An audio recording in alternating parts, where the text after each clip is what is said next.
We're gonna go ahead and get the third day, our Partners Day, off to a start. The mayor is gonna be out a little bit this morning, so I'm gonna be running the meeting. And I appreciate everybody's attendance and everybody's being with us the last 2 days, and we look forward to a very productive third day. As I said before, today is our Partners Day, and we will be hearing from all of our important partners. Did you want to kick off with anything? If I can. Please, sir. We'd love it.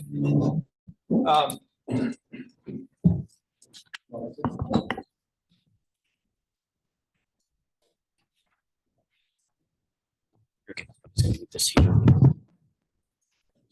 here. You only want one of these on though, right? I'm only going to be here for a second. Okay, so for the partners in the room, the mics are not for in here, they're for the broadcast, number one. Number two, please wear the mic. Don't do what I'm doing. Do as I say, not as I do. I've been a parent a long time. But third, before we kick off, I just want to kind of turn to council and say any follow-ups, anything from the last couple of days, because obviously there's no interaction today. I'm going to be working on today, send that to Scott. So before he gets any regrets, anything that we need to anything that we need to revise again before. Now, again, not your only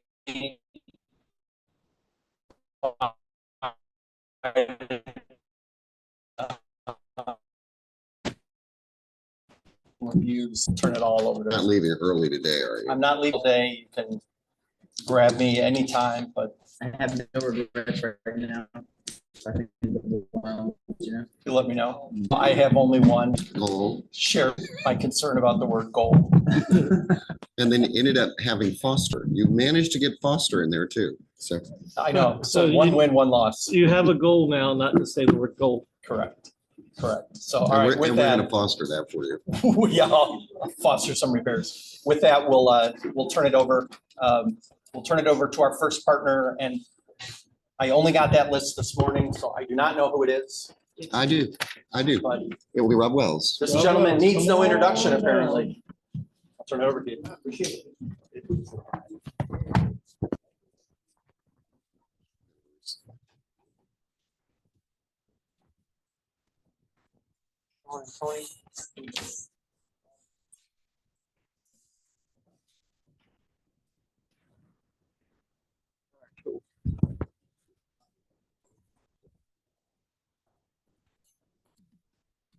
Very good. Very good. Thank you. Well, good morning. Morning. Pretty good scene right here. It's a beautiful picture and a beautiful image of a beautiful city. Rob Wells, President CEO of Visit Beaufort, Port Royal, and the Sea Islands. We are the designated marketing organization for the city of Beaufort and town of Port Royal and Northern Beaufort County. We pride ourselves on maintaining kind of the direction of the brand, the marketing. Our main goal is to invite people from outside of a 50 to 60 mile radius to come and partake, whether that visit is leisure or through our newer efforts in group and travel and meetings, or even sports tourism. That is our focus and something that we're going to talk about. But our goal today, since we're here in the strategic meeting, I kind of want to roll into it. You probably already know what we do and how we go about it. We're very data oriented. We're going to cover some of that today. I don't want to get too far into the weeds. What I crafted today was a way for council and departments to kind of see kind of where last year was, kind of what projections are happening for the rest of this calendar or fiscal year and calendar year, but kind of some trends that are happening. Some very important stuff we want to take into consideration. Just for a point of reference, our challenges are very similar. Remember, the bullet point 3 is something that we can be challenged with a lot in our role, and that is to be all things to all people. And that's not what we do. So we're not in the festival event management. There's other great talents out there to do that. But we promote it. We work with them in their marketing and advertising schedule. We don't run attractions, but we work with them to put together their visitor list and whether people come on their target list. And then, of course, we work with all sorts of demographics in the marketplace, whether it be realtors to new business owners or somebody looking to open up a retail or bring a retail store to the area. We provide those data. Our main focus will always be the visitor experience. And we believe that the visitor experience has to be greater than the visitor expectation. That can also be said for the local experience to be better than the local's expectation, right? That the same thing applies. But this is our main goal. This is the main thing that we're about. Everything we work toward each day is to do this. So we don't overpromise. We don't say we're this when we're not as a destination or a city, but we deliver. And you know what? For the most part, most of the visitor feedback that we receive on a month-to-month basis or year-to-year basis tells us that we're, as a destination, as a city, are doing just this thing.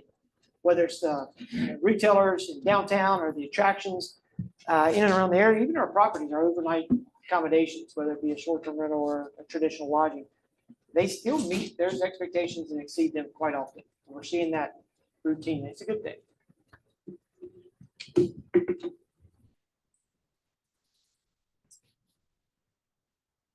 Okay, I may have skipped something. There we go. So we focused on a couple of things. I want to highlight this. This is going to come back up real quick. This is our visitor to resident ratio. If it's 1-to-1, your residents are going to be happy. If it's 2-to-1, which is considered more tourists than visitors, you're going to have unhappy residents. And we monitor this. This is something that we monitor month to month, week to week. It's very important to us because what you want is you want to have a healthy balance. And so this allows us to provide what we consider the clearest view of our local economy and how visitor economy plays an important role to that. Some guidelines on visitor data. A visitor to us is outside the 50-mile radius. In some cases, it could be 60-mile, but 50-mile radius is what we're looking at. So when I talk about a visitor today, that's the definition we're adhering to. And so we monitor visitors into the market via phone data, geolocation. So everybody in this room today, except for maybe the gentleman that's kind of hosting it, where were you from? Arizona. So this gentleman will show up as a visitor until day 6 or 7, then he'll show up as a resident for a little bit. But that's how the geolocation works. So there's some guidelines to, when I mention this, how these things are going to work. So let's talk about it. This is Beaufort City only. Last year, when I say last year, we're talking about calendar year 24, and there's some notes here. Visitors represented about 36% of all cell phone data in the marketplace. Yes, there's some highs. Think Water Festival. There are some lows. Think Mondays. And that's important to note. We'll get to that in just a second, I'm sure. But it's important to know that never, and I mean ever, in a time period over a course of the year, have we even reached the 1-to-1 ratio, which would be 50-50. We still have more residents in our marketplace at any given time than we do visitors, except for certain scenarios. That's important to remember as people talk about, "Wow, there's too many visitors on the road." Maybe. Depends on what day of the week it is. Maybe. Second part here is visitors represent 22% of all spending in the destination.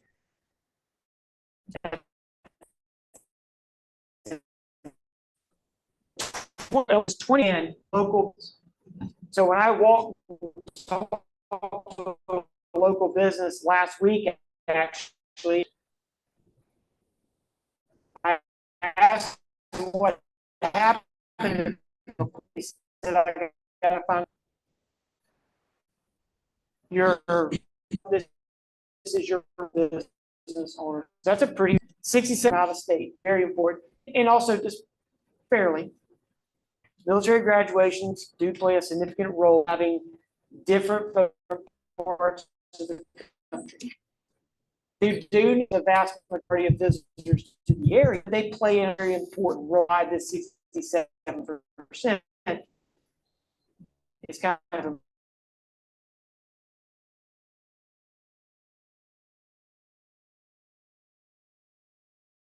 23. 217 actually is spend per visitor when you take out transportation. But 223 when you add in transportation. You're going to see that at the very end. I'll want to clarify that. And then, of course, food spending makes up the largest share of visitor spending. It's an activity visitors do. It's something we champion. So lodging isn't included in that number. Lodging is definitely included in that. It is included. Yes, sir. So, all right. So I don't know what was led with, but I have heard multiple times during discussions at City Council, even from the state aid tax grants, that occupancy was down. It's going to be championed, and that's not an accurate statement. The average daily rate did trend down last year, but occupancy actually increased by 2%. So we actually had more visitation that took place, but our hotels and our short-term rentals, they charged a lower rate. And that stemmed from some uncertainty in the market back in 2023. And there is a line chart that I will not bore the mess out of you with that shows clearly when hotels started cutting rate, December 2023. And they never were able to catch back up to the market demand until October of 2024.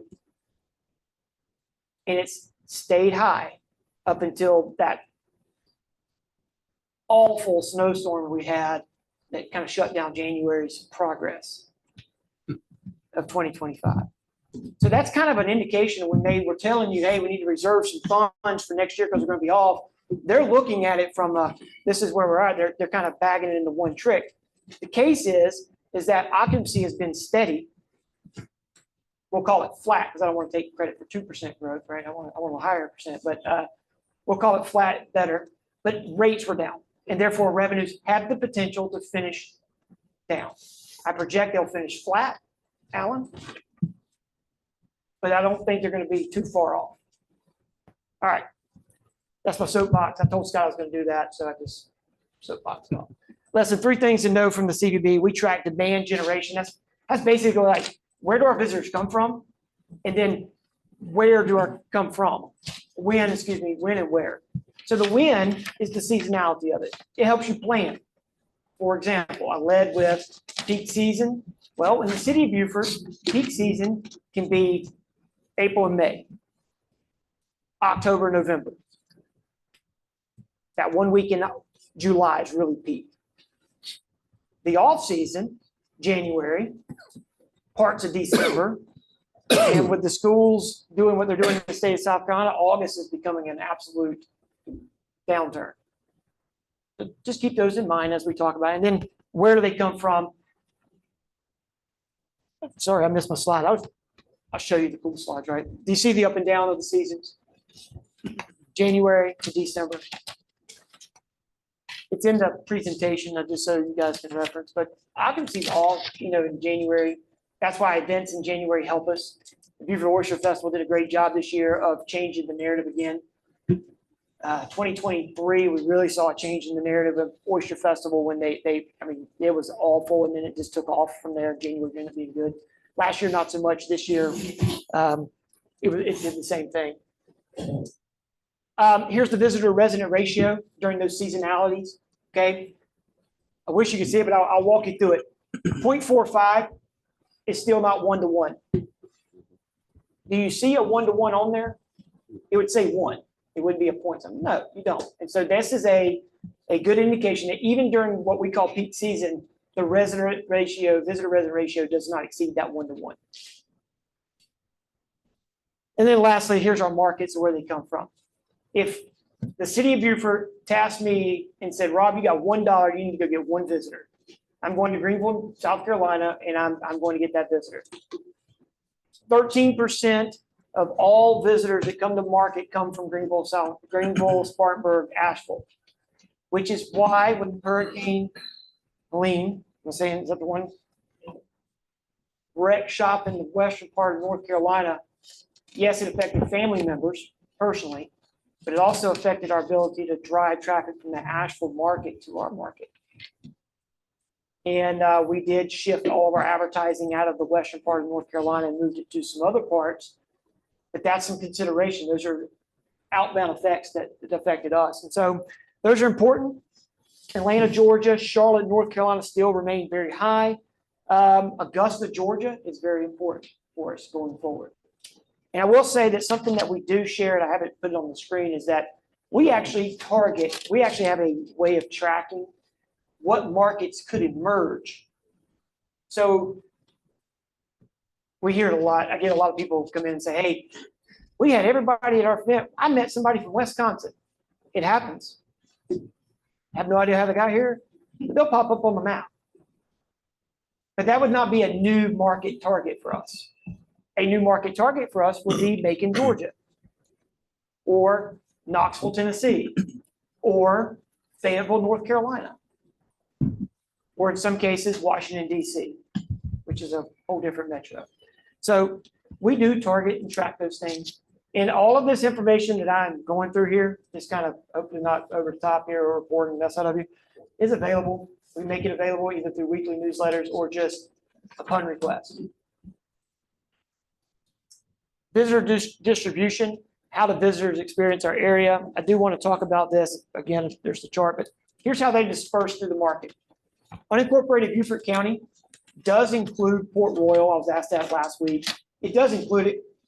Port Royal is not the largest percent of unincorporated Beaufort County. The largest portion of unincorporated Beaufort County is going to be Hunting Island, and it's not even close. So you can see how much drive Hunting Island does, which is very important. When Hunting Island was shut down for the hurricane session and they were revamping everything, it affected a lot in market. So it does make a difference. Fripp Island, downtown,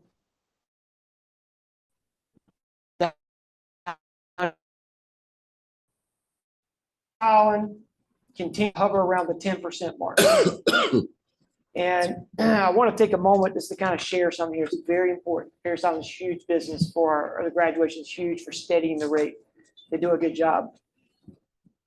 We track Parris Island by putting a geolocation fence at the gate and at the parade deck.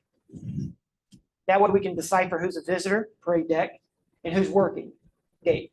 And that's the kind of the differentiating remark. That's how it works. And so we've extrapolated all of the resident or the workers that are going there and used the parade deck number here, which is where we get the, we'll call it 10%. When I first started here in 2012, that number was going to be the largest driver of visitation to our area. And we've seen some ebbs and flows in our market in the last several years.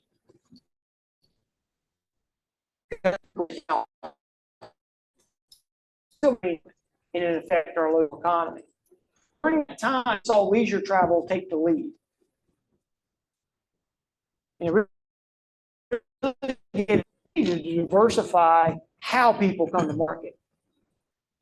Can't be just dependent on military, can't just be dependent on leisure travel.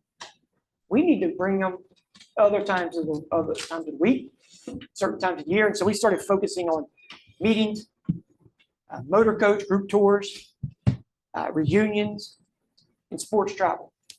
Yes, sir.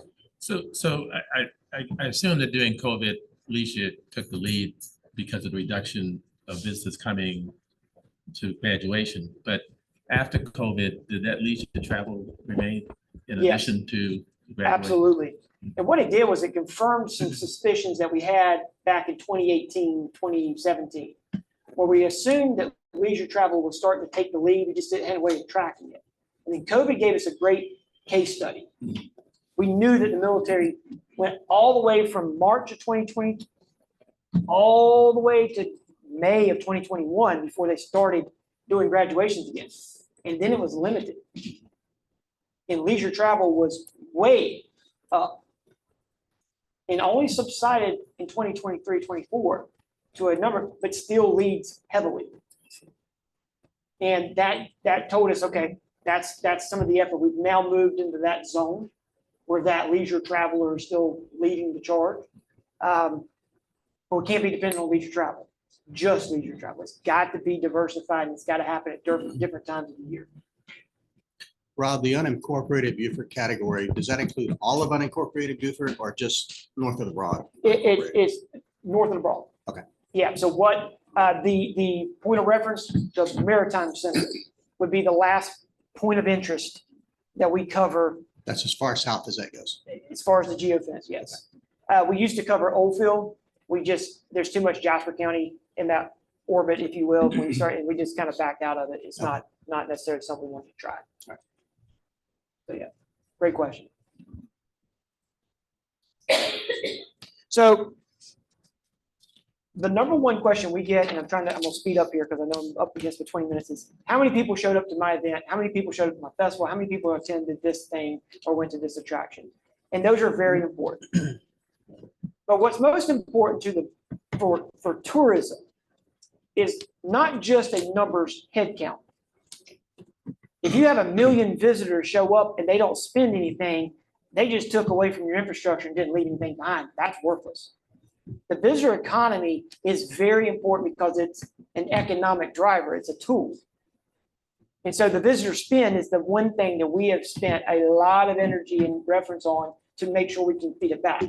Consumer spending drives both revenues for local businesses, but also drives revenues for local governments. Your sales tax, your A tax, your hospitality tax, those are all consumer spenders. Like business license, I'm not going to get into that, but you know what I'm talking about. So where do they spend it? Here it is. So when you add transportation as fuel costs into this number, it does spike up. The number one cost in the market, though, is going to be accommodations. On average, a visitor is going to spend about $421 during their stay. A day tripper will spend quite a bit less. An overnight visitor spends double to triple during their stay than a day tripper. So when you hear folks talk about the importance of an overnight stay, it's very important to have. So anyway, outdoor recreation continues to steady. It's been higher, but I think golf has just made an incredible rebound, which is wild. And you see it. Retail, pretty steady. Attractions did drop this past year for whatever reason. You didn't see it as much. Restaurant spend is 110, food spend is 170. That is taking out restaurant, that's taking out Publix. The difference between somebody going to Publix and buying food for their stay and restaurant spend. Okay. 33% of all visitor spend is at food restaurants. So your restaurants are being supported by a third of their makeup is going to come from a visitor. So again, you ask a restaurateur, if you take a third of their business away, they're done. A little bit different and this is retail, 21%, 20% here for all retail. I think I think that number increased. I believe it increased about $1 or $2. Could be inflation, but still tracking. And then, of course, the 11-to-1 return on investment. That is the DMO's return on investment from what the investment from the city of Beaufort has made in return of tax revenues and other things that come in there. I know I just rushed through the last part because I knew I was up against the clock and 20 minutes is 20 minutes. But I want to make sure I answer questions for you guys that may have popped up. Have you had a chance to analyze the Beaufort International Film Festival, the increase? I have a feeling it's going to be a big increase just from things I've seen downtown. Yeah, we won't get the actual visitor spending for about 3 weeks after a festival. So the event that we have the most clear numbers on are maybe like Oyster Festival, and then now all festivals in 2024. But I won't have that for probably a couple of weeks. Yeah, I'm just curious. I think you're going to see a big increase just from talking to people. Yeah. Visitors. We do see it. So let me give you a good example, kind of leaning to what you're alluding to. The last week of January struggled. The week of February 9th took off. The week of February 9th had a lot of things heading for it. You had a graduation. You had two very large groups in town. You had group travel, like tour groups in town as well. You also had a preload for a festival, which was, there was some staging taking place for the film festival. And occupancy was through the roof. And every hotel that I talked to last week was feedback was saying, hey, look, that's kind of, it was Monday through Sunday. It wasn't just Wednesday, Thursday, and then again, Friday, Saturday, Sunday. It was literally all week.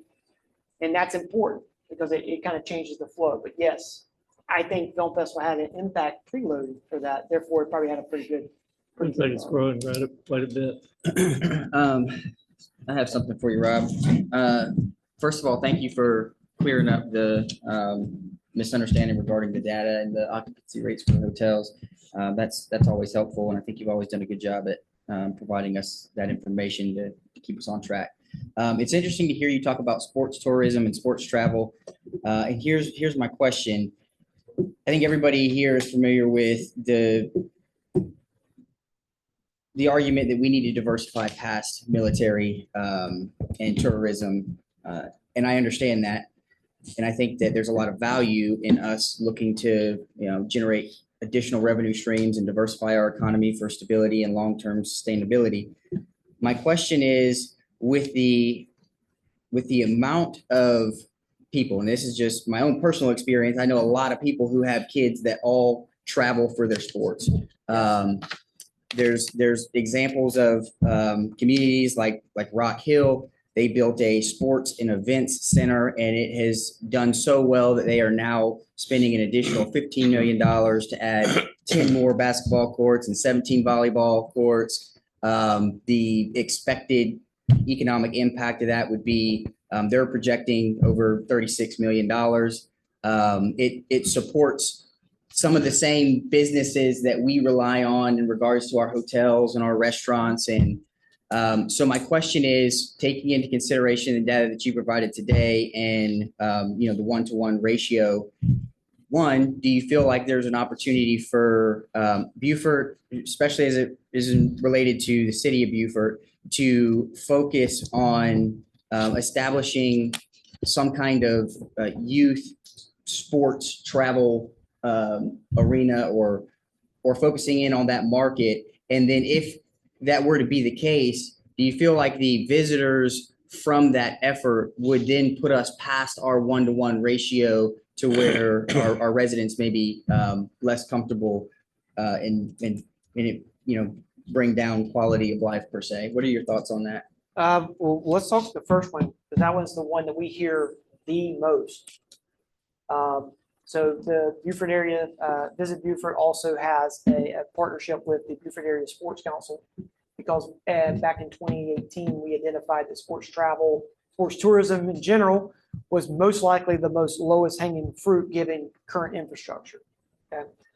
Then we started hearing people say things like, well, I'm sick and tired of driving to Statesboro or to Columbia or to even Mount Pleasant, 3 times a month to take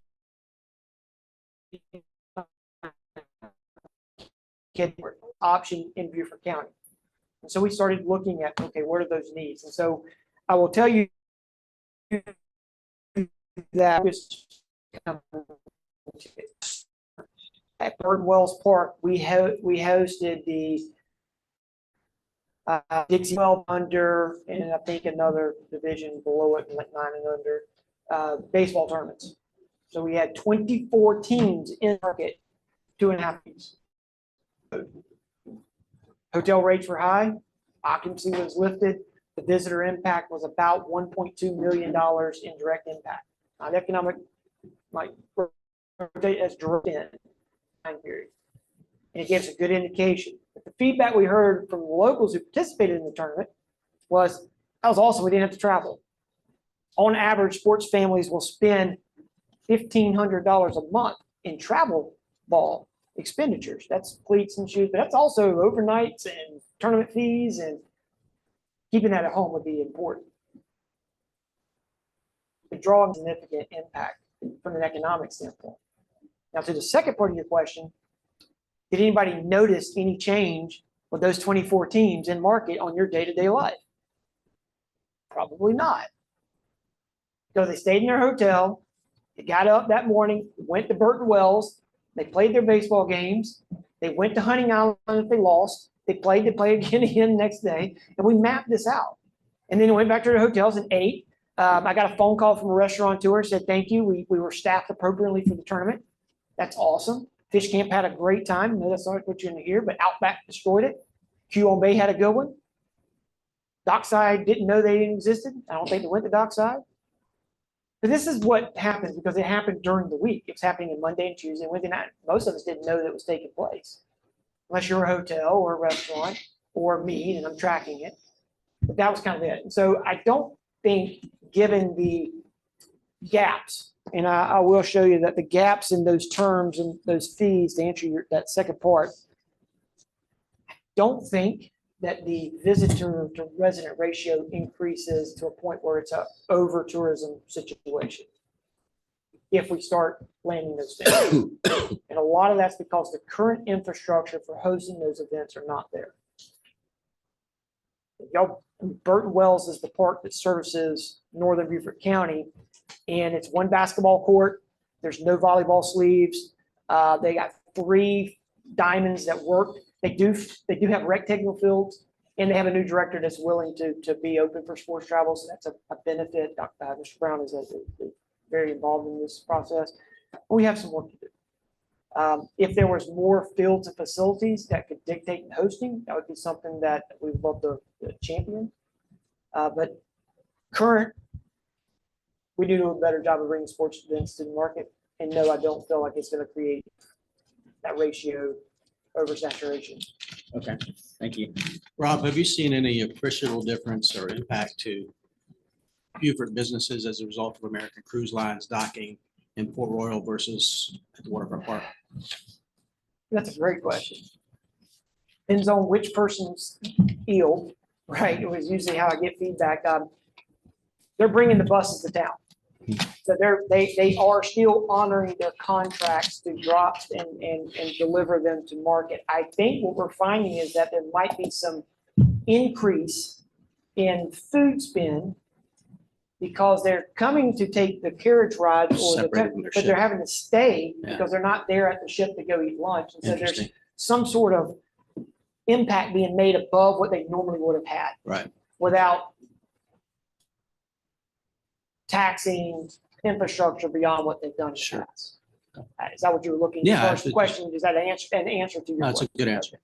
I think it matters long-term how we handle the contract, because I do think those contracts were kept the cruise lines coming to the area because they honor that itinerary build out. Right. Yes, sir. I think we have a little bit different market than what I've heard you focus on here. And maybe more insignificant to you, but we have a VRBO and Yeah. we've only got 3 units. And I know there's a number around town. A lot of controversy around that. However, ours has always been rated 5-star. That's great. And we attract international visitors as well as visitors from around the country. Sure. And we can kind of tell you which states we're getting a lot of that draw from.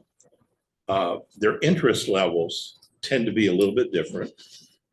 And their lengths of stay seem to be a little bit different because they're much longer lengths of stay. And they're spending more money to do it because we're not inexpensive. But I don't think we've ever seen or had any conversation with you about reflecting on that market and whether it's of any value to you because it's more of a niche market right now or not. I don't know, but I think that there may be some opportunities that could be shared with other, with hotels and as well, where certain market materials Mhm. could be delivered that would influence people, because people come and they say, okay, what can we do? Where can we go? Sure. We have our list of preferred restaurants, if you will, and places to go. Everybody has different interests, but there may be opportunities there to. Yeah, I'm sure there are. I'm sure there's some misses that we're having on our end for meeting that. I met with a property management group that has somewhere around 9 or 10 short-term rentals earlier this week.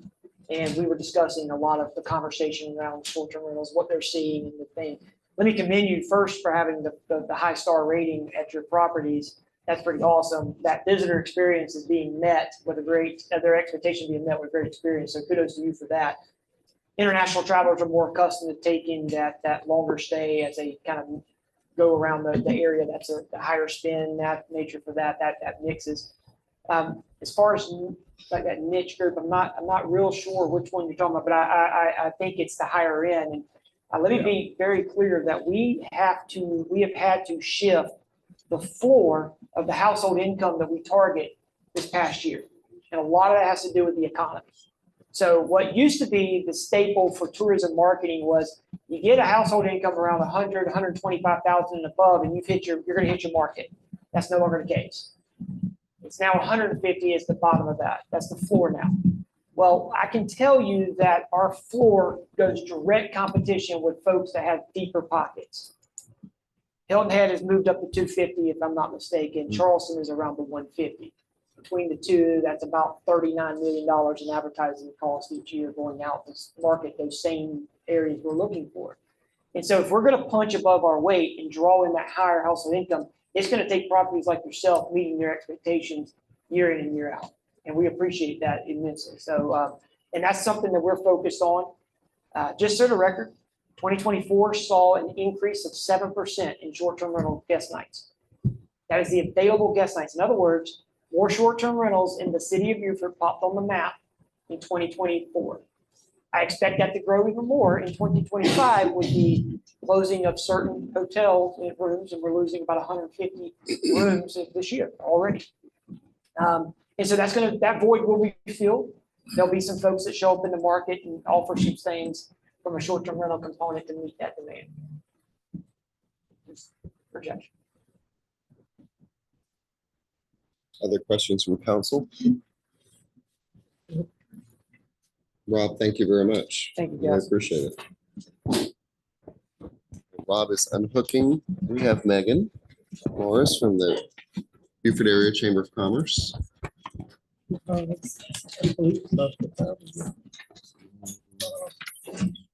don't have it that. okay. I got it this direction. So.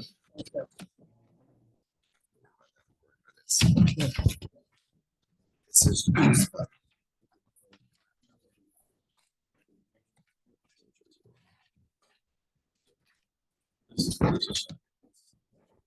yeah, I thought it was something.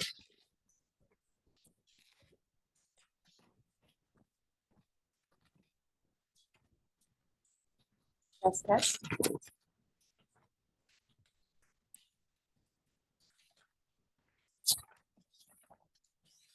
Should be the very next slide. Megan. It actually looks like Baja. Oh, it's Baja. Okay. Well, I like. Do we want to jump? Should have been Baja. you want to switch or you want me to? Yeah. We're good for that. Oh, yeah, let's try that. Let's see Yeah, how why that don't you guys goes. just swap presentations?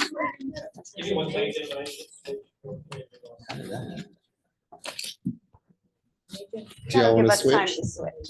So we're gonna switch Baja with That'd be fun, Chamber. right? Great, yeah. You okay with Our that? hair matches more and more these days. Good job, Cory. Yep. Yep, absolutely. Thank y'all. Yeah. Appreciate that.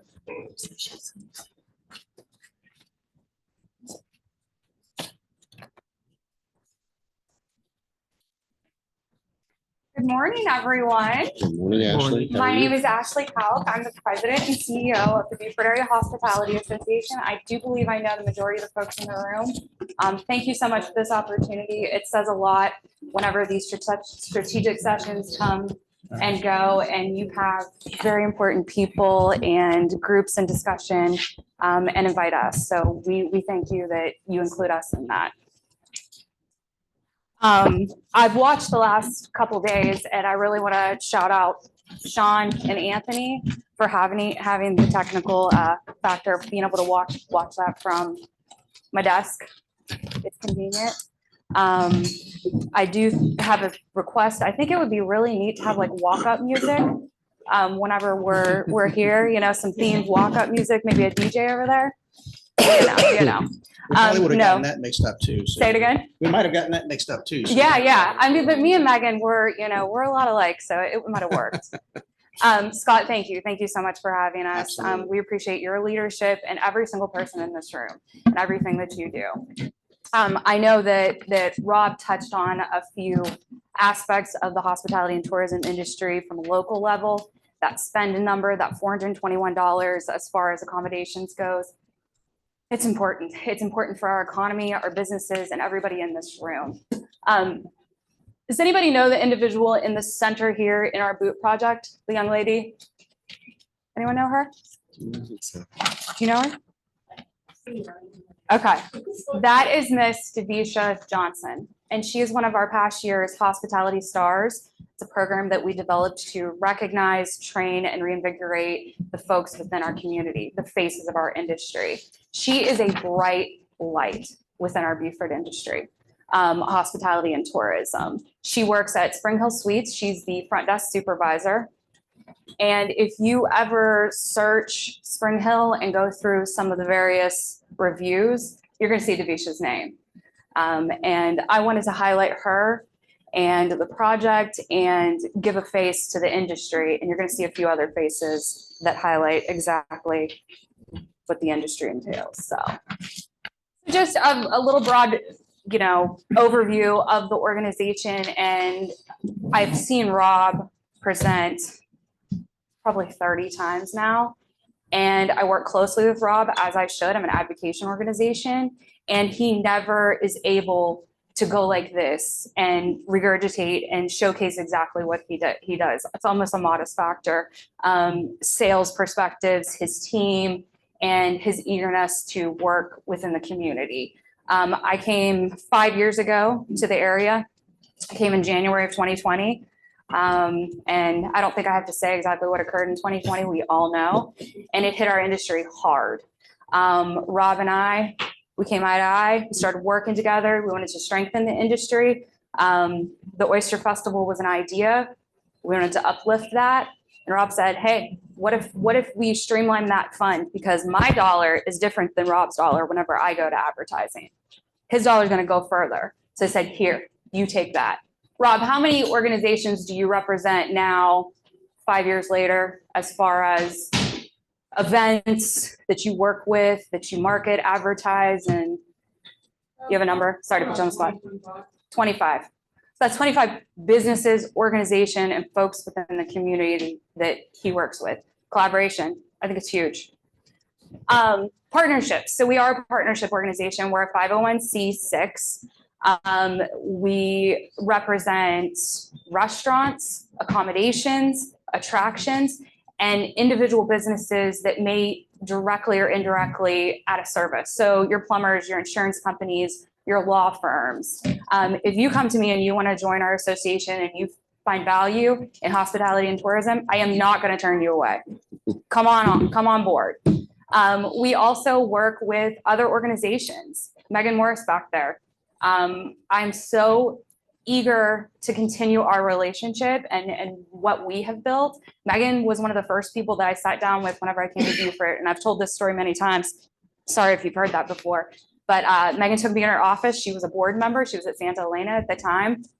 And she's telling me, you know, a little bit about the Beaufort region. And I've been able to watch her grow into her position, as well as her watch me, as well as Rob Wells. I'm eager to work with Marilyn and other various organizations. So it's not just about those restaurants and other businesses. It's also about the collaborative nature and working with organizations, and specifically the city of Beaufort as well. Who's it for anyways? And I've got that next to events. We aren't just an event organization. Like I said, we do advocacy and provide resources within our community. But the events we do, we want to have a return on investment. We're not going to pick a high peak time within our region. We're going to look at this data that Rob presents to us, and we're going to say January sucks. There's no other word that we can, that dip. And that's why we provide January with the fireworks, the New Year's Eve fireworks. We saw a 240% increase in visitation to downtown from 2022 to 2024. And I say 2024, it's necessarily is 2025. That's huge. And if we can keep that momentum, of course, we got to compete with the holiday. We go through the holiday. We've got New Year's. I mean, who else doesn't want to come to a beautiful destination, go to the beach during the day, go do the polar plunge the following day, go have dinner. Food tourism is huge. It's the reason I travel. I went to St. Augustine a couple of weeks ago. I didn't care about the fort. I didn't care about the water. I didn't care about any of that. I wanted to eat.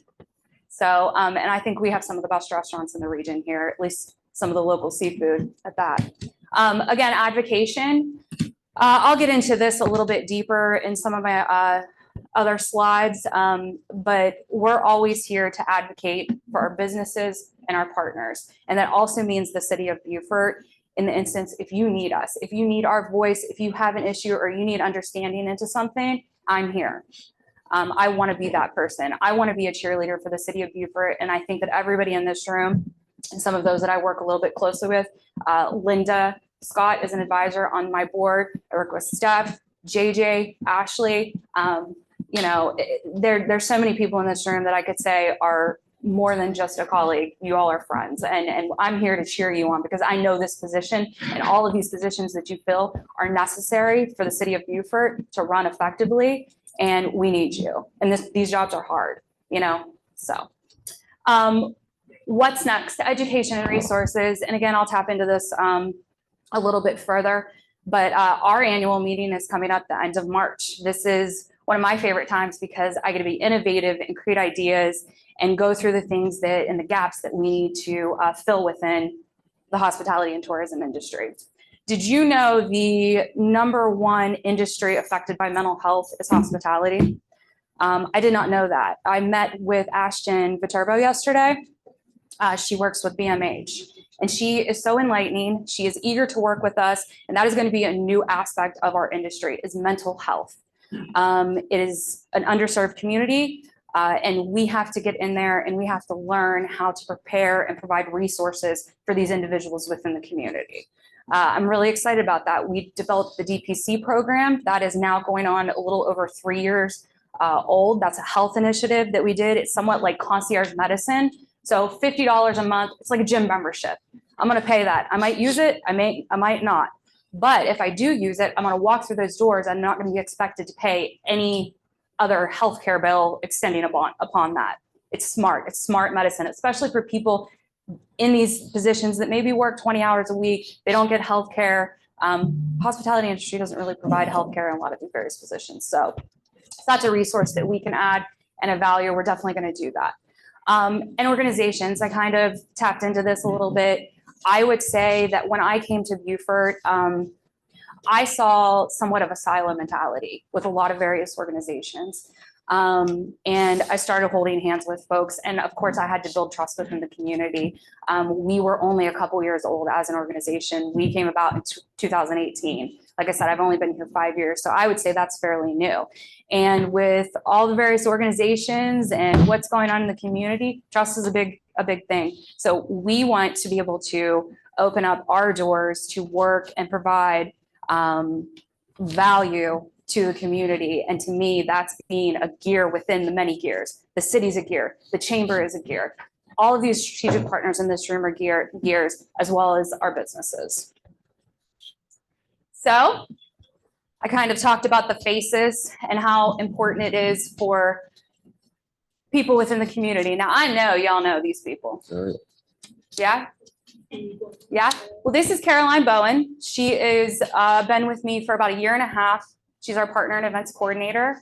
She has added so much value to my organization and made my life a lot easier. We've been able to expand and grow and dream big. We've been able to do some amazing things. If it wasn't for Caroline, we would not have fireworks on New Year's.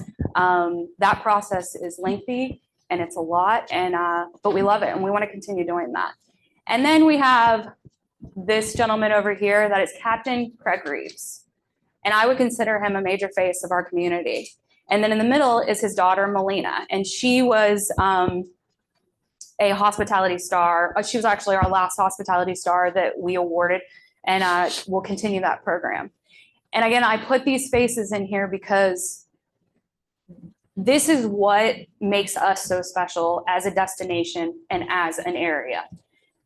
These businesses, well, I love a good Starbucks and I love going to TJ Maxx, but do you know that there's no other Siegel marketplace with a Captain Craig Reeves and a Molina, you know? And what these people give our festivals, these are really special folks. And I think that tying the community, the city, and the business partners to these spaces is truly important. They are the heart. We always got to talk money. And I thought this was cute. From check-ins to cha-chings. You know, we always say heads and beds, but I thought that that was really cute. I can't take ownership for that though. But hospitality tax and accommodation tax, they represent 16% of the city of Beaufort's total general fund revenues. You all know this. You've talked it the past couple of days. I've listened. It's important. But the importance of those numbers is that we have to continue, and I think I'm not supposed to use this word foster, but I think I heard that. Foster's okay. Goals the forbidden There's no word? goals. Goals the forbidden Foster's word. okay. Crap, I use that word a lot. Can I use objective? Yeah. Okay. But we have to foster and support and identify the partners, the organizations, the people, like I said, in this room, so that we maintain this. I think that Rob touched on military, and there were some questions on that. And there's a term, putting all your eggs in one basket. We saw that a little bit in these last, I would say, 10 years. Diversifying the market, bringing sports tourism here, bringing food tourism, bringing international tourism, making sure that we're not fully devoted to military coming. Graduation weekend, boom, there we go. We made our money. No, we need festivals, we need activities, and we need organizations to step in and fill those gaps and have oyster festivals during January.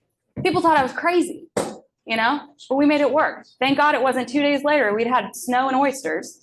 I like a cold oyster though. 18.6 million combined revenues to the city, hospitality tax and accommodations tax. That's since 2018. Huge numbers, folks. And I think we're growing. You know, we've got Quality Inn. If anybody hasn't realized, that has closed. Again, that's 150 rooms. So we're not saturated in the market. We do need more hotels. And the more hotels we have, of course, I know that that kind of scares some people because of growth and development. But those hotels produce jobs, they produce tax revenues, people come, they go. It's a needed resource in our area. And a little over 21 million Mount Tourism supports and payroll in Beaufort. And I believe that number has definitely grown, the 1,234 jobs in the city. I'd say that's more so between 1,500 to 1,700. Rob's shaking his head, number guy. All righty, back to those spaces. This is Lori and Bridget. They are with RLB Distillery, Rotten Little Bastards Distillery. And I invite you all to go see Bridget and Brian. They are the owners of RLB Distillery. Big love for them. They opened up during COVID and they have persevered, and they are affected by something that I'm going to touch on here in a second. But they produce whiskey, gin, spirits, basically. They're a distillery. And they occupied a space that was going to sit there and it was probably not going to become anything. And they are an asset to our community because, again, there is no other RLB distillery in our area, in our world, in our country. Where is it at? It's in Beaufort, South Carolina. And these are the things that make us special within our region. And she shows up. Bridget shows up. I need people to show up. Alrighty, we love working with you. We truly do. Like I said, I've been here for 5 years, and some of you in this room are some of my greatest friends. I laugh with you. I call you. Mike, he volunteered for me at Oyster Festival. Neil, you were throwing bags out there, failing miserably at the cornhole tournament again. I saw. I didn't want to poke. You know, Linda is an asset when it comes to planning. I messaged her yesterday. Hey, I need tents for an event next weekend. I got you. But as far as festivals and events and activities go, we want to continue being a driving force behind that, bringing those to the area, also managing them. We understand what that does to fill those gaps. And like I had said, I touched on that prior to.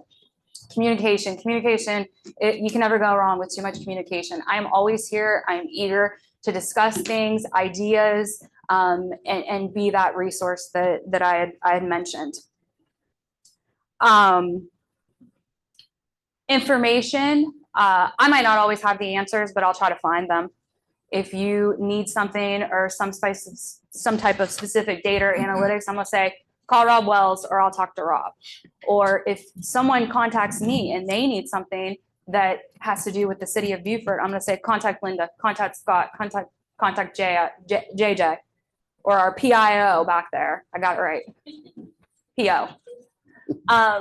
And really aiming those resources to where they need to be. And that all integrates into being a liaison. I truly feel that Baja is a great collaborator and that we are an active liaison within the community and bouncing back between one another. Education, I think that this falls in line with the mental health resource and the DPC program. I had a great call with Brian Sullivan this week. He is the executive director of Palmetto Breeze. I am really excited for transportation in our area. I continually hear the issue of whether it's a perception problem or it's not a perception problem, that it is a problem, parking in downtown. And regardless if it is or it isn't, sometimes perception is a little worse than an actual problem. So identifying something that could be a driving force to getting people around, actively taking people from the hotels and getting that visitor spend. We have an amazing array of boutiques and merchant businesses in downtown, and we need those to thrive because I look at downtown as an attraction, and I certainly know Rob Wells does. It's a phenomenal attraction. I know we've mentioned, or you all have mentioned the Tiger team, Open for Business. Whenever I joined that group, I think that started a couple of years ago. I was so excited for that. And while infrastructure is necessary, and I want to see those lights streamed, you know what I mean? I'm so excited for that. I'm excited for all of that. But I also think that we need to make sure that we are a driving force for the businesses as well. And social district, what does that mean? A mature social district. We've got Savannah, we've got Charleston, we've got now Bluffton, Hilton Head. We're competing with that, and we have to be innovative. Definitely innovation comes into play into making our downtown continue to be a thriving place. Advocation, so I'm gonna start wrapping up here. I think we all are aware of the Justice Act. It is South Carolina 244. It failed last April. This has to do with liquor liability, amongst some other things, tortfeasors, dram shop. And whether you've served one mimosa that morning and you are a business, you can be at 100% fault. And this is hurting the state of South Carolina. It's hurting the economics of our state. We had over 5,200 businesses close in the state of South Carolina, and that is affected by liquor liability. We are losing businesses. If anyone watched the union address with Governor McMaster's, he fully came out and said, we have to do something.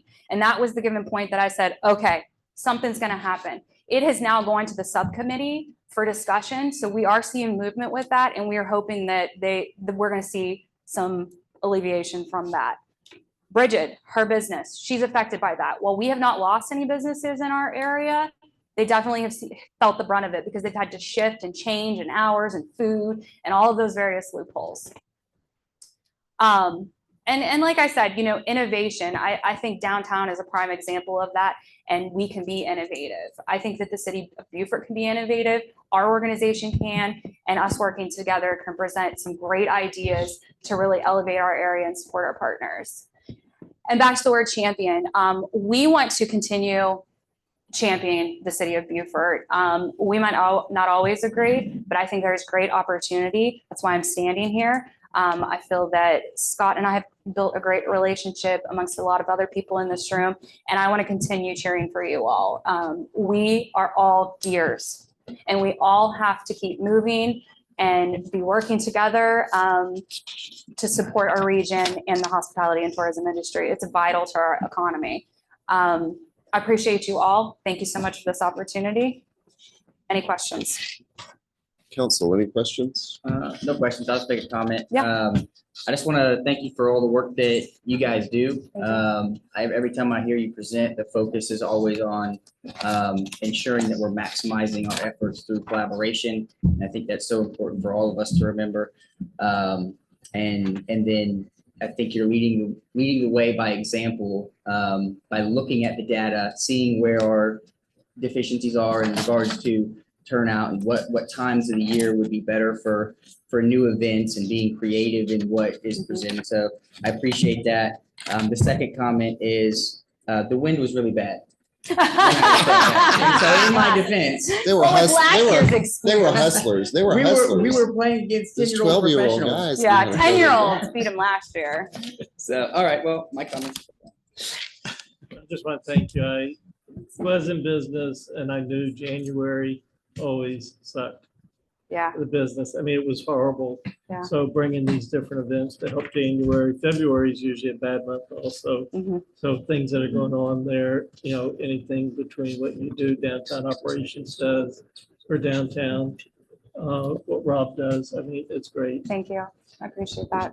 And we all need uplifted. I'm telling y'all, I'll be a cheerleader for you, but sometimes we need, hey, you're doing a good job. So Scott, you're would you doing like good. music played for you? Yeah, yeah. What's my theme song gonna be? Okay, we'll see as you walk off. Dolly Parton, come on. Please. Working Actually, nine to five. I just Yeah. want to thank you also. I got that. Say it again. Your brief was very comprehensive. Thank you. Thank you. Thank you. Well, and always, I will freeze with you in January. Yep, At, I appreciate at every it. point, we have a great time at the festival, and it's always the numbers are wonderful to see coming in, and you do a great job at that. Thank you for the advocacy with reference to the liquor license issues. We are majorly being hurt by that. I Yeah. talked to all of our restaurateurs all over Beaufort County, and each one of them is experiencing a huge percentage reduction in their profits. Yeah. Because of the cost that they are The bearing revenues. right now with reference to their insurance Mhm. and their liquor costs. So. I And mean, we have lost major providers. Yep. We are back up to 6, we were down to 3. And why we're losing those providers is for every dollar that's coming in, they're paying $1.77. So they're almost paying double. Yeah. So they're working through that. It is the number one advocacy of the municipal association Is it? to try to get that done. And Yeah. they said it will be done this year. Something will be done. Yeah. I mean, they're working on it also. A number of organizations are working on it. But I know for a fact that MASC is Yeah. working very hard I on know it. Scarla, South Carolina Bar and Tavern Association, there's various organizations and that's what it needed. It's hard to combat. Unfortunately, Smaller. which is like a oxymoron, the bar association is the one working against you. Yeah. I gotcha. thank Okay, I'm you, walking off. Appreciate it. Okay, hang on, let me get it. You just close Is it gonna up. work for Megan coming on there? I love it. I love it. I mean, I'm a country girl, but I'll take it. Put some jock jams on. Yeah. Thanks, y'all. Oh, I saw it.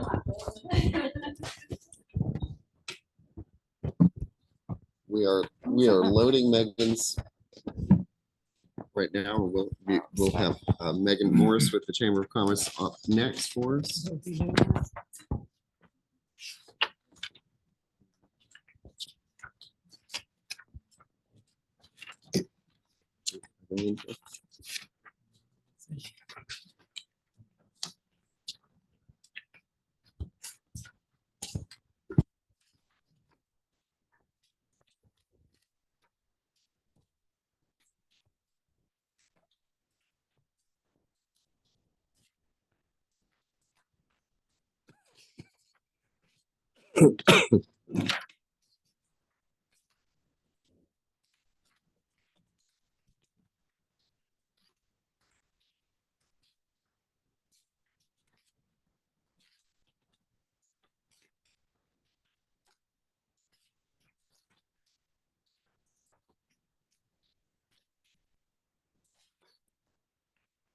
Scott, is it the case that they wouldn't have the printout since it wasn't part of the Yes, master? that would be the. We don't.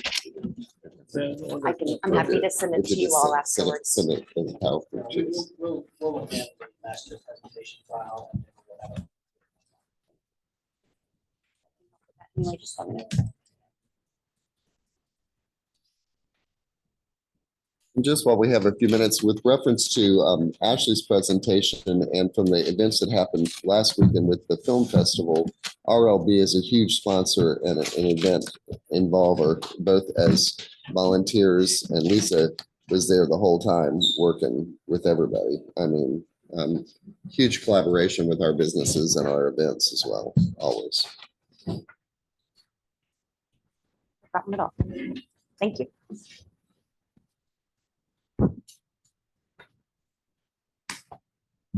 Good morning, everyone. Good morning. Like we should all just like maybe stretch for a second here.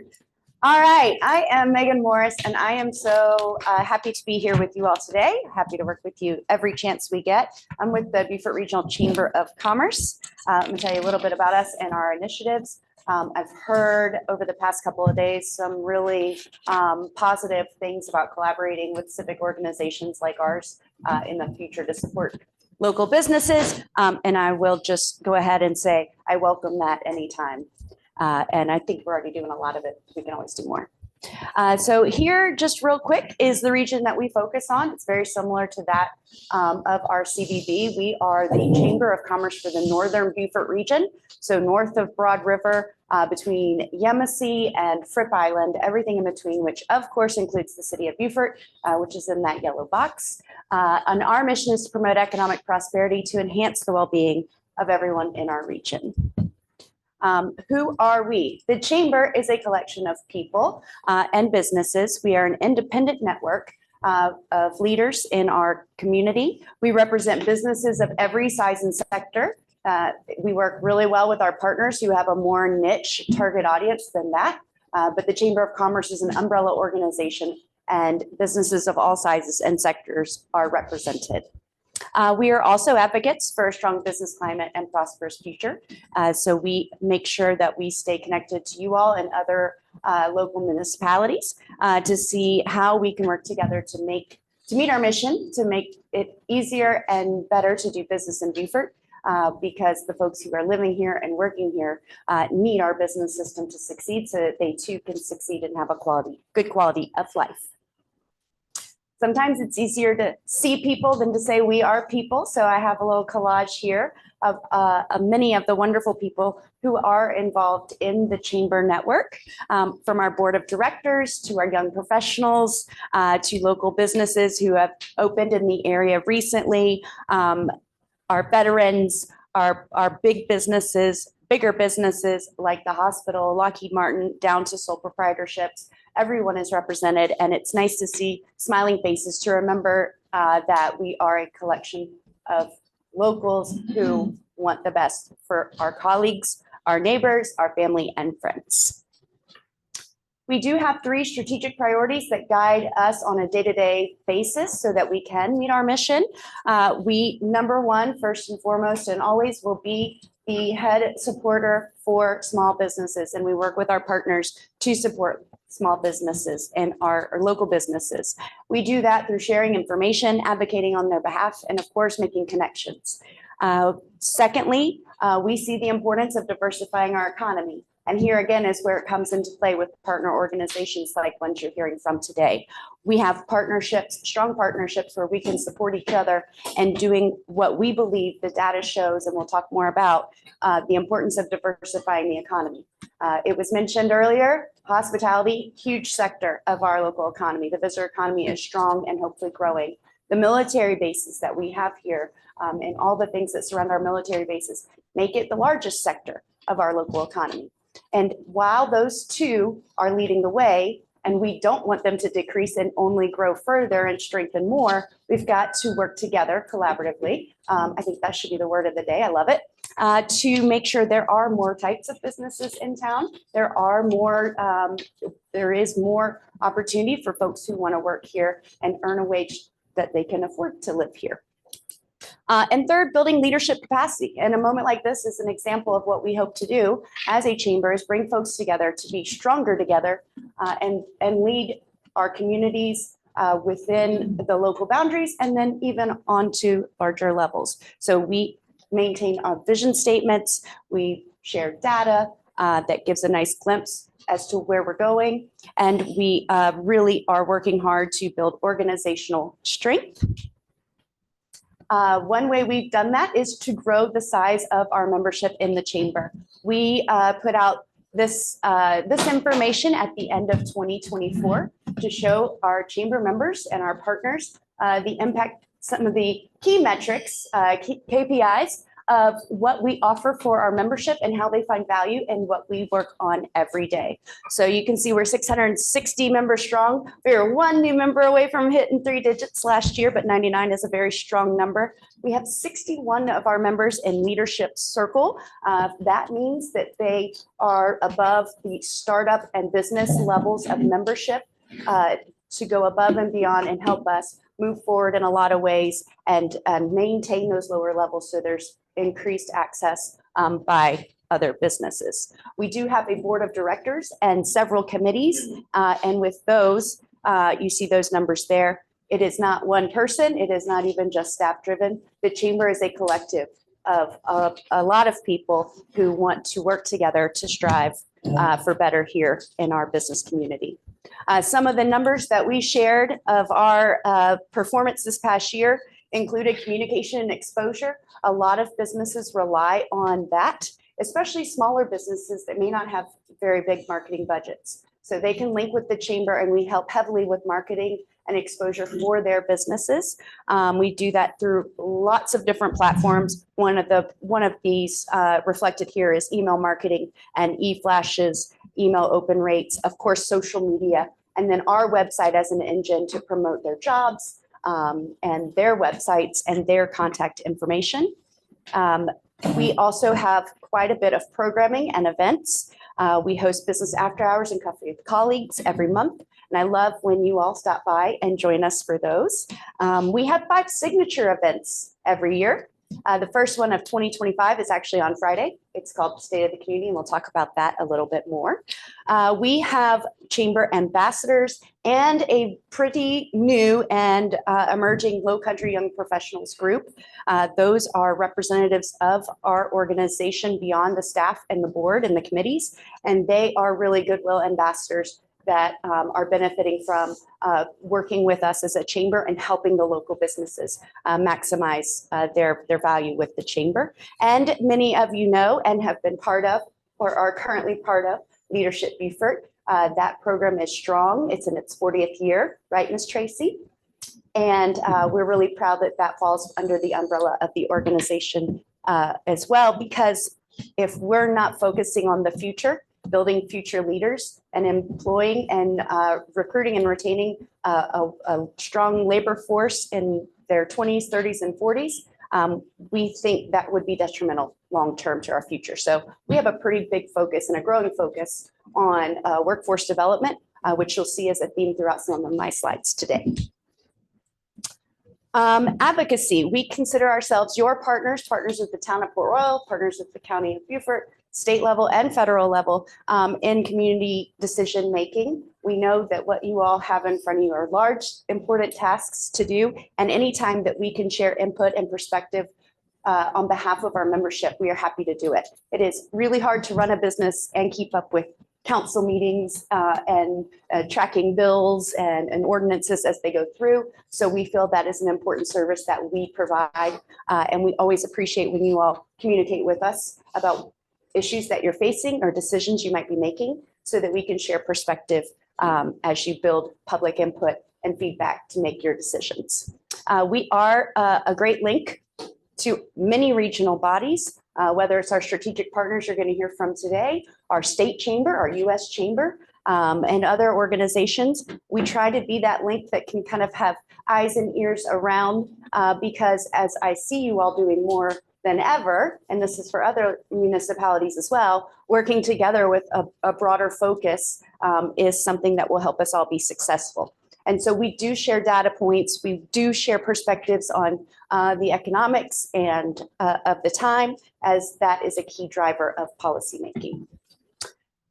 Again, we do have contacts at federal, state, and local levels. So especially because we have military bases here at federal level, it's really important to us. A lot of decisions made there do have an impact here locally. So we stay tied in with movement there.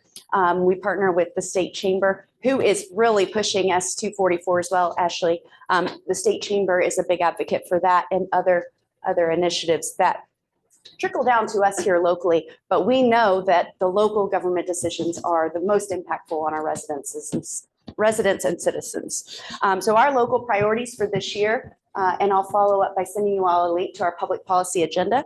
Our top local priorities for our region that we really feel will help move us all forward is attainable housing, the business climate, economic development, education, healthcare, hospitality, infrastructure, land use planning, military retention and expansion, and workforce development. So within each of those main categories, you'll see when I send the public policy agenda that there are a few real specific initiatives that we feel very important to help us all move forward. And we share regional data. So just like Rob focuses in on specific to this northern region, we have seen and with all about this time maintaining a 1 to 2% in our region. That's a little uptick from 2010 to 2020, but overall, it's probably about the I would as far rate of growth. And so knowing and expecting that rate of growth is something.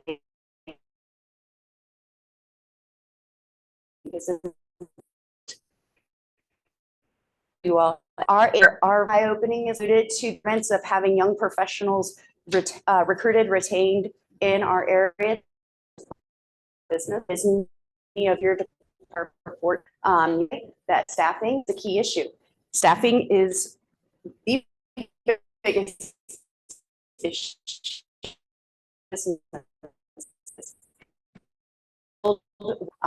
Businesses, and it's definitely affected by the third bullet there, which is cost of living and ability to find decent housing within the means of what young professionals are making.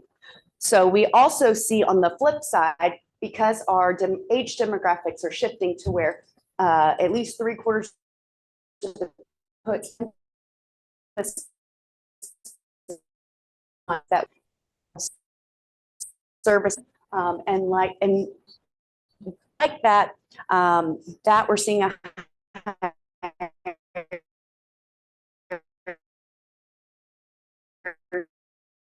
and that's really important for us to focus on forward and finding to build workforce. And I know and respect that each of you are focused on the city of Beaufort and the activities that happen within the boundaries, but I know you also work well with the other bodies. And it's so important to remember that, you know, within a block, you're in unincorporated Beaufort County or Port Royal or Beaufort, we're all connected. And the residents and locals who live here and work here are constantly moving throughout all municipalities. So it's really great to see when y'all work together, you meet and talk about things together.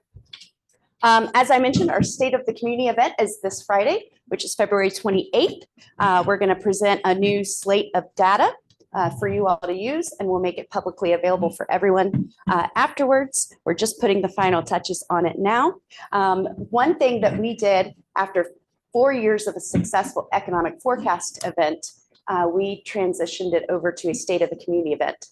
And what that allowed us to do was broaden the programming to where we can actually dive in to key sectors in our economy in our local community.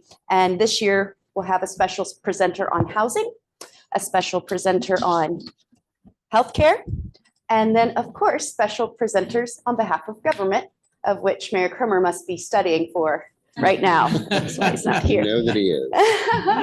So we look forward to not only sharing the economic data this year, but diving into those other key sectors for our economy. And then I always put and you've heard my colleagues say this morning, economic diversification really is the ticket for us moving forward. One of the other things, and I'm not telling you everything the chamber's doing because, but I wanted to highlight a few very important things. So the MEC is the Military Enhancement Committee. That is a county-wide collaborative. The Military Enhancement Committee is a public-private partnership that is on a mission to sustain and build resiliency on our military installations by being a convener and a link between federal and local levels.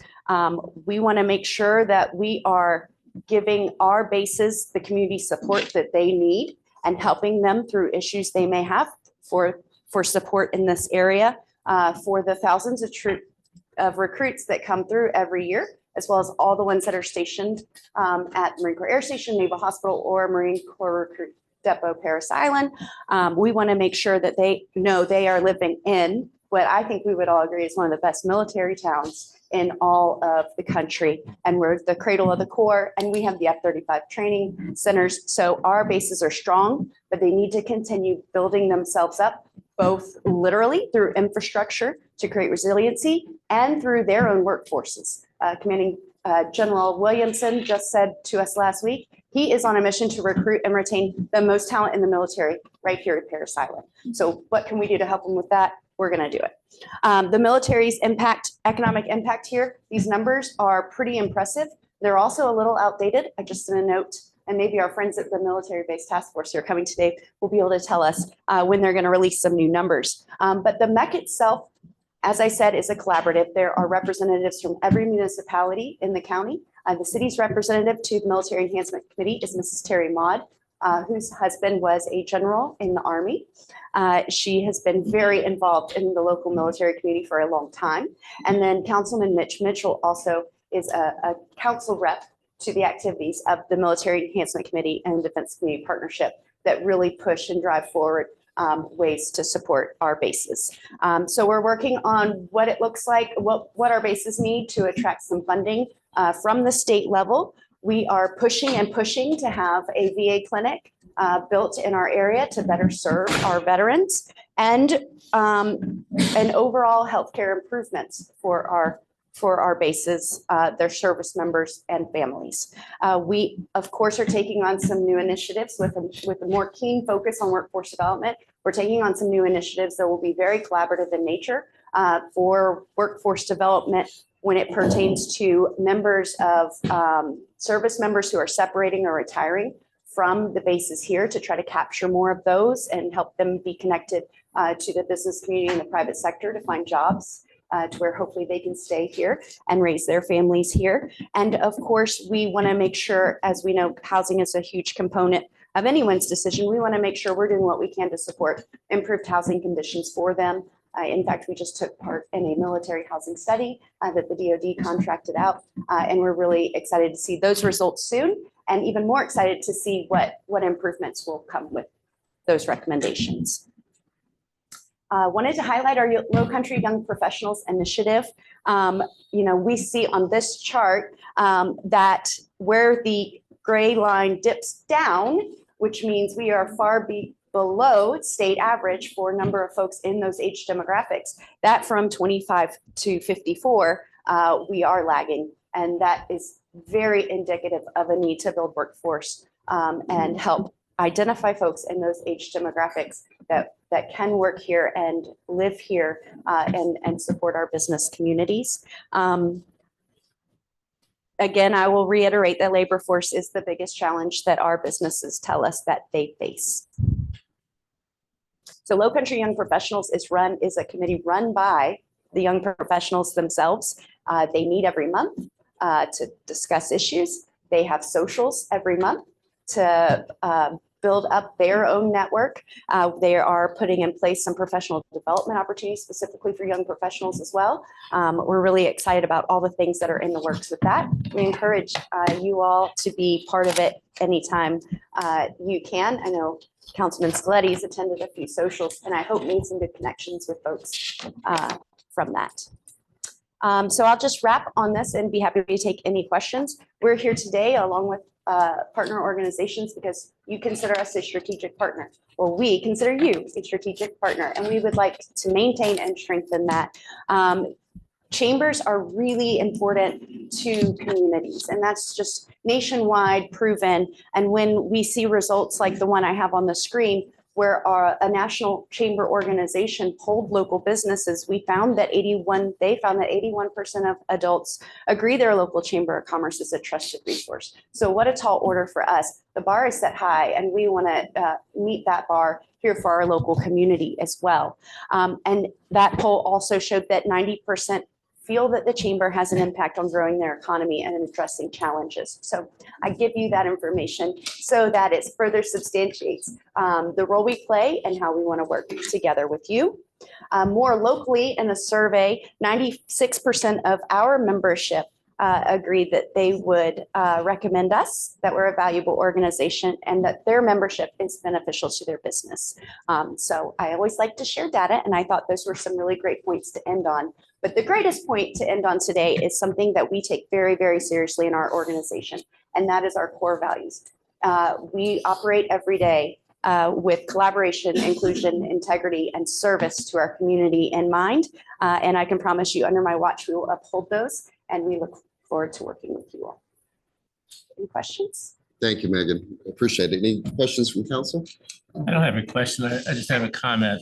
When I applaud the work that you're doing, I supported your selection. And I'm glad you're there. And as a dues paying member of my last 4 years of being on council, I personally am aware of some of the things you're doing, and working with you, for example, with the Defense Communication Partnership, try to do something positive with whatever comes with the future for the Naval Hospital, the land that's there. So I just want to say, keep up the good work. Thank you. And it's because of engaged volunteers like you that we're able to do it. Comment and question. First, I just want to thank you for all the work that went into establishing a hyper focus on young professionals.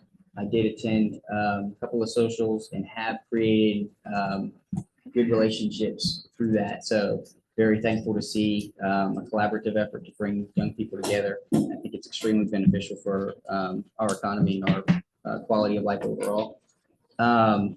Understanding that the labor force is the identified greatest challenge for small businesses, are there any other common themes or hurdles that you feel like would be pertinent for us to know that you hear from small businesses? Well, I would say the two common themes are cost of living and availability of, activities, nightlife, things that younger people look for in a community that they call home.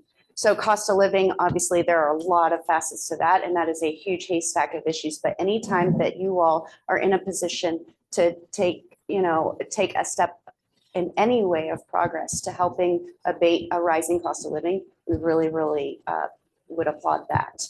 And then second to that, policy-wise, is please don't make a decision that makes it worse, right? So I know you all are tackling a lot of big issues, but cost of living is one of the biggest ones. Housing's a big piece of that. So anything we can do to take a step in the right direction, because that's such a big issue, we really applaud and ask that you take great consideration over any decisions that might worsen that aspect. And then, like we've heard folks say in other presentations, nightlife and activity, feeling connected to this place, feeling like you have things to do when you get off work, you have organizations to be involved in and festivals to go to. All of those things contribute greatly to the desire for folks to stay. Thank you. Well, you'll be happy to know that we're not trying to make it worse. And my theme personally for this session was not the fear of failure, but the fear of succeeding in things that don't matter. And so trying to focus on what those real issues are and making a conscious effort to try to provide support and help when we can has been important, I think, for all of us. So thank you.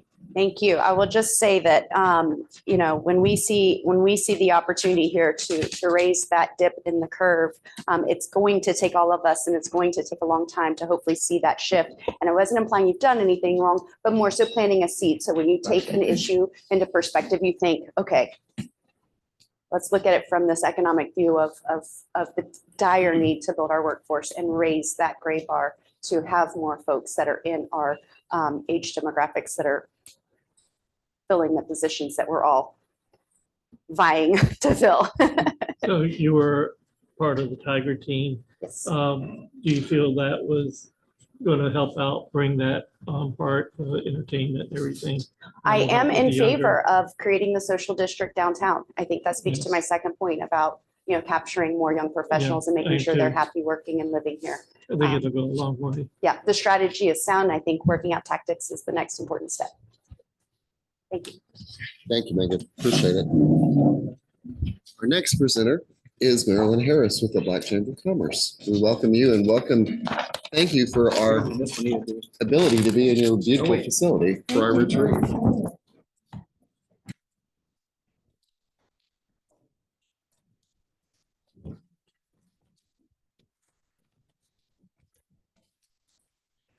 Oh, well, we'll just make it work.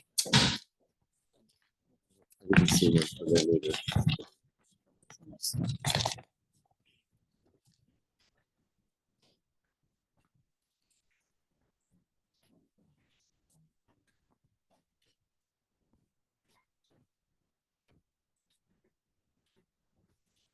I think I'm mic'd up.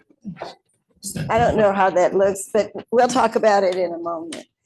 First of all, thank you for the opportunity to host you. It's really an honor and a pleasure for a lot of reasons that I'll discuss in just a moment. And thank you for the opportunity to present a little bit about the Beaufort County Black Chamber of Commerce, or BCBCC, who we are, what we do, and really our why.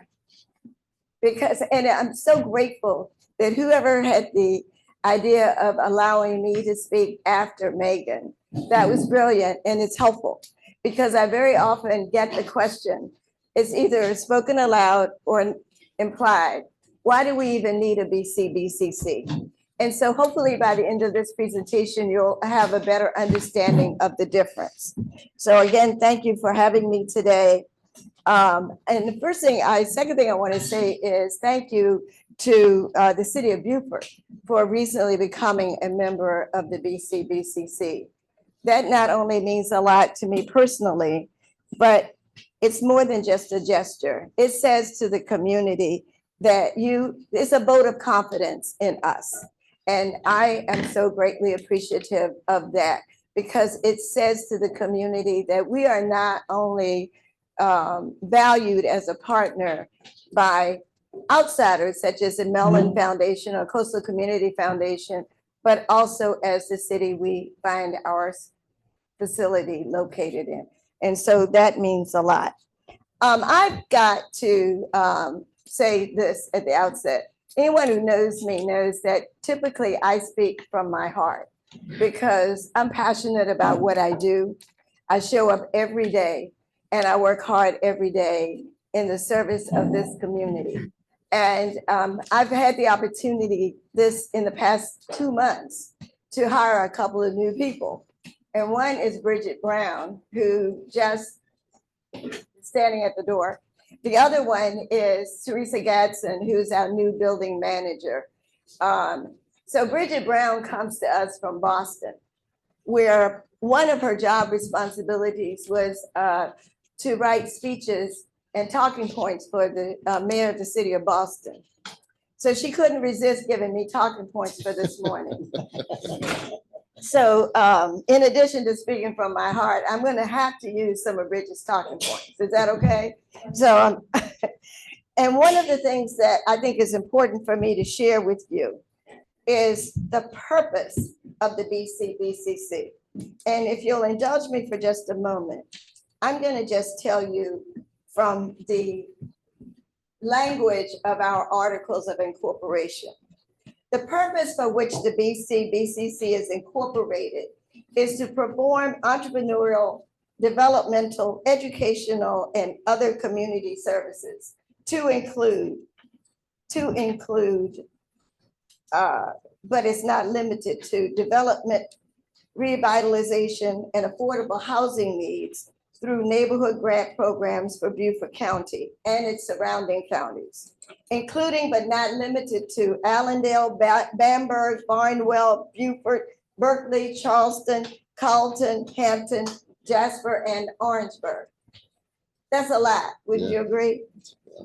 The BCBCC will specifically work toward expanding and promoting the economic empowerment of the minority communities, including but not limited to expanding business opportunities, employment opportunities, increasing education, providing training, and encouraging advancement through entrepreneurship. The BCBCC will offer and provide housing counseling and education to current and potential homeowners and tenants to assist them in improving their housing conditions and in meeting the responsibilities of home ownership or tenancy. The BCBCC will also offer microloans to small businesses through their microloan businesses.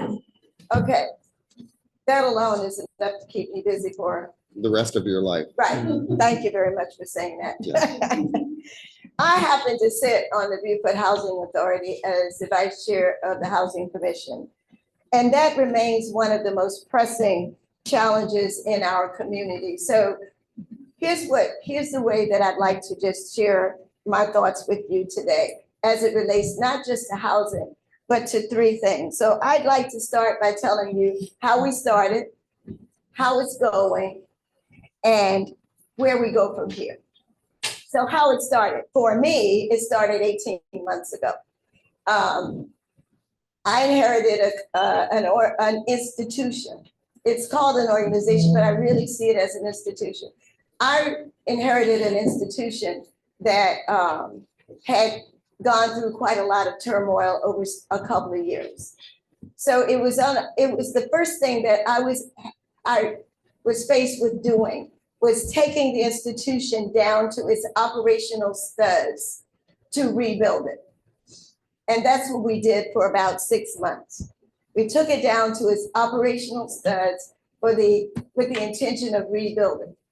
And there was a 4-step process here: restoration, rebuilding, advancement, and finally sustainability. Where are we today? We're in the restoration phase. So how's it going? Here's how it's going. We are the type of organization or institution that we are is membership and partnership. And so the Sankofa, which you see, I think some of you have on your table, or if you can't see it on the screen. The Sankofa is sort of what drives me in my mission here. The Sankofa spirit, if I could just tell you a little bit about it. Sankofa is a mythical bird. I'm sure you've heard about it if you lived in Beaufort for any length of time, that symbolizes the Akan people's belief that learning from the past can help guide the future. It brings the wisdom of the past into the future. That little egg that you see in the Sankofa bird's mouth represents the wisdom of the past. The feet are pointed forward. So we are looking to capture the wisdom of the past, not just from the recent past, but from the ancestral past. And so the way that that's happening for us is by partnering with some of the most important people in the community that we support. In terms of how it's going, we have been the recipient, and we're honored to have been the recipient of a Mellon grant, which we call the Grace Initiative, because it really is an initiative for us to assist the Gullah Geechee community. It is an $875,000 grant from the Mellon Foundation that allows us to provide educational support, works through workshops and a conference, legal services support, and other collaborative support to the Gullah Geechee community in an effort to help preserve their culture.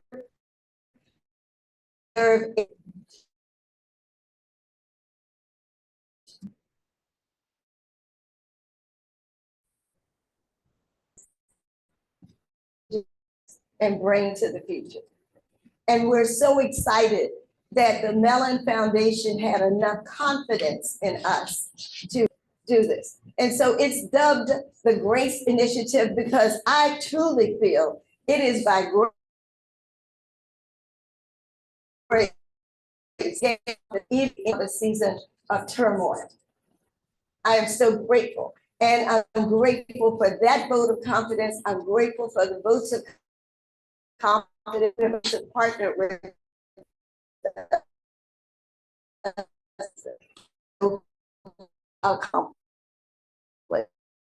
community on their faith and our to all grant us 1.5 in capacity to support our operation.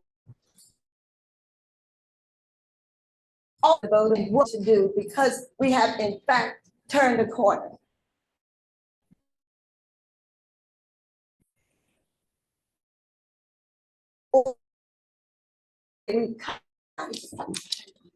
Mellon grant is a 3-year grant. And I might add that the Mellon grant is a 3-year grant, but in the 3rd year, I see my friend in the back, in the 3rd year, this grant affords us funding, seed money, to restore this building behind us that's sitting on that lot, that grassy area behind this building, that once upon a time, a certain group of people tried to turn into a parking lot, and some other people kept it from happening, and we're so grateful. So they're giving us the seed money so that in 2026, we can restore that building and it becomes an incubator. It becomes a classroom facility. We are partnering with others to build on that grant, to gain additional grant money to build on that. We are moving in this season here at the BCBCC. So the CCF grant offers us the opportunity to build capacity. It is because of that that I'm able to bring young Miss Bridget Brown from Boston, who comes with a wealth of experience, who, by the way, did a Gullah Geechee culture in for this. Miss Teresa Gadsden brings her skills from Atlanta. He has a coordinator. And sometimes I have to say, whoa, time out. Okay, we're gonna get there. But I think I found her to be an awesome host. Have you not? Yes, I agree. Thank you so much. It's also allowed us to increase our basic staff. And so we now are have brought on as of yesterday, one amazing intern from USCB and another is coming on shortly. And so we revamped the entire staff under the guidance of a brand new board of directors that replaced an incredibly courageous board of directors that brought a very unpopular lawsuit, but so much good has come of it. I believe that as good stewards of the funds that have been graciously bestowed upon us, my responsibility is to continue to use these funds in the best possible way. One of the interesting but wonderful aspects of the CCF funding is that 350,000, don't let me say something that's incorrect, Bridget, you can just do this. 350,000 of the funds, the 1.65 million, is in matching. And the matching is to encourage the community to show its support of the BCBCC by joining us. So when the city joined us, that tells our funders that we have in fact made a difference somewhere, and that you have the confidence in us and the belief in us that we're going to grow and that we're offering something of value back to the community. So these are matching funds. So they're going to match by 2, every time we bring in up to $350,000 in membership. And so for that, I'm twice as grateful for your individual and your collective membership. To learn more about the Grace Initiative, because I told her to do this, and so she's doing it. There's a flyer on the table that has a QR code. The Grace Initiative is also a re-granting initiative. So we have about $125,000 available to re-grant through existing organizations funds to support Ayers preservation and Ayers culture. And so we're very proud of that opportunity. We're building memberships, but we're also building partnerships. And so we brought in a number of new partners who now understand that the BCBCC has arms stretched wide open to everyone. So, for example, Low Country Legal Volunteers are not only a new partner, they're opening an office here in our facility, and they'll hold office hours on a regular basis, and they'll be across the hall. The Center for Ayers Preservation out of Charleston is a partner who also will have space across the hall in our building. Beaufort County School District is a new partner. The Good Neighbor Clinic is a new partner. Marshview Organic Farms, the Regional Chamber of Commerce is a partner, and we're so grateful that we're their honorary member and they're our honorary member. Beaufort Jasper Comprehensive Health, Blackwoody, the Hilton Head Island Gullah Geechee Neighborhood Commission is a new partner. So how's it going? It's actually going very well. And we accomplished this in just 18 short months. And so I'm so excited about the next 18 months, I can barely stand here and tell you. So somebody asked me, what is your why? A few days after I got here, what is your why? My why is to give back to the community. Some of you who know me know I was retired minding my own business, sitting on my back porch. But I couldn't resist the opportunity to give back to the community. The second thing people asked me was, did you know when you took this job? No, I did not. No. But once I tell God I'm going to do something, I keep my promise. And the reason why I do that is because God has always kept his promise to me. So where are we going? We've started a new program that meets every third Thursday called Bold Futures. Getting back to the Sankofa spirit. Our first Bold Futures was a meeting several months ago with members of the legislature, starting with congressional members. Ro Khanna from California spoke on AI and other initiatives that are available to us in Beaufort. We had local state representatives here. We had county and city representatives present. It inspired us to keep going. This past Thursday, we were at capacity in this room, continuing Bold Futures and Bold Conversations, a call to action. What should the Black Chamber be doing? What should this community be doing in this season of turmoil? We would be doing ourselves and our community that we represent a disservice if we didn't acknowledge a turmoil in this season that impacts all of us who are nonprofits and charitable organizations. What is our role? What is the role of a BCBCC in this community? I don't have all the answers, but we invited people to come here and talk with us about what we might be able to do to help continue to move towards sustainment, even in the midst of disruption. So here are some of the things we came up with. We're going to continue to take care of our community through housing repair. In the last 18 months, the BCBCC has committed nearly $100,000 in South Carolina state repair funds to repair 5 homes in this local community. I think it's one in the city, and we're currently working on 3. That's 4 times more than that had been accomplished in the previous year. We have a dedicated housing repair coordinator who works really hard to get this done.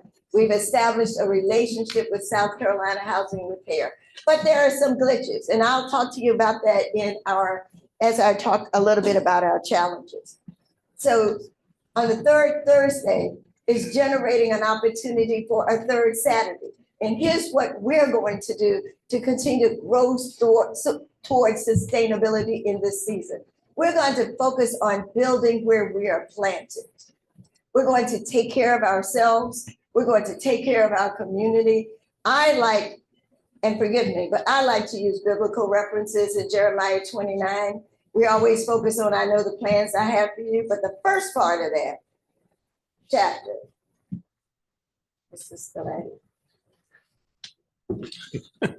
is God talking to the Israelites who were exiled. He said, just stay where you are for the next 70 years. I'll come back and get you. But while you're here for 70 years, here's what I want you to do. I want you to build where you are planted. So it doesn't matter what's going on around you. You build where you're planted. You plant your gardens, you build your houses, you grow your families, you take care of each other. And I'm going to come back to see about you in about 70 years. I hope it doesn't take 70 years. But I think that the message is grow where you're planted. And that's what we intend to do. So on the third Saturday of each month, I've asked for volunteers to come and teach youth literacy in 3 areas. Civics, how do we get where we are without a knowledge of civics? Civics, financial literacy, and history, beginning with local history. Because the Sankofa spirit says you gain the wisdom from the past. You can't gain wisdom from the past if you don't know the past. So we're going to build on the wisdom of the past, even as we point our feet forward. That's what we're doing. That's our goal. And I have every confidence that we're going to achieve our goal. So restoration, we're at the end of restoration, the beginning of rebuilding, which is the second step. Advancement is the third step, and sustainability is our final goal. To get to sustainability, we've initiated a capital campaign, and the goal of the capital campaign is to pay off the mortgage, quite frankly, because this institution and this community deserves a building that's paid for, that is community oriented, and we don't have to fight or worry about how we're going to keep it moving forward. So we're going to restore the property behind us because we need to have something to give to those very same young people that we're teaching on the third Saturday of each month. We're going to continue to improve and build on our grants program, our grant initiatives. We're going to continue to grow our clients. And there's sort of a misunderstanding because we got Black in our name, that we only serve the Black community. Certainly we target the Black community as a minority business community, but some of our clients include minority and other women-owned businesses, such as Hobbit Hill, such as Nuances, such as Rain and Bagels. Some of our members are Hobbit Hill, and many of the other people that I've spoken about. But we use Blackwity, which is an organization that teaches business classes. So when I authorize a business loan, I require that client to go through a 12-step program to make sure that they understand the business they're trying to get into. And that's going to keep us out of trouble moving forward. So we are an organization that has open arms to partnerships. We serve a diverse community, but a minority community. I sit on the Beaufort Housing Authority as a commissioner because I care about that part of the charge in our articles of incorporation that speaks to housing. Because it's important for all of us to ensure that this community of people that we support live in safe, clean, sanitary, and affordable housing. And I do that not just here, but in my service through the Housing Commission. And I thank you for your endorsement of my position on the Housing Authority. And so I'm open to any questions. Oh, I did have one more thing. We are welcoming, where is Megan? Megan, I get to cut a ribbon this week. We are welcoming a brand new business out of Delaware into our community. It's called PRN Staffing. They moved here from Delaware, and I thank Councilman Mitchell for introducing them to us. And so they're bringing their business. This is their third location from Delaware. They're opening their offices here on our third floor, and they do home health care and staffing. They even teach classes on phlebotomy, not phlebotomy, yeah. Phlebotomy. I'm talking too fast. Okay, but they'll be teaching classes in here. So that's our contribution in the last 18 months to economic development. So anyway, thank you for your time. Thank you for your attention. Thank you for being here, and I'm open to questions. Council, any questions? Well, Marilyn, I probably can't quote the Bible as well as you, so I'm not going to go there, but I can certainly hear the enthusiasm and spirit that you have for this chamber. And I just want to say, you know, for everyone here and everyone listening, what a blessing it is that you arrived just in time. The ship was founded. Yes. And I'm so glad that you're here. I know your history, I know your leadership skills, and I know that the chamber is blessed to have you here. I do have just one question. Could you talk a little bit about how you're partnering with Megan and the regional chamber, and maybe Ashley with AHAR in terms of events happening here, and how mutual support may be derived from the three of you talking and working together? Well, hospitality, you're not getting out of here with us and our partnership establishment.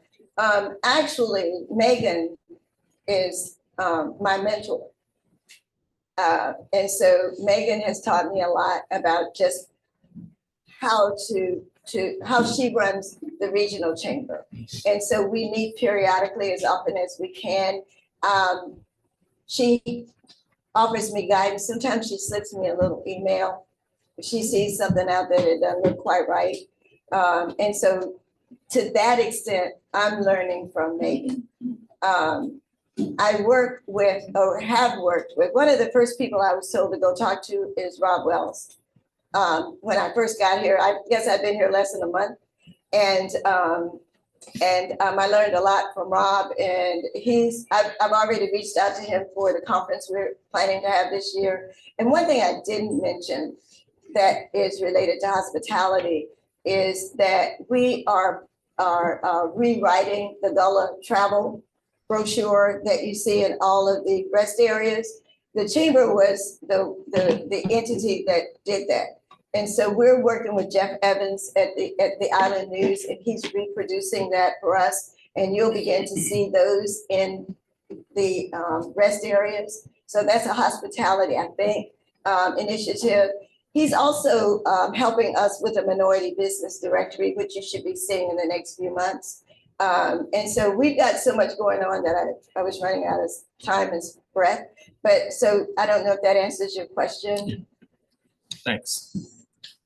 I'll just say, first of all, thank you so much. I appreciate the energy that you bring and the thoughtful approach to how we can move forward. I didn't know about this at all, but hearing your explanation of the Sankofa, and the focus on not just understanding the value and the lessons learned in our past, but then further educating the youth on those lessons to ensure our steps forward. So I'm thankful for that. I'm excited to hear about not just the fact that you have secured new partnerships, but also had success in grant opportunities.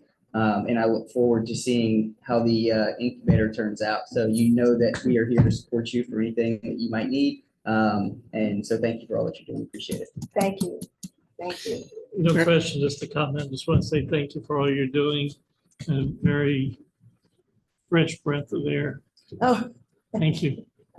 Thank you, Marilyn. I really appreciate it as well. And the energy and enthusiasm and integrity you bring to this institution is a godsend to our community. So we really appreciate you and are looking forward to continued partnership down the road. I also cannot see you sitting on your back porch. Just want to say that. Just had to bring that up. But Yes, If we do you- have gators back there. If you've listened to the conversation this last couple of days, you'll see this would make sense, but I would just suggest one thing. Your goals be objectives. Okay. You said I goals take 3 that. times. I counted it 3 I times. take that. I take that. You're going to foster a warmer objective for the Objective, future. yes. Marilyn, I just want to thank you for your hospitality. It shouldn't be lost on anyone that we are sitting in your house as a result of your hospitality and opening up your doors for us to have our event here for these 3 days. And that's very gracious of you and the chamber. And so we thank you very much for that. Well, we thank you Here, here. for giving us the opportunity to host you, Thank and you. I'll be around. We look forward to it. Thank you very much.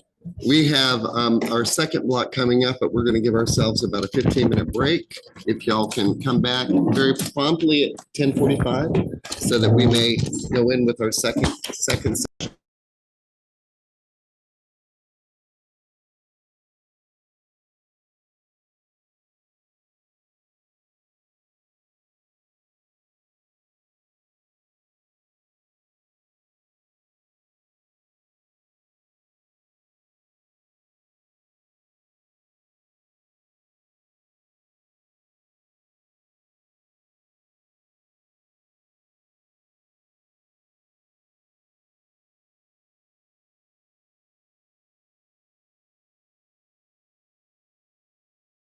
The South Carolina Military Base Task Force is going to be our next presenter for our partners, and we welcome Neil. Neil's had a long history with the city and as a partner and as an employee and as a consultant. So we greatly appreciate him being back with us today as well. Thank you, sir. Appreciate it. Good to be back to see so many friends, familiar faces here. Today, we're going to talk about, and first off, I just want to say thanks to Councilman Lipsitz for assistance with a Navy issue as it relates to nursing. Thank you very much. And then I am just absolutely thrilled to be here today to talk about the South Carolina Military Base Task Force. I, of course, am the representative to the South Carolina Military Base Task Force for the Beaufort area. My relationship with the Military Base Task Force started really even before I officially retired from the Marine Corps in 2016. And it has continued since 2016. And I've had the opportunity to represent Beaufort up at the state level for a wide variety of matters. All right. How do I get the? You got it. You got it. Good check. Oh, get a change? Okay, terrific. Okay, so this is the scope of it. You see the task force, the primary mission of the task force, the scope is to advise the governor on all things military. Now, we kind of take it a little bit of a step further here in Beaufort, and we really kind of believe in the total force concept. So anything that affects the military, our 3 military bases, anything dealing with our retirees, anything dealing with our veterans, because we're so linked, intertwined. So we really kind of advise the governor, the Secretary of Veterans Affairs on all matters related to the military. And of course, we're always interested in improving the quality of life for the military. Now, I will tell you that before I retired some time ago, I was involved in what's called the base realignment and closure when I was wearing the uniform. And so I had an opportunity to go through the drill of identifying the value of the military installations. And it is an exhaustive review. And I can tell you right now, this region does very, very well. And the things they look at are, what does your infrastructure look like? Now, when we talk about infrastructure, we think about utilities, roads, things like that. But it goes far beyond that kind of infrastructure talk. They talk about the school system. They talk about, how does the local community treat the military? Are they accepting? So it's really kind of a 360-degree view of that military installation, looking through the prism of the infrastructure that they're surrounded with. So we've got a lot of experience in dealing with the value that Buford brings to the Tri-Command, Parris Island, the Naval Hospital, and of course the Air Station.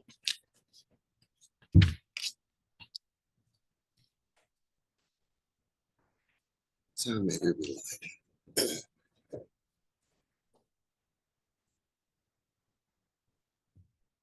Okay, success story. South Carolina is a huge success. As we can see this, you've got the military bases in South Carolina, very, very strong presence. And we cover just about everything. You take a look at Joint Base Charleston, a player on the national level. You talk about Parris Island, you talk about Fort Jackson. We've got the lion's share of all the recruits that this nation has coming in annually right here to South Carolina. What do we have here? Maritime and physical security. Of course, you've got Charleston, you've got the Coast Guard, very, very strong as far as that goes. And something that's kind of new here is Fort Eisenhower. And we take a look at cyber.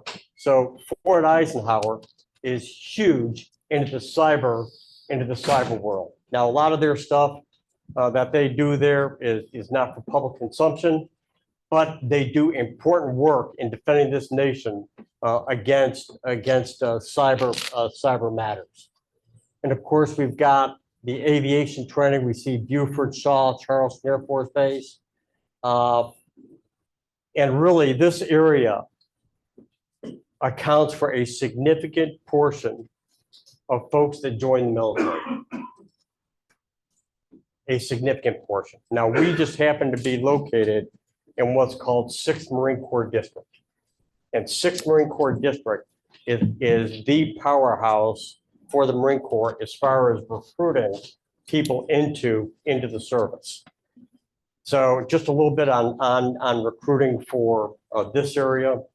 The Marine Corps will bring in and train around 63% of its total population between June, July, August, and September each year. The other months account for the other percentage. But that just gives you an idea of how much we train in a truncated period of time. And the reason why they do that, of course, is to accommodate the high school graduation schedule. That's why you get 63% or above 50% within a 4-month period of time in order to satisfy the throughput.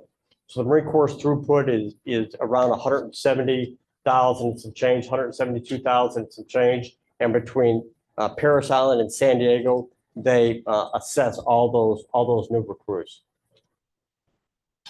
And of course, we have South Carolina, which is growing incredibly in its veteran population, because South Carolina in general, in this area in particular, is so welcoming for our military members. And of course, our military members are so vital because they're coming with skills that you're not going to find in a whole lot of other places. Highly trained, highly disciplined, know how to show up with the right attitude, the right attire, the right mission set, and they just are a value added to the community. Okay. Economic impact. I think we've all seen the economic impact up here. We know the value of it. There's a number up here which I think is kind of instructive, and that's the Veterans Administration impact to this area, which is about $176 million annually. That's a big, big, big number. This tells you that you've got more veterans coming to this area. And of course, with the state exempting military retirement pay from income tax, that is a big deal. That's what's causing a whole lot of folks to come to this area. Now, many of you have already seen the economic impact going out to 2044. It's estimated that the littorals or the coastal areas in South Carolina are going to see about a 20% increase in population. And a lot of that is going to be your military population that comes here. So I've seen some reports that indicate that we're looking at about a 20% increase, or about 6.2 million folks in the coastal areas in South Carolina, 8 coastal counties in South Carolina. That's a big deal. Retirees, 4,500. We think that number's kind of light on the retiree population. We think that those numbers probably need to be updated. And of course, DoD civilians at 1.2 thousand. We also think that that probably needs to be updated somewhat.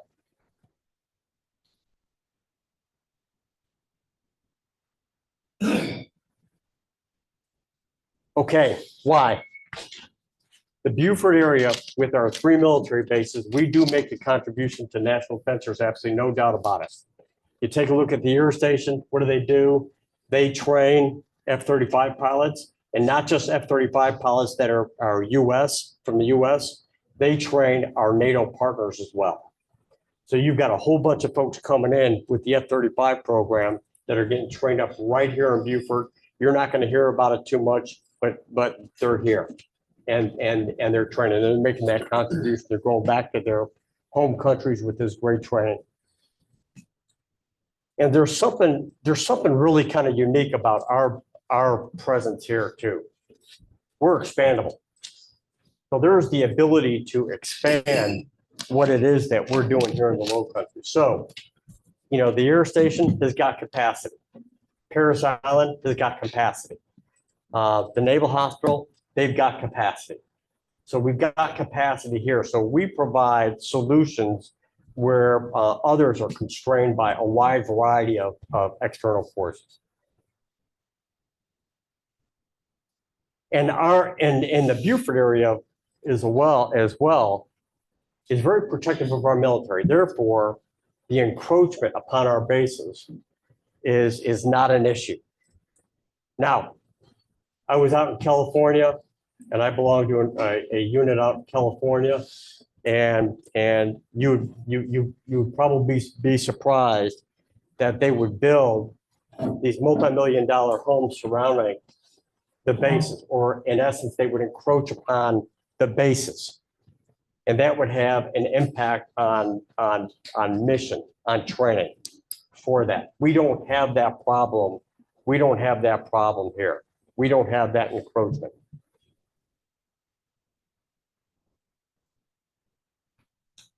Okay. So the South Carolina Military Base Task Force, we've got some results. First thing up there, the Living Shoreline. The Living Shoreline project is underway as we speak, and it should be constructed by the end of the year. Now, what the Living Shoreline project is this project is going to put basically a reef around the most critical parts of Parris Island. What's the so what factor? The so what factor is that will cause a reef to be put out there, and then accumulated sediment is going to come on the opposite or on the land side of that reef and actually create more marsh around Parris Island. More marsh is the protection from erosion. So we're not going to have the erosion on Parris Island that you'd find in other places. Now, this is instructive because I think with my previous experience with the city, there are other areas which may benefit from a living shoreline that is kind of a natural solution to an ongoing problem. If you can create more marsh and diffuse that wave energy coming into your surroundings and create more marsh, you're now protecting your real estate a lot greater. Second thing, and we were able to get $5.4 million for that. And I will tell you that of all these dollar amounts that we've gotten, Beaufort has grabbed or has won over 14 million of the $22 million available statewide. So we've grabbed the lion's share of the funds available through the Military Enhancement Fund, so graciously given to us by the legislature. The pathway, we now have a brand new pathway that goes from the air station to Laurel Bay. That's a connection to the Spanish Moss Trail. That is a huge addition. That is no longer an unsafe way to travel from Laurel Bay to the air station. Wastewater treatment plant, we just funded the wastewater treatment plant, that's going to take care of everything from the air station all the way to Paris Island for a total of over $4 million. And so what does that mean for us? That means that our wastewater treatment system is also stronger as a result of that. Because it just doesn't support just the air station or just Paris Island. So that it's all interconnected with the community. The $10,000 grant for trees at Paris Island, and of course, the study that informed on the hospital. Now, we all know as of February 6th that the Navy had announced that the Naval Hospital is not closing. They have no plans. Now, anyone who's been in the military apparatus knows that when someone says, hey, something's going to happen, from the time they say it's going to happen to the time it actually occurs, your kids may be Social Security retirement age eligible before that occurs. But having said that, at present, the Navy has said that they're not closing down the Naval Hospital. What does that mean for us? That means that veterans are still going to be able to be cared for at the Naval Hospital. That means retirees are still going to be cared for at the Naval Hospital. That means active duty and their dependents are still going to be cared for at the Naval Hospital. So that is not going to change. Purple School District, that was initiated, and that's now in effect. And of course, we've always got the ancillary civilian support to the military installation. So from time to time, military installations will come up with requirements. They'll say, we need A, B, C. We have a gap in our military coverage. They will leverage the military-based task force in order to be the connecting file to whomever has that asset to create, to fill that gap, if you will. And we're very, very good at doing that, and we're very happy to do that. Okay, some other things that we've done, we successfully addressed an issue to help address an issue that was occurring between government and the military, and that was addressed quite nicely. We're currently in the process right now of improving the water provisions to Paris Island. That project is undergoing engineering as we speak, and that will basically underground the water system that's coming from Beaufort onto Paris Island. Currently, that water is running above ground, and that's got some significant difficulties. That is a significant problem on a wide variety of fronts. That's being addressed right now. The gas has also been undergrounded at Paris Island, taking that from above surface to subsurface. That again is good for the environment. That's good for the sustainability for Paris Island. And you see this here, we're currently in the process right now of assisting with the delivery of electrical service to the Naval Hospital. And this will improve the Naval Hospital's capacity to deliver those kinds of things that they need to deliver to support their population. The other thing here that I would push to you here is that occasionally our elected leaders at the federal level would like to have what's called white papers. White papers are basically a little information slice on what's going on in your area relative to a particular issue, whether it's housing, healthcare, childcare, whatever. We put those white papers together on very, very short notice in order to arm our federal delegation with the information they need so they can create legislative solutions if required. We're also working on a couple other things here, working with the state to get the military, to get the Marine Corps and Navy qualified as CDL drivers aboard their installations, instead of having to go to a third party for that instruction. That doesn't seem like a big deal, but it actually is a big deal if you can take a military person, train them up on a military base, and then afford them a state-sponsored CDL, that's kind of a big deal.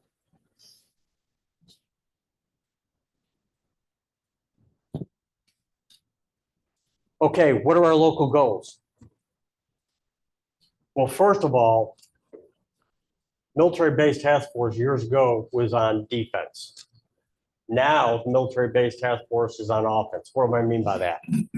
Defense years ago was, hey, we need to protect our bases. We're not in the protection of the bases business anymore. Now we're in the business of how do we expand what we're doing with our bases? And what does that mean? That means improving the infrastructure. That means improving quality of life. That's what that means. That means getting out there and making sure that everyone knows all the good things that the military is doing for the local community and what the community, the good things that the community are doing for the military. And I think we're hitting the mark on that. We, of course, and this is going to be a big deal, which I know many of you can appreciate. We are very, very concerned about healthcare here in the Low Country. Not just healthcare for that population set that we're talking about, you know, military dependents, retirees, veterans. We're not talking about just that. We're talking about healthcare writ large, because if you've got someone in the military who goes for healthcare, well, they're competing with someone else in the community who also needs that healthcare.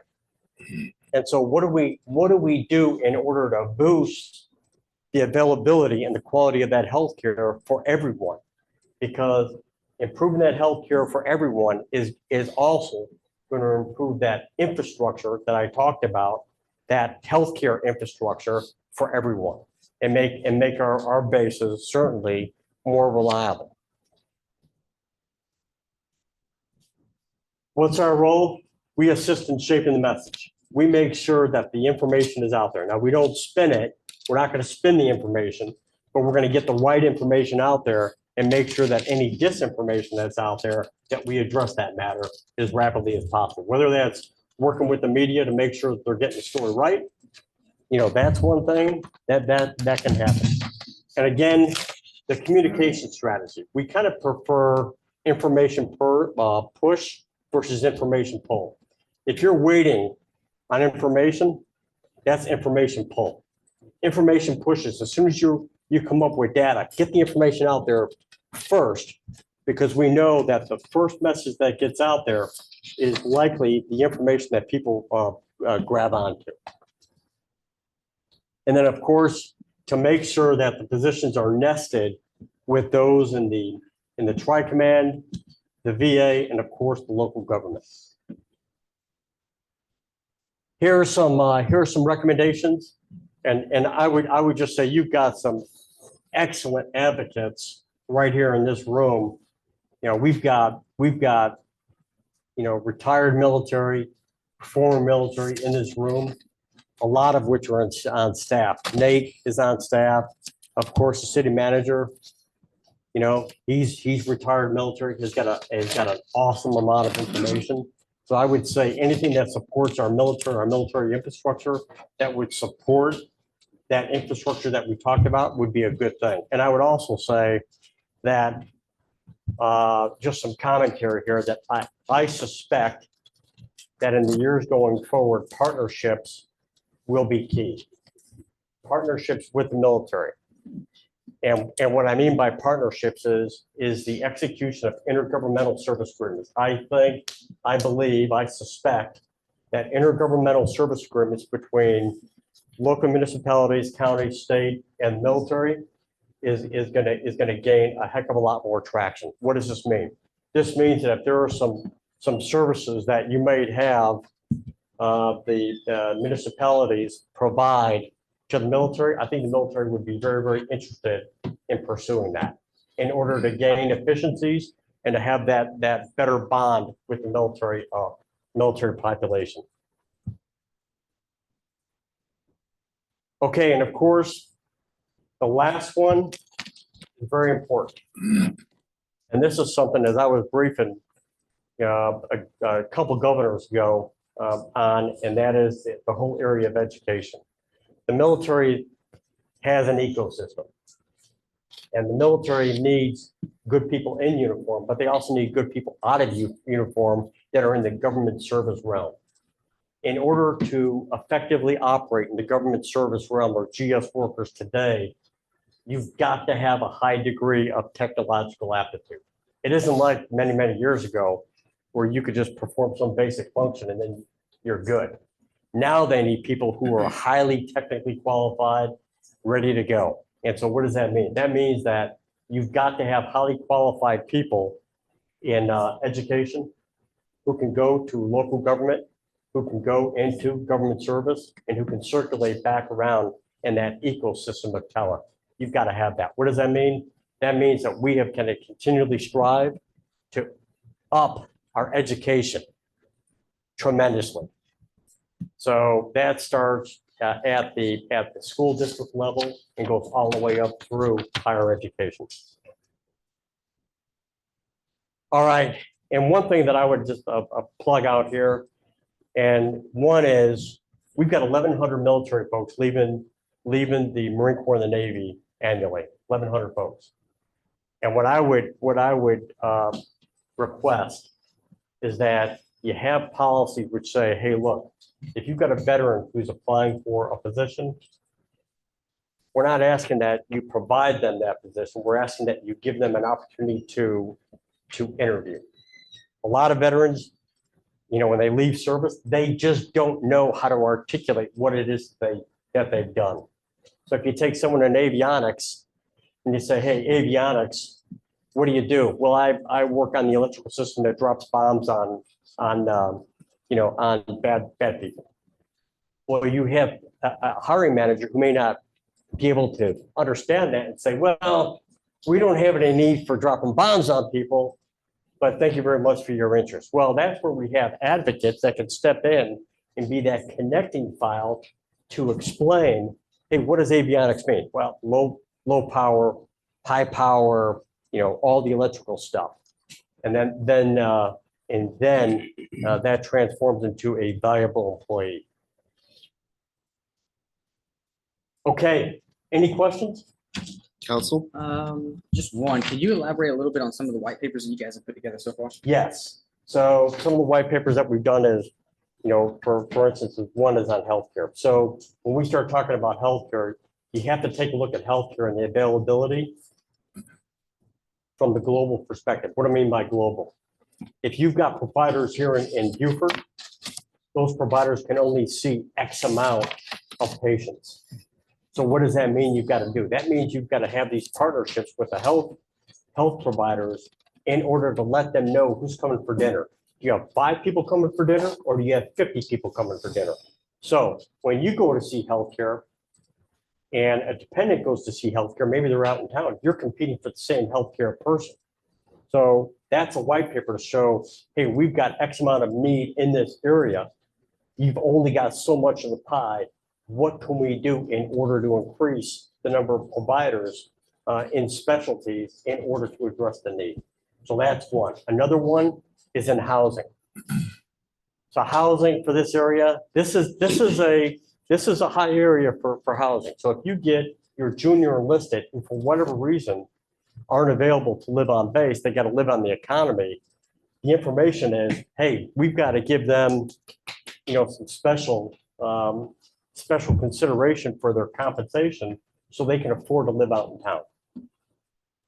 So that's one. Now, one we were very successful in working was getting a dedicated left-hand turn light for the air station for their petroleum products that were coming onto base. So now they've got a protected left-hand turn. So we were very successful in that.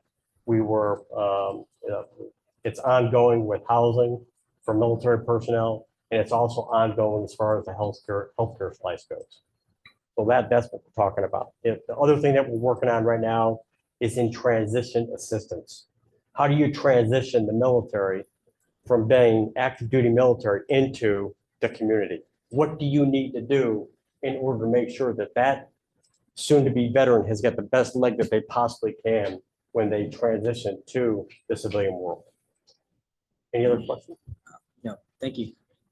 You said the Naval Hospital is staying Are they still building the super clinic at the naval, at the air station? So the short answer is that is not in motion now, and it's not projected to be in motion.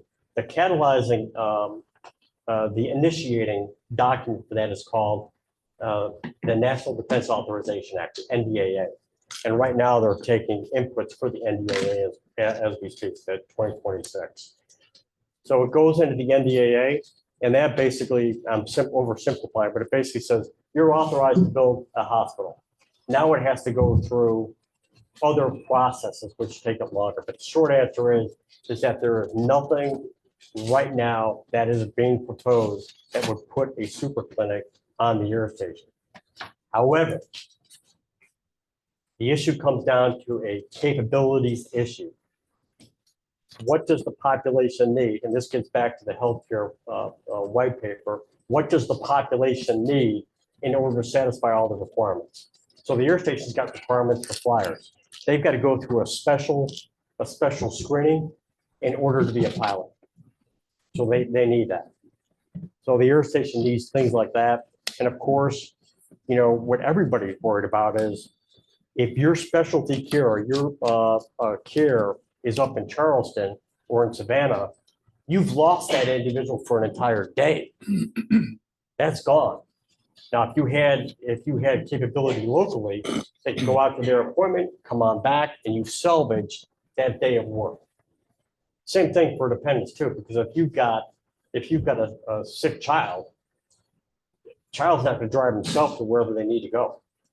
That's why we're taking a look at that total package. But short answer is there is absolutely nothing in the works right now to build a super clinic aboard the air station. Okay, thank you. Yes, sir. I just want to thank you for the presentation. Yeah. Just want to thank you for the presentation. Yes, sir. Any other questions? A couple of years ago, there was some noise about the possibility long-term of combining the recruit stations from East Coast and West Coast. Have you heard anything more about that? There is nothing, there is no discussion on that at present about combining those. Now back when I was in uniform, you know, way back, that was a discussion point. Could we, you know, I want to say it was back in the 90s when we were having a similar discussion. I've heard it more recently than that, but it's not current news, no. No, and there are no plans. There are no plans to do that. Of course, the Marine Corps is broken down in Eastern Recruiting Region, Eastern Mississippi, Western Recruiting Region, Western Mississippi, and the generals at San Diego and Parris Island are in charge of not only recruit training, but also recruiting in each of those regions as well. So that would be, if that were to occur, that could be done. It would be a tough call. Any other questions? Sir. Yeah, I'm a veteran. I use the VA services a lot. And what I've been noticing and what I have a question about is the hospital seems to have been expanding VA services. And there's also been an integration between DOD and VA services at the hospital for specialty clinics. However, one of the big programs that's come out and had been being used for a while was community care, which gave you a bridge between having to go to Charleston or Savannah and staying here. It seems like that community care is starting to break down a little bit. So I didn't know if you had any information about that program maybe starting to go away and more being taken over by the VA, and maybe seeing that cooperation between services happening at the hospital. Okay, couple things there. First of all, community care is going to be alive and well, and that is being re-energized at the Department of Veterans Affairs. That is absolutely occurring. What that gets back to, however, is who you've got coming to dinner, 5 or 500. And that gets back to the capacity issue. So have we properly informed Department of Veterans Affairs, Department of Defense on how many specialties we need in this area so that they can up the number of offerings in this area. But the bottom line is that the VA is very, very interested in community care. The only time that community care is going to be a problem is if your community care, the delivery of service comes after the VA can provide the service, because what they're looking for is they're looking at speed of delivery of service. So if you've got a community care provider that says, I can get you, but I can get you in 2 months. And the VA says, I can get you, but I can get you in 6 weeks. The VA is going to say, come see us for delivery of care. Now, if you say it's not that big of a deal, I can wait. Okay, super, super. But it's on the delivery of care. And again, this gets back to it. Now, as it relates to the Naval Hospital, I see the Naval Hospital following the, what we call the Great Lakes project. And what the Great Lakes project is for lack of a better term, they integrated VA and DoD healthcare. So you as a vet, you may go into the VA and you may see a DoD doc. And through the magic of systems, they clamshell it down, and whatever you do gets costed to the VA, and vice versa. You may be a DoD guy and be sent in to see someone from the VA. It's all in the delivery of care. So those models, I think we're going to see the proliferation of. Ma'am. Yes, sir. I have 2 questions. One is the museum at Parris Island. It's considered one of the best museums in South Carolina. It's also the most under-recognized. And I just want to be sure that there's no plans to do away with it, that there are plans, in fact, to maintain it and keep it operating. Absolutely. Yes. Good. So I have women that go, they get dragged there, and children, and then they come away saying, oh my God, you've got to go back.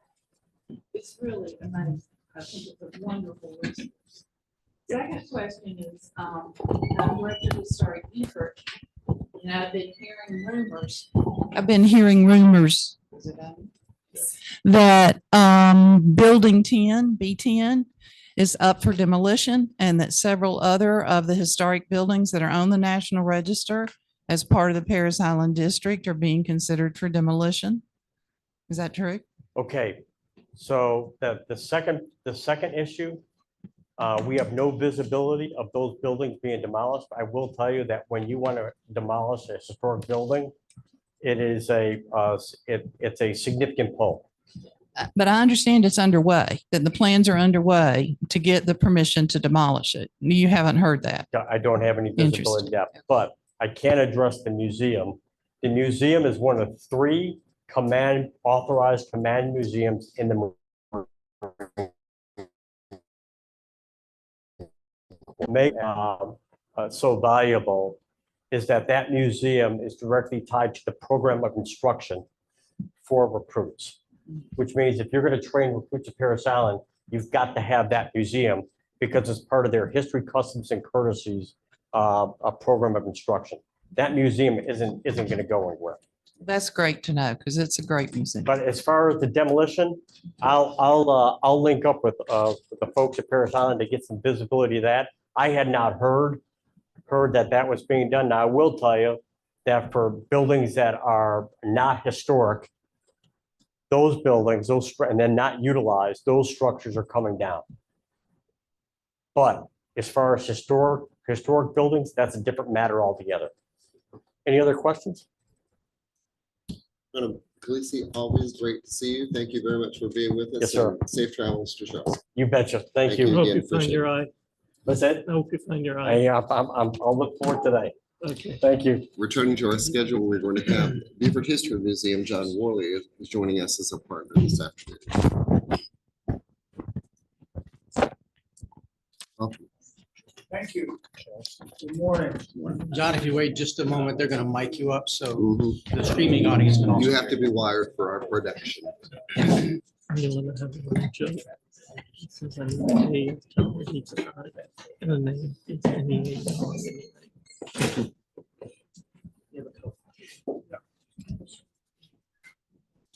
That's valuable information. All right, The new VA. hear me? It's not for broadcasting, it's just for the broadcasting that we're doing. Got it. So you're good to go. Got it. Your voice will carry, as it Yes. is always able to do. Thank you. Good to see everybody. I'm delighted to be here today. I'm the president of the Beaufort History Museum, which explains why I'm here. Nice to see some friendly faces in the audience. I'm going to be brief. You can express your disappointment in any way you feel like doing it, but I'm not going to take up much of your time. The Beaufort History Museum is in a unique period of our history. We're for lack of a better term, drinking from a fire hose with all the events that are going on. Starting in March, we have the bicentennial of Lafayette's visit to Beaufort. As you know, he took a farewell tour of America in 1824 and 25. And pretty much every town in America wanted him to come there, but he couldn't do that. But he did come to Beaufort. And so we are having, in celebration of that, we are having a ball on the night of March 18th. You council members should have received an invitation to it. If you haven't, you will. We hope you will come. You're our guests for that ball. We hope to see you there. Also, we're dealing with the 250th anniversary of the Declaration of Independence. Those celebrations are starting this year and will continue and culminate next year and the years after. And that's going to be a big deal. We sought a grant from the State Commission for the 250th, and we're able to get a $125,000 grant. And I'm obligated to publicize this disclaimer as a condition of the grant. So there you have it.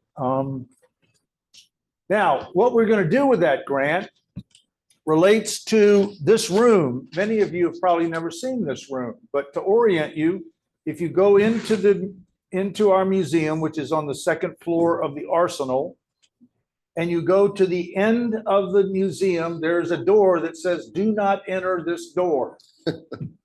If you go through it, you will cross a short hall into this room, which is currently used for nothing.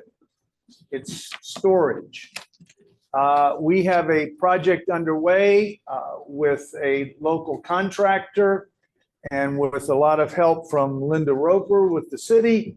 We are refurbishing this room so that it will house an immersive theater production focused on the 250th anniversary. That production, I don't know, I think I can, yeah, I got the, this is a video. It's not going to work. It's not? It's PDF document. There's a video that you would really like to see that I can't show you.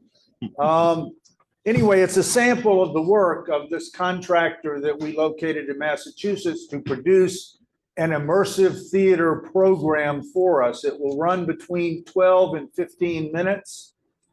It focuses on the tension between loyalists to the crown and patriots leading up to the Declaration of Independence, and that tension among Beaufortonians. We think it will be a very engaging project. And we need that room in order to show it. So the idea will be between 20 and 25 people will be ushered into the room. They will witness the theater presentation, and then they will depart and another group will come in. I took these photos of the stairway leading up to the room. Currently, there's only one entrance to the museum, and that's through the visitor center on the first floor of the Arsenal building. You go up by either an elevator or stairs, and you go into the museum. And we would like a separate access for this immersive theater production, and that would come from these stairs, which are currently leased by the Gullah Geechee community, and that lease is just about to expire. We would like to, we're in negotiations with the Visitors Bureau to lease that space because we need those stairs and we need some office space for the museum. My purpose here today is just to remind the council of a couple of points. One is that you own our collection. We have no paid staff. We're a pretty lean organization. We entertain and educate 5,000 visitors a year. We maintain and train a cadre of dedicated docents, again, all volunteers. We operate on 0 city dollars. I am told that's an unusual situation for a city that owns a museum, not to support it financially, but we are doing okay without it. Not that we'd turn it down if you want to offer it. We tell the story of Beaufort like no other facility can tell it, and we're very proud of what we do. We desperately need a curator, at least on a part-time basis. If you think about a museum that has no curator, you really do have to put in a lot of time to keep it going and to keep it functioning well. We have gotten some in-kind support from the city. As I mentioned, Linda's doing her best to help us out, and we've gotten some in-kind support from the city, and that has been very valuable. We don't rely solely on grants for our funding. We have fundraising drives. We have admission receipts for visitors to the museum. And one of our fundraisers last year was what we called a Piece of Our Past auction. Like any museum, we have a ton of stuff that is in storage. It will never be displayed. We have no room in the museum to display it. And in many cases, it really has no traceable connection to Beaufort. And so it will just sit there year after year unless we do something with it.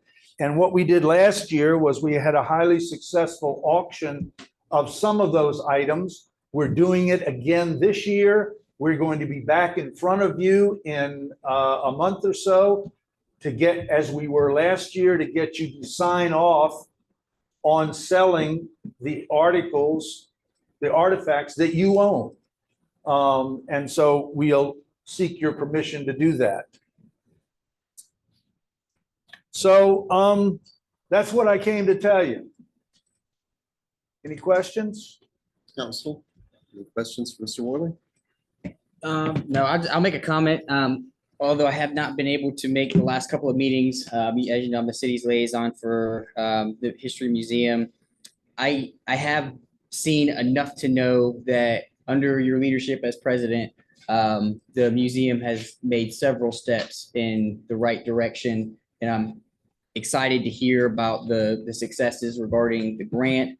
And that the auction is coming back. You're right, it did really well last year. I actually got a sword that sits very nicely in my office, and I'm thankful for that. So thank you for all the work that you all are doing. Have you had any discussions, just, and this is kind of in regards to the part-time basis, are you guys at $8 for visitors now? Have you had any discussions on ATAX. maybe, what's that? ATAX. No, I was talking about the fee. You're talking for, admission fees. Yeah, the $8. I think it's $8 for adults, I think. Is that about average for the museum, or would there be an opportunity to maybe increase that to help absorb some of the cost of a part-time curator? Have you had that? I don't think we could bump it up enough to support a part-time curator. I think that would be at some point, we hit some price resistance. We try to give free admission to military people, and we get a lot of those veterans and active military. I would love to have the admission be free, but we're not in a position to do that, although it's been discussed. So I think price-wise, we're probably about where we ought to be. John, as a former board member of the museum, I do appreciate the wonderful work that you do there, and big paycheck you get for it, so please continue. As a former docent, I thank you.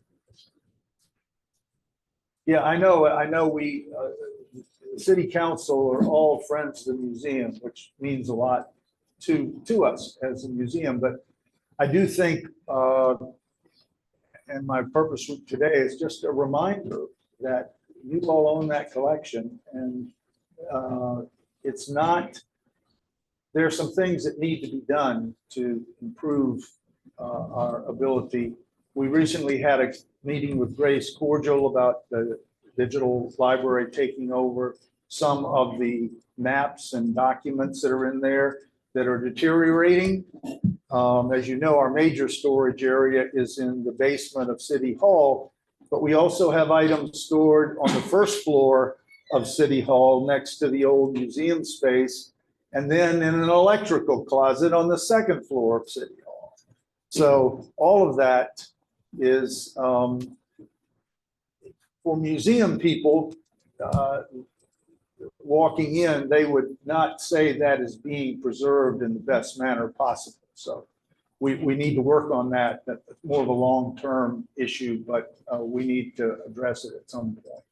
Well, and tying into that, I remember seeing an analysis that was conducted in 2010 that talked about the artifacts at that time and the condition of them.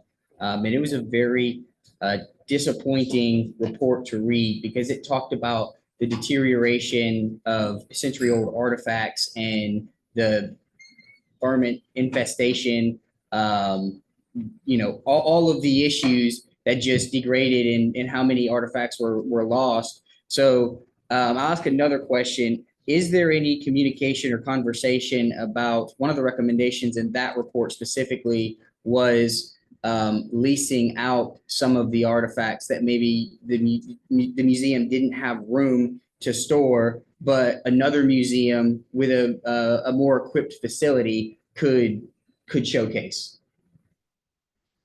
Yeah, I don't know. It's an interesting idea. We could look at it, but there are no ongoing discussions about that right now. I'm not aware of any items we're storing that another museum would have an intense interest in leasing. Nobody's approached us on that. Any other questions? Thanks so Thank you, much. sir. Appreciate it very much. Yep. We're very pleased to have Beaver Historic Foundation with Lisa Central. Nice to have you.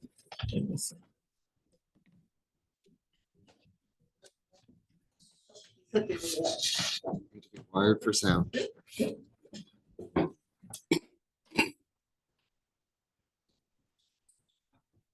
I don't have a budget about it. Okay. I found it. Good. Is it still morning? Good morning, everybody. It is. Yeah, how are y'all today? Good. Hey, good. So, thank you first for giving us this opportunity to tell you a little bit about the Stuart Beaver Foundation today and the projects and programs that we work with.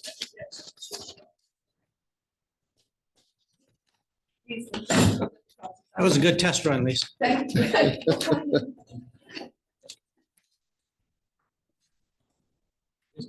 Hello.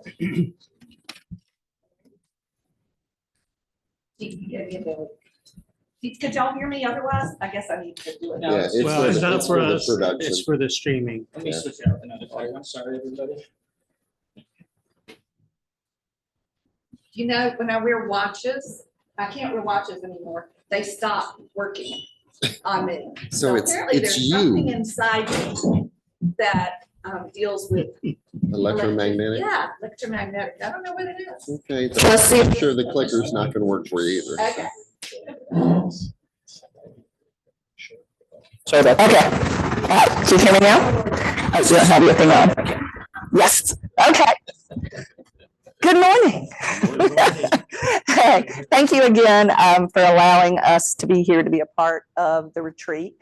We've come in the past as part of the audience to participate and to understand and to learn City Council's goals and directions and to contribute, as we had opportunities to do so.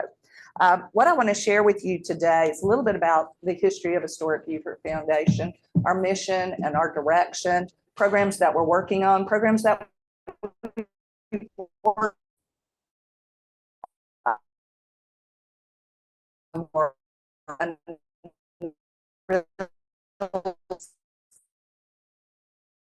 on to the first slide, sir. You do. Okay, I am. Okay, cool. So beginnings, I think y'all recognize 04. The photograph to the left of the picture shows how it looked in the 1940s when Historic Beaufort Foundation had not yet been formed, but a group of citizens came together and recognized that we were losing our significant and unique architecture throughout Beaufort. And if you think about it, our historic downtown and community started like most small towns, most small southern towns. We grew up around our means of transportation and commerce, and that was, of course, the Beaufort River. Well, prior to the Civil War and up until the hurricane of 1893, the fire of 1907, and the fire of 1925, the majority of the buildings that were along the Bay Street area that we considered to be a commercial area were actually residential form in design and also in use. And many of those buildings started to be adaptively reused. Unfortunately, with the hurricane and with the fires, we lost a good many of those properties over the years. And you started to see the commercial structures building up along Bay Street and along Port Public Street, which was primarily an African-American and Jewish mercantile corridor, as was Bladen Street. You started to see buildings of the time frame of the turn of the century start to be built along those streets. Well, it was as early as the 1930s, guys, that there were concerns specifically about the John Mark Badier House and the need to be able to save that property. It was slated for demolition by the city to become a gas station. And a group of thoughtful citizens in the community came together to save the Lafayette building. The building had been known for over 100 years at that time as the Lafayette building, with the understanding that when Lafayette came in 1825, he spoke from the portico and did his address to the city. We know he'll be doing that on March 18th, 2025. It was during that time frame that this group retained the property, purchased the property. It had been in the Badier family for all of those years since 1804, and they regained it after the Civil War and continued in their family with different kinds of uses on the interior. We had everything from a tonsorial parlor to an art school to a Lafayette cafe to an attorney's office and the first telephone exchange. All right, so that group raised money. They spent several years raising funds, and that group initially included Beaufort College and the Beaufort History Museum were a part of the initial group that helped to save the Lafayette building or the John Mark Badier House. And at the time, Brantley Harvey, who was our senator at that time frame, was chairman of the Beaufort History Museum. And so he was a very integral part of this during that time frame. And as the effort continued and they started to raise funds, the group started to have a broader view of preservation of our unique collection of architecture throughout our community. We were very fortunate with the Civil War that we did not lose really the majority of our residential structures throughout the district. That group morphed into Historic Beaufort Foundation. And in 1975, after 10 years of renovations, the house opened as the only historic house museum in Beaufort County. And y'all can see Henry Chambers and Strom Thurmond right up there at the top as a part of the ribbon cutting. We actually reenacted that with Shannon Erickson and Mayor Murray back in 2021 with our renovation of the house. The renovation of the John Mark Badier House marked a turning point in our community towards preservation and really became a catalyst for a broader look at what was happening to architecture in our community and wanting to preserve it. Henry Chambers took a real leadership role during the time of the 1960s and partnered with Historic Beaufort Foundation to conduct the first survey in 1968, which led to the National Register designation of our 304-acre landmark district. In 1973, it actually was designated as a National Historic Landmark District. In 1972, the city's first zoning ordinance was created. And one of the reasons that that zoning ordinance was created at that time frame was, again, there were concerns of loss of architecture, loss of the city's historic street pattern, loss of trees within the district. And in 1955, the raising of the Sea Island Hotel, which is now the Best Western, sparked another moment of huge concern within the community. And how can we support and save what's left of our architecture to preserve it for future generations? Our mission, as you can see here, includes education, it includes preservation and protection, and it includes presentation.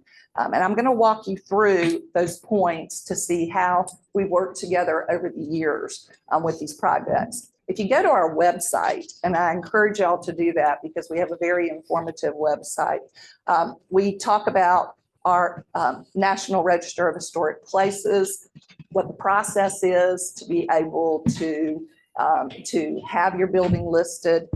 Also talk about preservation easements and our revolving fund. In the 1970s, to further our mission, we created a revolving fund. And that revolving fund was specifically created to help us to acquire properties that were in danger and to renovate or stabilize those properties and then sell them so that they would get back on the tax rolls if they were off the tax rolls, so that they could be lived in, because a vacant building deteriorates so much more quickly than another building. Several years later, when legislation changed, we were able to create an easement program. And that easement program was put in place to continue to protect and preserve those properties going forward. Right. So part of our process in preservation education, and many of them in partnership with the city, in partnership with USCPB, in partnership with the Archives and History, have been to do workshops and lecture series and programs. We're in our 4th year with our winter lecture series, and tomorrow night is the last night of the current season. And I encourage y'all, if you haven't purchased tickets, absolutely come to it. We offer also a student rate of $20 to be able to participate in these lectures. And Larry Rowland, Steve Wise, and John McCardle have donated their time and expertise to provide these lectures in support of Historic Beaufort Foundation for all of these years. We also have throughout the year a number of dinner and lectures and other educational opportunities. We have coming up on March 6th as a part of the Lafayette effort, Bill Davies, who is recognized as a just renowned Southern historian, will be talking about Lafayette in South Carolina. And then on March 17th, also as a part of the Lafayette celebration, we have the renowned Lafayette impersonator, Mark Schneider, coming from Colonial Williamsburg, and he will be having a conversation with Dr. John McCardle, both of them representing the 19th century and talking to each other. So I think that one will be exciting. It's going to be at St. Helena's. And tickets are still available for that one if you want to participate in it. One of the huge things that we do that I know the Beaufort History Museum does as well is we welcome hundreds of students into the John Mark Bedier House annually to learn about the history, to learn about the architecture, and to understand why it's so important to our community to preserve our past for the future. There happened to be looking at our diorama, which was created by Dennis Kennedy, and it is a full diorama of Bay Street in the 1860s, created from photographs of Samuel Cooley during that time. And it is a really unique way to learn how our community has evolved and how they, going forward, can help be ambassadors for our community. We also have a summer camp program, which we've been doing for a number of years. We unfortunately aren't going to have it this year because we've got so much going on with Lafayette and a number of other things. But that gives kids an opportunity to go out, to learn architecture, to look up and see what it looks like on the cornice of a building, to look up and see the windows or fenestration of a building, and to understand the form and the function, and to then create their own buildings out of boxes and pipe cleaners, whatever it is. But it is a terrific program, and we call it Junior Building Detectives. So a lot of fun for the kids to be involved and to learn. We also, for the last 2 years, this will be our 3rd year, will be a part of Piccolo Spoleto. And we've been partnering with them for the purpose of bringing 18th and 19th century music to our community to show what it would have been like at that time frame when Elizabeth Grayson Bedier actually used to have music salons within the John Mark Bedier House. And we have, luckily, an 1826 Nuns square piano, which Councilman McKee has played before, which is absolutely phenomenal. And so we like to make use of it. Last year, we happened to actually have a classical guitarist who was phenomenal, along with Dr. Stephen Rosenberg, who is the music director from the College of Charleston. So this year, we're going to have them again in June. So we're excited to do that. To preserve and protect is the next part of our mission as Historic Beaufort Foundation.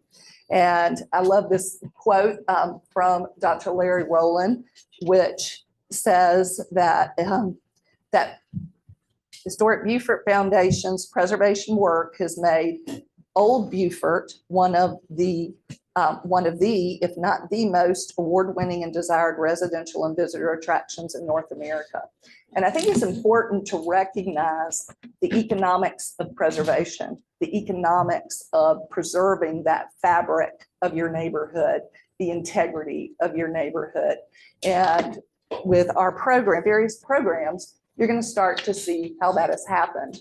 I mentioned the revolving fund, which kicked off in the 70s, and our first project was actually the Anchorage.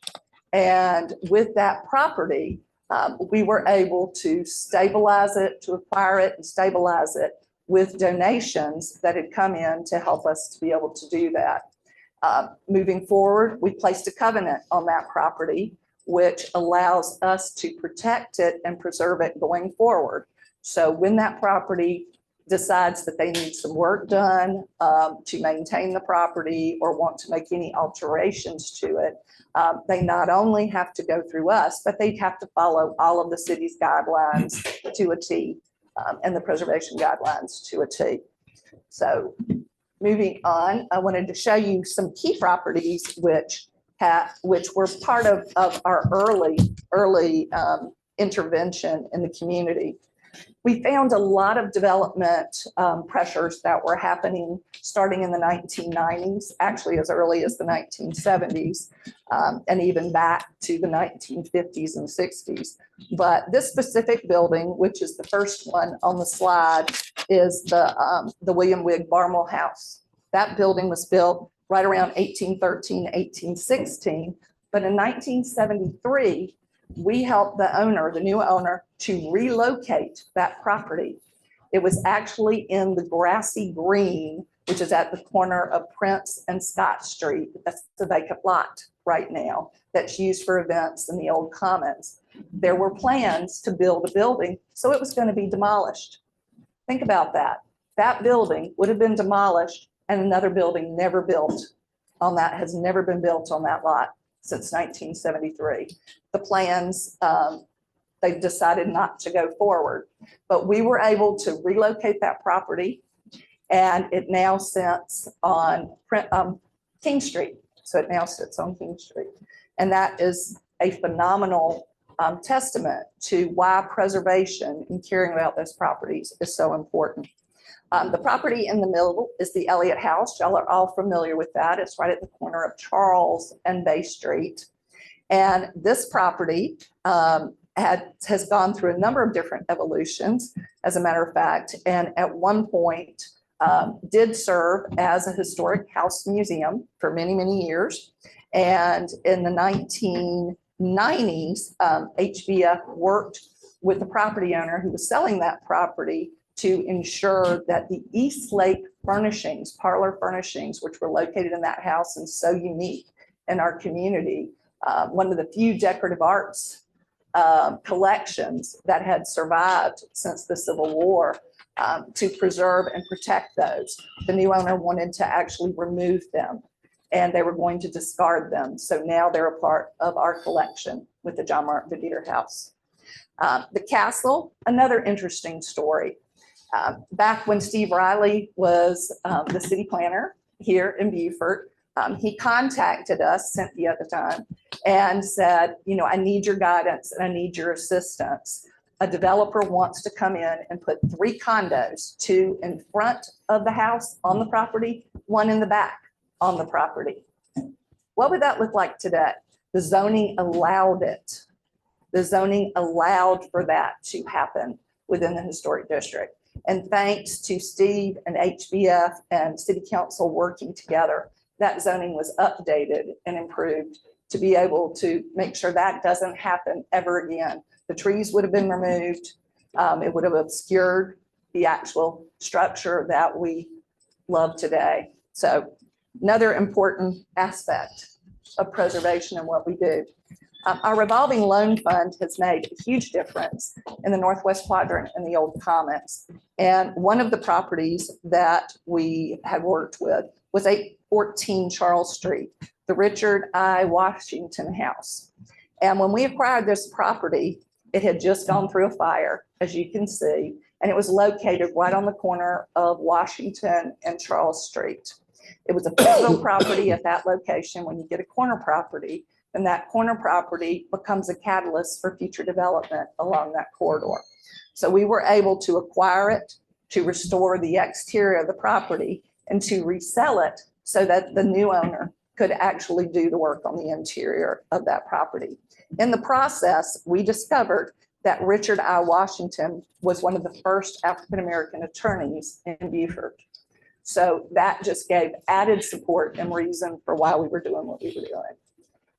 This building is actually the McGrath Shepper House, utilizing a grant from Archives and History and also donations. We were able to work with the Shepper family and actually leased the property from the Shepper family to rebuild a porch that had fallen and to rebuild both the front porch, the back porch, and put a roof on it and fix the foundation using our revolving fund. But we did not own the property. We instead leased it from the Shepper family. So there's a number of ways that those improvements and those activities can happen. Then the property went back to the family and they were able to sell it at a later point. Okay. This property is at 1305 Duke Street. And this is one of the smaller houses that was built during the Reconstruction period within the Northwest Quadrant. And we acquired it early on and recognized the potential of it because very few of the more diminutive structures were left. And today that is a house that is lived in, it has been lived in for 20 years. and is taken care of at this point. So another success of our revolving fund. One that y'all should all recognize, the Frogmore Lodge. That one took a great deal of work and many years to be able to pull that together. And working with the community, we purchased the property from the Masonic Lodge, the Frogmore Masonic Lodge. And as you can see, working in partnership with a developer and new owners, the property has been restored and put back into use. So another successful property. Right adjacent to that property is 1405 Duke Street. And this was a Thomas Young house. The Thomas Young was an African-American contractor, laborer, carpenter. He built his house. This is a very typical example of what's called a freedman's cottage today. And a lot of people get kind of confused and think every single building is a freedman's cottage. But this is a typical freedman's cottage with the front porch, with an eye hall or a side hall, and with only 2 or 3 rooms with the property.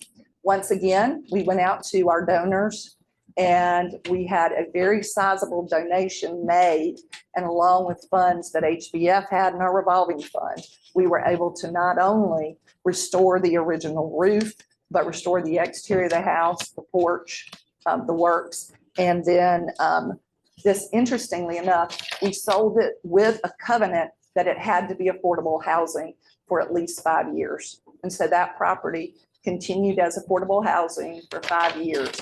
Looking back now, we should have put a longer covenant on that. But I think the importance is that those opportunities do exist. And we have that opportunity with the repair program, neighborhood repair program that we've been talking about. Another very visible property, which is right outside the window here on Blade Street, is the Old Shine department store. And that building, as you can see, was in pretty bad shape. So HBF acquired that with our revolving fund, and we restored the exterior of the house, opening back up the windows, putting the porch on, putting the roof, and ensuring that the foundation was stable. And then the Nash Cottage, which is 508 Duke Street. The Nash Cottage is probably one for the books. It took 14 years. 14 years for this project to come together because there were more than 17 heirs that were involved with this project. And it took that long to be able to clear the title. And our board chairman at the time, for the last one to sign off on it, he actually flew to Texas to get his signature. He flew back. This property was bequeathed to HBF by Dolly Nash, who was a great-great-granddaughter of Robert Smalls. And this was a critical property that we knew needed to be saved and needed the attention. The heirs contested the will, so we worked with them. And also Scott Graber was our attorney. And through Scott, we were able to work with DOT and clear an easement that went right through the property so that we could do the work that needed to be done on it. And it did take 14 years. And in 2021, we were able to complete the stabilization of the property, complete all of the processes, and 65% of the sale of that property went to those 17 heirs. So that became a win-win in the community for us. John Mark Verdier House itself has gone through a number of iterations and renovations. And in 2020, 2021, when Cynthia Jenkins, our executive director, came back, one of the top projects that was on her list was to renovate the house. The last time work had been done was 2012.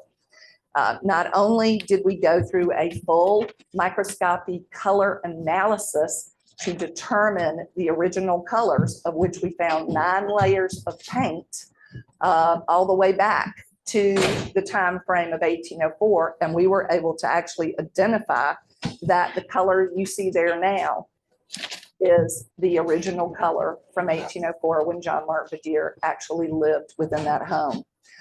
We brought in a carpenter from Charleston who was skilled in doing exactly what the carpenters would have done 250 or 220 years ago.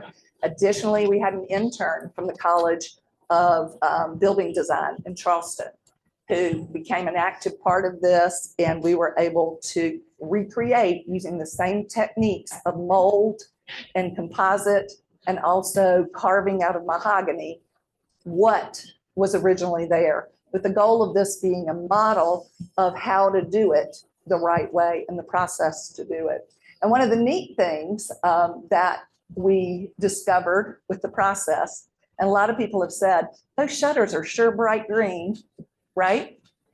That's Charleston green, guys. Think about it. Charleston green, Charleston, the paint back then had lead in it. It oxidized. That's why it looks almost black today. So originally, that's what we call Charleston green. Okay, so it's amazing the things you can learn as you go through the process. And this renovation earned the Award of Merit and Honor from Preservation South, which is a state organization. One of the projects that has been near and dear to us this past year, and actually for a number of years, as we work with the city to do numerous surveys and programs, has been the effort in the Northwest Quadrant and the Old Commons to identify the challenges that are there with vacant and dilapidated properties. And partnering with the city, specifically Kurt and his staff, who are absolutely phenomenal to work with, and with the city manager's guidance and our mayor's direction, we came together and surveyed 28 properties between the end of January and April. And with those 28 properties, we divided them into categories, and we recognized what were priority, what needed to be fixed immediately, what needed stabilization, what could go into full renovation, and what just needed cosmetic to put it back on the market to become affordable housing opportunities within the Northwest Quadrant and also the Old Commons District. We turned in our report in June, and we're excited to say that we're going to be continuing to work this year with the city and other partners to actually craft the program as to what it will be for the Northwest Quadrant and Old Commons and how that program will work, where it will sit, and how it will be funded. And just in the last couple of months, Historic Beaufort Foundation's Board of Directors has made a commitment that the proceeds from this year's Lafayette Soiree will go towards helping to support this neighborhood program and initiative. We knew that we wanted to be a part of it, and at the table from the very beginning, we just needed a funding source because our revolving fund has its specific purpose. So now we do have funds, and we're very excited about that and are looking forward to bringing that program to fruition with all the partners and specifically the city. One of the things that we learned through these challenges is that there really is a need for an ambassador from the community, ambassador from the city, who is able to communicate and explain that program, and to explain it in a way that it's not threatening, just explain it in a way that folks see the value and the opportunity in it. And not just the vacant and dilapidated buildings, but we had a number of property owners who were caring for properties who just need some help. They weren't dilapidated necessarily or vacant or forgotten. They just want to be on our list when this program is created so that they can be a part of it. And in partnership, not only with the city and other partners, but with the Black Chamber of Commerce, and sorry, Marilyn had to leave. I think we're all going to come to the table and come up with solutions for that. One of the other exciting pieces that we are partnering with the Black Chamber of Commerce on the building she was talking about, the gray building that was back here, that was listed as one of those vacant and dilapidated properties. So HVF is joining with the Black Chamber to be able to help make that project happen. Right. One of the key things I think from an economic perspective with preservation, when Henry Chambers first sought out to have the district designated as a National Register district and then a National Historic Landmark. He recognized not only for preserving the unique collection of architecture that we had, but also the economic possibilities of making Beaufort a destination. And y'all know that same thing happened with the waterfront park. A lot of naysayers at the beginning, but when that waterfront park was built, everybody said, yep, I agree with it from the very beginning. So it takes a visionary, it takes folks willing to work together, the community willing to work together to make a difference in what happens. Very quickly to present, we're joining with the Beaufort History Museum and our bicentennial committee to not only recreate Lafayette's visit from 1825, and that'll be on March 18th, Tuesday, March 18th, with a full parade procession, 13 gun salute, cannon fire, Lafayette, the whole works, which we're so excited about. But we're also going to be having living history demonstrations, lectures. The Beaufort County Library is doing a number of programs. I've provided to all of the council members, and I think there were some extra copies too, what the full itinerary is for the month of all the activities that are happening. And this is a full community-wide event. Not only is the Beaufort County school system busing in 200 fifth graders for the event, BA is busing in over 100 third to fifth graders also for the event. And we were just notified yesterday that that one of our homeschooling groups and associations is going to be bringing another 200 to 500 kids that will be coming and being a part of the festivities on that day. So we invite all of council.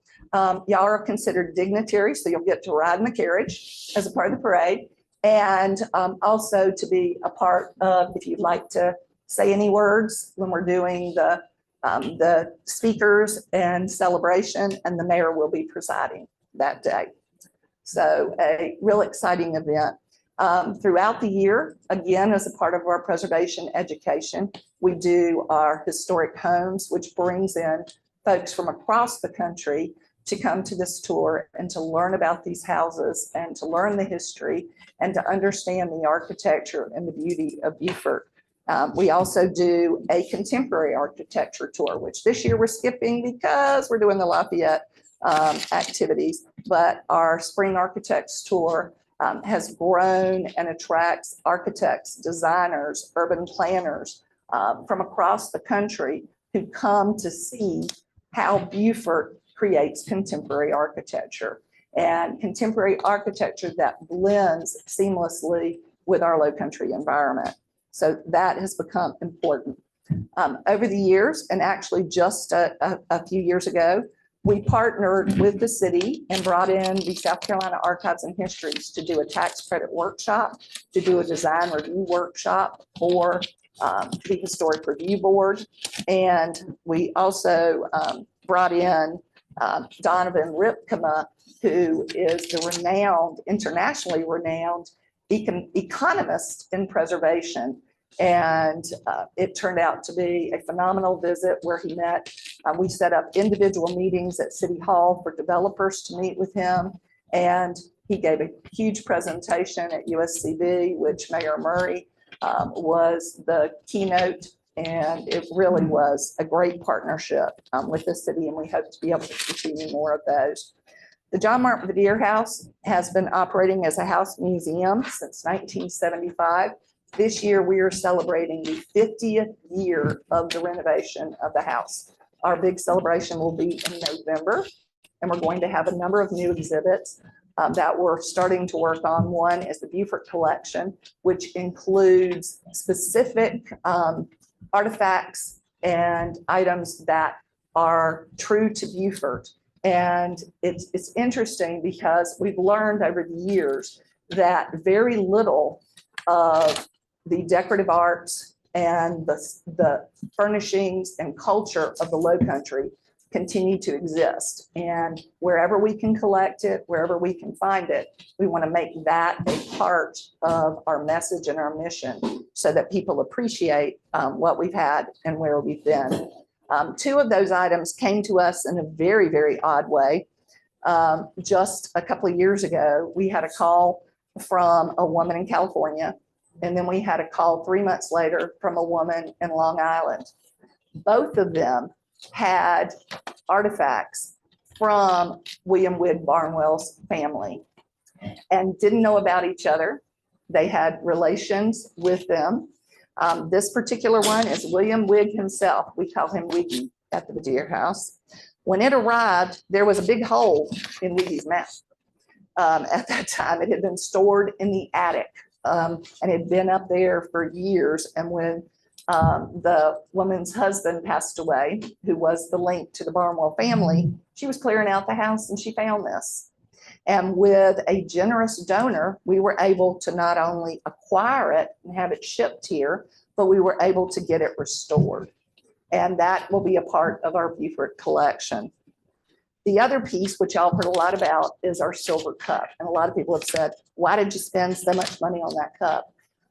We didn't spend so much money on that cup. We had donors who came out of the woodwork to raise $57,000 to pay for a piece of decorative arts, the finest piece of Rococo silver to ever come out of the Low Country. They wanted that to be back in Beaufort. And the silver cup is on display at the Baddier House. We had to up our security greatly, but the cup is on display at the Baddier House. And the interesting story behind it is that in 1748, Captain Joseph Hamar, y'all know the street Hamar, on the ship Adventure, you know the street Adventure in downtown Beaufort, successfully was able to push the Spanish vessels out of Beaufort. And while doing that, he basically saved the island of Port Royal. So this gift, which has inscribed on it from the gentlemen of Port Royal, who we're still researching to see who those gentlemen were, but we're assuming Bull family, Barnwell family, a number of key folks, bestowed this upon him. It was created by Thomas Hemming in London, and Thomas Hemming became the silversmith and goldsmith for the king. And this cup signifies not only congratulations for the heroic efforts of Captain Hamar and his crew, but also provides us with a tangible piece that links to Beaufort's history and links to how we were formed as a community, both Beaufort, Port Royal, Beaufort County, this whole area. So we felt that it was so important and so critical that we should have it. The Museum of Early Southern Decorative Arts in Winston-Salem actually called us up. We all got contacted that it had come up to Sotheby's. It remained in the same family, Hamar's family, till about 1913, when the first time it went up to auction at Sotheby's. Then it was sold, and then it went up to auction again. We are the third owners of this cup in all of those years. And the Museum of Early Southern Decorative Arts said, we think it needs to be in the Low Country, but if you're not able to bid on it, we want to bid on it. And we said, we do want to bid on it. And they said, well, you know what? We'll wait in the wings. And if you need our help, we will help you. But we agreed it needs to be in Beaufort. That was the scariest 2 minutes of our life doing that auction live online. But we were competing against two, and then it became one. And then we were able to successfully acquire the cup. So that, if you haven't seen it, please come by and take a look. One of the efforts that we recognize is so critical to us, and this is the last slide, y'all. One of the efforts we recognize that is so critical to us and to us as a community is that we continue our partnership to work on the zoning, to work on the preservation manual, to work with the Historic Review Board and the Planning Commission to ensure that we do have the rules and regulations that are in place and strengthen those that need to be strengthened, such as the demolition ordinance, which is such a critical one. We've lost over 30 contributing properties in the last 20, 25 years. We don't want to lose any more important properties within our district. So we want to continue that partnership with the city, and we look forward to doing it. And I always like to leave folks with this quote because I think it is so important to all of us. The way we build cities, the way we make places can have a profound effect on the lives that are lived within those spaces. Thank you. Happy to answer any questions. Thank you, Lisa. Appreciate it. Mhm. Council, any questions for Lisa? Thank you. Thank you, Lisa. Presentation. Yeah, no, good. Well, y'all know where to find me. You're welcome. I believe Laura is up next for us. From the National Park Service, we're happy to have Laura Waller with us, and we appreciate, we're going to get her set up. Thank you, Lisa. Appreciate it. And I was remiss earlier in recognizing Council Chair, County Council Chair Howard was here, but yeah, unfortunately I didn't. Perfect. I did want to recognize that she was with us, and All right, clicker. Okay. Hey, y'all. Can everybody hear me with this mask on? yeah, I have like a little bit of a cold and I don't want to spray germs on anybody. So I'm trying to be safe today. Thank y'all for having me and for inviting me. I'm so happy to be here. My name is Laura Waller. I'm the superintendent of the Reconstruction Era National Historical Park, which is here in the city of Beaufort and a couple other sites in the rest of the northern part of the county. I've been here in this role for just over a year now, and I finally feel like I'm hitting my stride. So I'm really excited to be here and provide all you folks with some updates on what's going on at the park. So I always like to start out with the purpose of the park. This statement was developed as part of something called the foundation document. National parks have foundation documents, excuse me, that are derived from the enabling legislation of the park unit. And they describe the park purpose, the fundamental resources and values of the park, and the interpretive themes of the park when a park is established. And so this was the park purpose that was developed in our 2019 foundation document.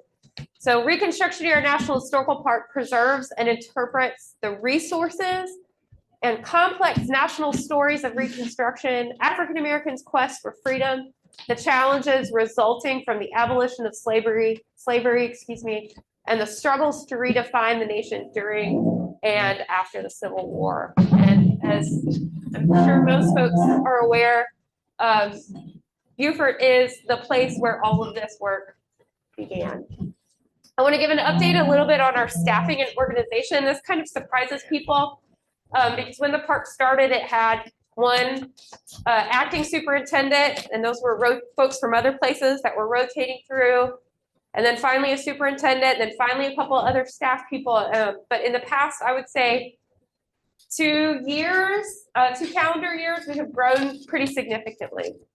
So we're organized into 4 divisions. With myself at the lead, I have 4 division managers, Chris, Nathan, Michelle, and Michael, that each lead their teams and all of the functions that they perform for the park. This is a pretty typical National Park Service organizational structure. The one that we're missing is VRP, what we call Visitor and Resource Protection. That's our law enforcement, emergency services, those sorts of things that you might find in the Grand Canyon or at Blue Ridge Parkway that we don't have here because of the size and scope of the park that we're at. In our interpretation and education division, we have two park rangers that are the leads for these programs. Emma is also our volunteer coordinator, so we always like to point her out if anybody wants to get in touch about volunteer opportunities. Chanda also works with our network program. We were sort of upgraded from a national monument to a national historical park in 2019 via the Edward Dingell Act. That also established the Reconstruction Era National Historic Network.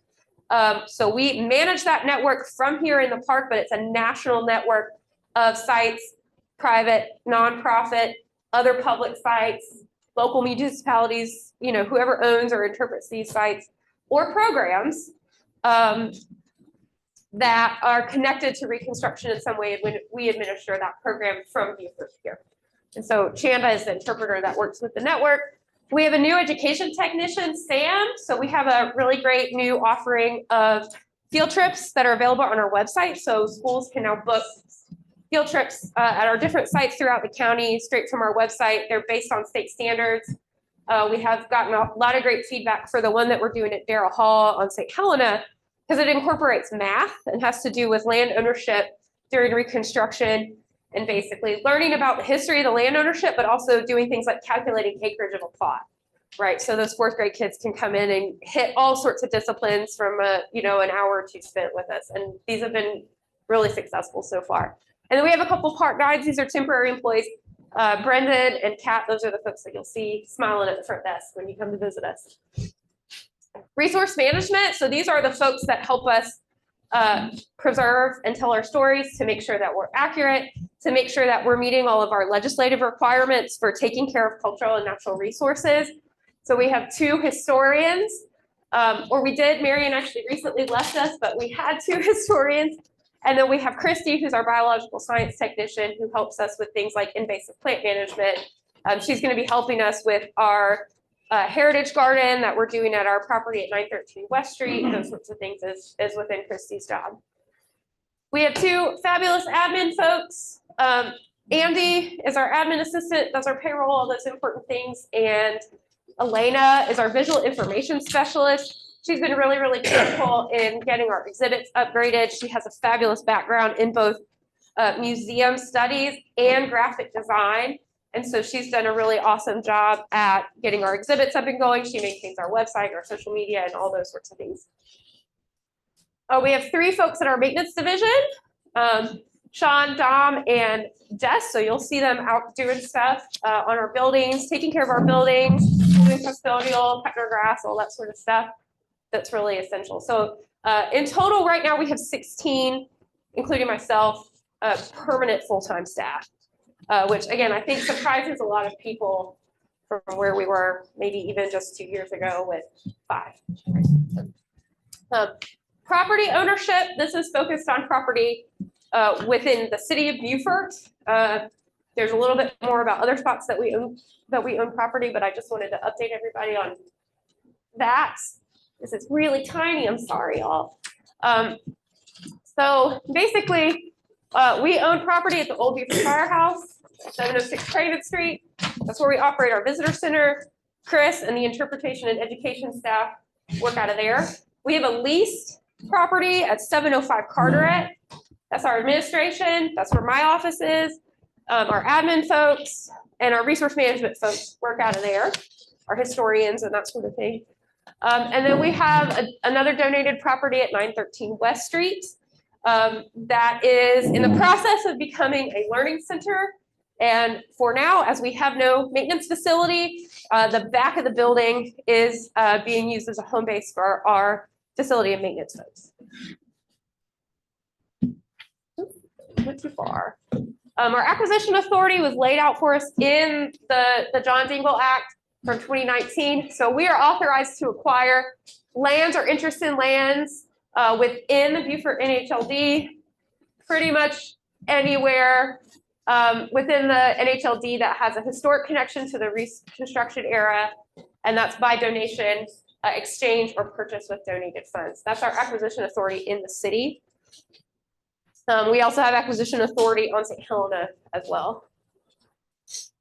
We completed a general management plan. I actually signed the finding of no significant impact on probably August or September of the fall of last year. And that sets out some acquisition criteria for if we were going to be, basically some guidance for if we were going to be acquiring property, how we would make those decisions. So I just threw that up there here quickly. Once we completed our general management plan, Me coming in as a new superintendent, I also wanted to do some strategic planning with my folks because they've never done that before. They went from a staff of 4 to a staff of 20 really, really fast. No one was sure what their job was exactly, who was doing what, when they were doing it. You know, what bright ideas were we going to pursue? What priorities, you know, were we going to put first based on funding, based on staffing, all those sorts of things. So we did some like diet strategic planning internally last fall because our fiscal year starts over in October. So I took my management team out to Fort Fremont because they have another lovely facility that's great and there's not a lot of cell service. So that was really awesome to really take our general management plan, which is like a 25 year planning document, and say, okay, in the next 3 years, what are our priorities going to be? And so we developed these emphasis areas, and I wanted to share those with y'all. The first thing we want to do is we can't do any of what we do without the people who do it. So we want to make sure we have a diverse skill set, a thriving workforce. We're a good place to come to work. We employ people from the local community, all those sorts of things, and that we improve our communication. We did a strengths, weaknesses, opportunities, threats analysis. All y'all strategic planner people in the room. And one of the biggest weaknesses that was identified among all of our staff was communication, both internally as our organization grew, but also externally. So it's one of my goals this year to make sure that I do a better job of keeping folks like y'all informed on what we're doing so that the communication is really flowing up and down and in and out and everywhere else. So that's a really big goal for us this year. Stewardship, we want to make sure that our baseline documents are completed. So things like historic structure reports for how we take care of buildings are completed. So then we can plan projects for improvement based on the condition assessments and things that are identified in some of these baseline documents. Baseline archaeological surveys, all those things that we need to make informed decisions on our properties. We want to make sure that our operations are consistent with maintaining and improving character defining features in National Historic Landmark districts. We are within 2 of those, Beaufort being one, and other cultural landscapes. That's directly from our general management plan. And so we want to make sure that we identify our properties, how they fit within those existing NHLDs and other cultural landscapes, and make sure that we are our operations are consistent with those character defining features. And then I'll skip down just a little bit. We also want to get a handle on our business practices, make sure that we're being as efficient and as seamless as possible in how we do things like, you know, buy toilet paper and, you know, all those regular, normal, everyday stuff that we have to do. Sharing stories. Our big goal here is to formalize our programming, formalize. That's what we kept hearing. One of those goals was to formalize our youth and education programming, which we've already started to do with those new field trips that I mentioned, for example. And we also want to provide opportunities for more visitors to interact with us. And so figuring out how we do special programming, but also how we encourage folks to come to those programs. And then partnerships and community engagement. One of the things that I get kind of in the weeds about is using the appropriate legal instrument for the kinds of things we have. So in some cases, we have certain types of agreements that could be maybe managed better if they were something else, right? So, so we're working with that. I don't think we have anything with Beaufort specifically at the moment related to that, but for example, with the town of Port Royal, we have a general agreement that we're going to transition into a cooperative management agreement, which we can do with local governments because it allows money to move back and forth. So right now, we can't move money back and forth with Port Royal, but we hope by the end of this year that we'll be able to do that. So that's an example of one of those priorities for us. And then we want to work on our permitting situation so that we can figure out how to get groups, commercial groups, especially that want to come to us, how we permit those activities and be in line with all of our you know, policies in the National Park Service, but also with community sensitivities in mind, because a lot of these buildings, you know, that people used to use all the time forever and ever, now we might charge a $50 permit fee. And maybe that's not the best way to do it. So we're trying to come up with creative ways to meet our policy, but also be respectful of the community that we've become a part of, right? And then to further develop the network to reach audiences nationwide. We're over 100 sites right now on the network. And I think we have a goal of getting to at least 150 by the end of this calendar year. And that's it for me. I know it's close to time for lunch, but I'm happy to take any questions. I have just one. Yes. What is the relationship between National Park Service and Darrell Hall and Brick Baptist Church? So we own and fee Darrell Hall and another piece of land that's back in the woods back there that we call the Prince Tract, where we have a trail. And then, so that was actually donated by the Penn Center to us. Brick Baptist Church, we have an easement on part of the property, which is basically the original church, the cemetery, and the little piece of property going towards the driveway, but not the backside where the fellowship hall is. That easement is a preservation and conservation easement that allows us to invest federal funds into the facade of the building and the grounds within our easement area. So we couldn't say, go in and do all the lighting on the inside, but we could repoint the masonry. We have a proposal in to rehab all the windows in Brick Baptist Church, for example, to make them all operable and functional, to get them as repaired as possible. Those sorts of things are things we do with our church. Okay, I just want to thank you for coming. Yeah, absolutely. Yes, sir. What kind of relationship do you have with the Open Press? So there was a bit. So good. I'll say that. Like I've chatted with those folks and we have a relationship. They actually facilitated the transfer of the property, the Darrell Hall property, or maybe the Prince Tract property. But that was before I came on board. So we haven't had any acquisitions. But sometimes local land trusts will be the holder of a property until we can get the federal machine moving to do acquisition, because it takes us quite some time to do it. So if something comes up for sale or donation, a local land trust would acquire it, and then we could work our magic with that entity. And it's my understanding that that's what happened with some of the land that was purchased or donated on St. Helena. Laura, thank you so much for being there. Other questions? I was just gonna say, so I was there the other night when you gave a presentation to the neighborhood Northwest Quadrant. Or actually it was Old Commons. Yeah, and I just wanted to say that, one, I think you're doing an excellent job, and I appreciate the level of detail and thoughtfulness that goes into not just your presentation, but the way that you guys are trying to formalize things.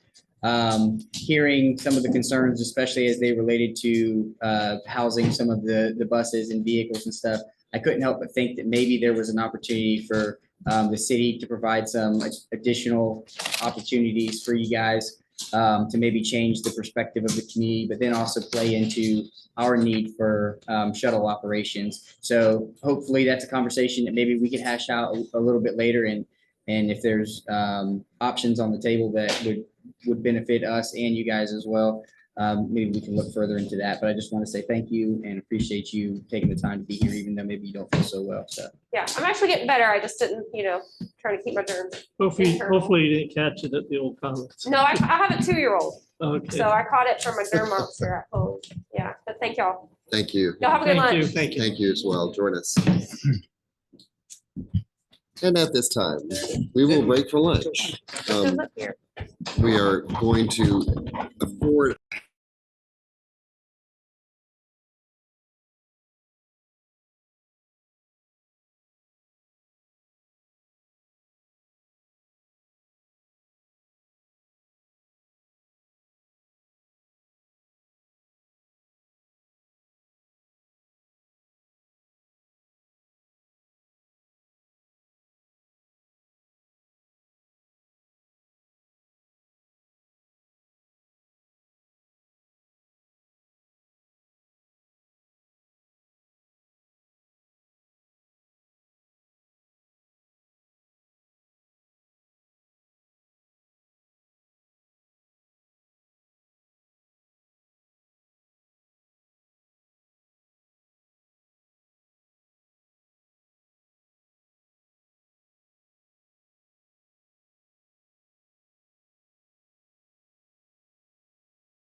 Talk about Richards Island and Living Shorelines and the work that's going on with Pearls.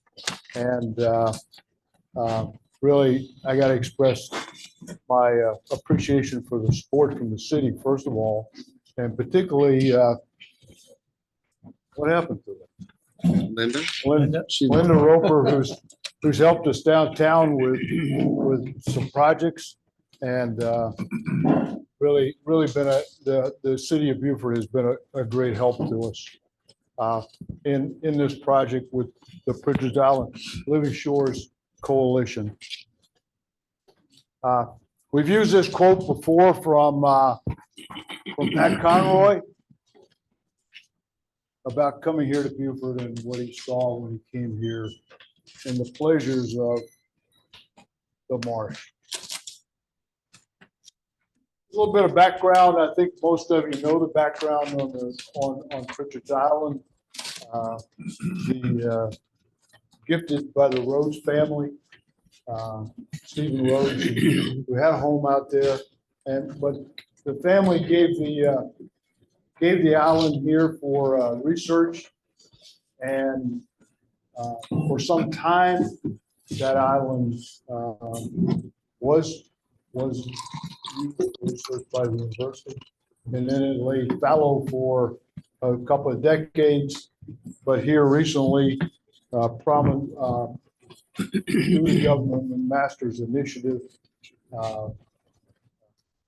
we have returned to Pritchard's Island.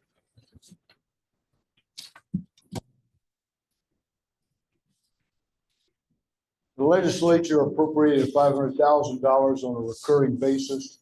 That, of course, is used for everything from interns to gasoline for boats, and used to support the research activities out there at Pritchard's, particularly the research on sea turtles and coastal resilience.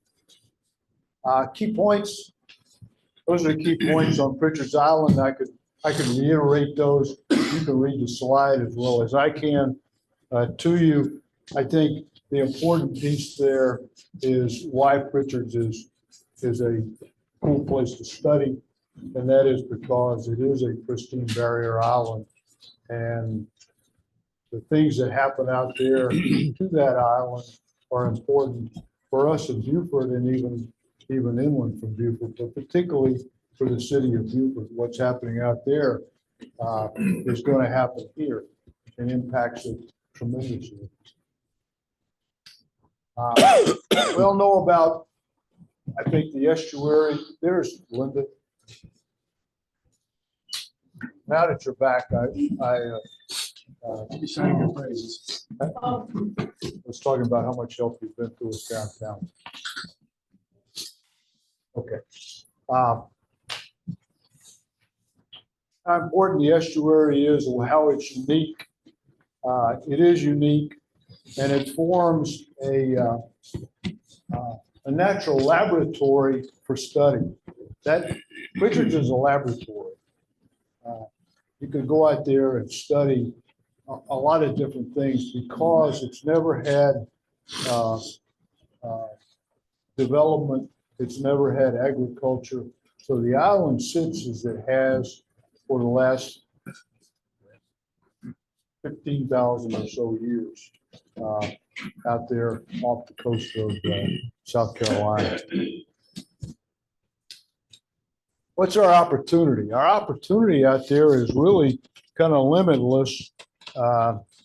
Expand the reach of the University of South Carolina Beaufort's Marine Sciences program.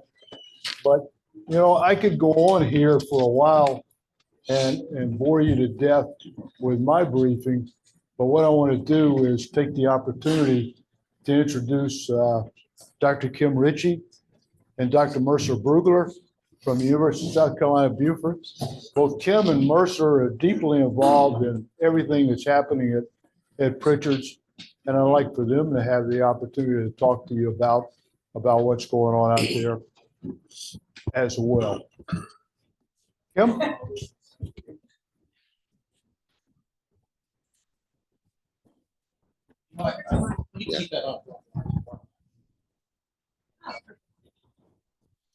don't need it, but I'm a low talker. So. Thank you. So just within the past year, we've gotten, I just counted, over 18 research projects going on Pritchard's. And this has been a fantastic opportunity for our students. So we have dozens of students doing research out there. We're going to expand that number this year. And Pritchard's Island is a laboratory that's difficult to get to. So those are some of our challenges. We've bought in a Carolina skiff and 16 kayaks that can take 24 students out that we leave on a lot that Mr. Rhodes' son is letting us use on Fripp. So it's very easy to get from Fripp to the north end of Pritchard's and from Station Creek boat landing on St. Helena in our boat to the south end and north end of Pritchard. So some of these projects range from, we took over the sea turtle monitoring project just within, it hasn't even been a year. And we are out there every single day for 6 months, including the students. We've become experts in finding nests, relocating nests, getting the hatchlings back to the water if they get lost. We've got projects with partnering institutions. So we've got a herpetological study. We've got camera traps out there with researchers from Brays Island and Port Royal Sound Foundation and Palmetto Bluff. And these are all in collaboration with our students and faculty. We've got a shorebird study that we're about to hire someone to help us with, because none of us know much about shorebirds, but we're learning. We've got so many different projects. We've had researchers from as far as the Netherlands and Canada doing research projects, dune plant studies. We've got other plant studies in the works. We've got acoustic monitors up to monitor bat populations. In just the first glimpse, we counted 17 species of bats. Most of them are threatened. And this is going to be fantastic to get comparative data between other islands, populated islands, and then preliminary data before the wind farms are built off the coast. This is one of the big detrimental things for bats, and bats are good. They're pollinators, they eat insects. We've got a soundscape study going on around the island, listening for fish spawning aggregations and how that compares to other noisier places like Charleston Harbor, where we have comparative studies. We've got a dolphin project going on, so many different projects. I'm gonna let Dr. Brugler talk about some other ones, but it's not just science. So just this week, we have an artist retreat happening on Pritchard's, and we've got artists from Canada and from other parts of the United States. We took students out there, and we're pairing them up with marine biology students so that they can do the art, science, activities. And these are really fantastic artists. So I'm looking forward to the products of that. And we're about to start an archaeological study looking for pre-Columbian. One of our archaeologists at USC Beaufort is collaborating with other archaeologists. They seem to think historically that site is a great site for a potential shell ring. And we already know that there are a lot of pre-Columbian artifacts on the island. So we're looking forward to this building. This has been not even a full year of us starting this, so it's gonna get better. I'm gonna let Dr. Brugler, who's the chair of our natural sciences. Oh, boy. Yeah, let's do that, please. Yeah, just for the 1 minute. Fantastic. Brought his own drinks. Oh, thank you. I appreciate it. All right. Yep. Absolutely. Got it. Just turned it off. Thank you for the invite. It's great to see familiar faces and meet new faces. I usually don't drink during public events, and I'm not doing so right now. So I want to make 2 comments on Pritchard's Island before I transition into USB's marine biology program. So one of the projects that we're engaged in is with the Smithsonian Institution's National Museum of Natural History, and it's their Ocean Traveler program. So once every 3 months, we go out there and we pick up trash, and we're looking for what's living on the trash. Is it bringing invasive species in? If so, where did those species come from? So I've got a team of students out there right now on that Carolina skiff heading out there to collect trash. And this is our last sampling event for this round for the Smithsonian. Students absolutely love it, and they're going to get on a Smithsonian publication. based on the data that we get from Pritchard's Island. So that's pretty cool. But speaking of trash, I want to throw these around, send these around. These are some bottles. This one's from the 1930s. Do you mind reading the comment at the top? Federal law forbids sale or reuse of this bottle. Awesome. So this was made in upstate New York and was sticking out of the mud at Pritchard's Island, and it wasn't any mud. So the mud that's now exposed to it's on the water line, used to be the marsh behind the island. And as the island has been receding backwards over perhaps hundreds, if not thousands of years, that back marsh is now being exposed in the front, and this was stuck in it. Not that this is thousands of years old. This was a Pepsi bottle. It still has pluff mud in it, although it doesn't smell. This is from the 50s, Pepsi bottle that we recently found. So what else about Pritchard's? Oh my gosh, it was the bottles, it was that. Oh yeah, I can't remember what the other thing is. I'm just super thankful for Pearls. They've been instrumental not only to Pritchard's but to USCB's marine biology program. Why? Bringing endless funding opportunities to our attention. So I sincerely appreciate that, Warren. Networking, both in the state and outside of the state. Our new collaboration with Coastal Carolina has been priceless with Paul Gay. So thank you very much. Setting up water quality monitors here in the Port Royal Sound. And then just promoting our program. So thank you very much, Warren, you and your colleagues. So now to get to the thing that I'm truly excited about. So I'm a professor of marine biology. I'm the chair of the Department of Natural Sciences. So I oversee biology, chemistry, and physics. But I'm here to talk about the marine biology program. So in 2020, when we formalized this program, we had 20 students apply. As of this past fall, we have 116 students in the program. So that's a huge growth, especially given that we only have about 2,000 students across all 3 campuses. Now, I'm happy to report this past Saturday on the Bluffton campus, we had an open house, and the gymnasium where they play basketball was jam-packed with students. And it was really cool because our table had a majority, when people were funneling in with their families, they were coming to the marine biology booth. It was really cool to see. So I think we're gonna have a big program in the fall. Speaking of, we have this honors program. So the marine biology program and the honors program is based on the Beaufort campus. Typically, we only bring in about 20 honors students, and it's across all fields of biology. Well, we had 264 applications as of this week, just for the honors program on the Beaufort campus. And so we've doubled the number of honors students we're going to allow, up to 40. And I'm happy to report that about 3/4 of those students are marine biology honors students coming in. So the program's exploding. And since I have a captive audience, I do need to tell you that I need a bigger building. That marine science building that's on the water, we are busting at the seams. I know it's old, I know it may be historic, but we can probably safely engage about 12 students in research in that building, and our program it's too big. So we need to expand our footprint. I don't know where that's gonna be, but if you can help make that happen, please, we need room to expand. What else do I have for you? Summer internships. So there are a lot of interested high school students, many of which committed to USCB at that open house.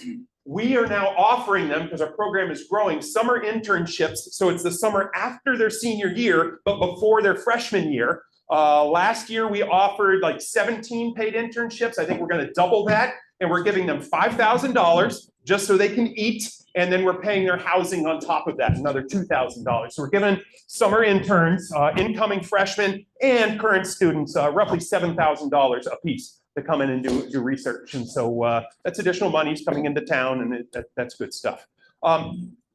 Are there questions, or do I just leave now?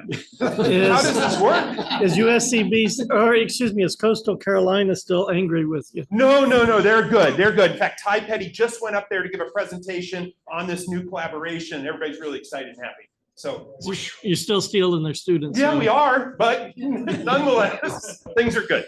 Things are good. Awesome. Any questions? Nothing?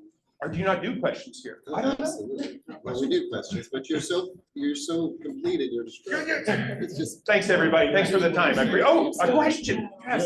Bill and I on the base, I think.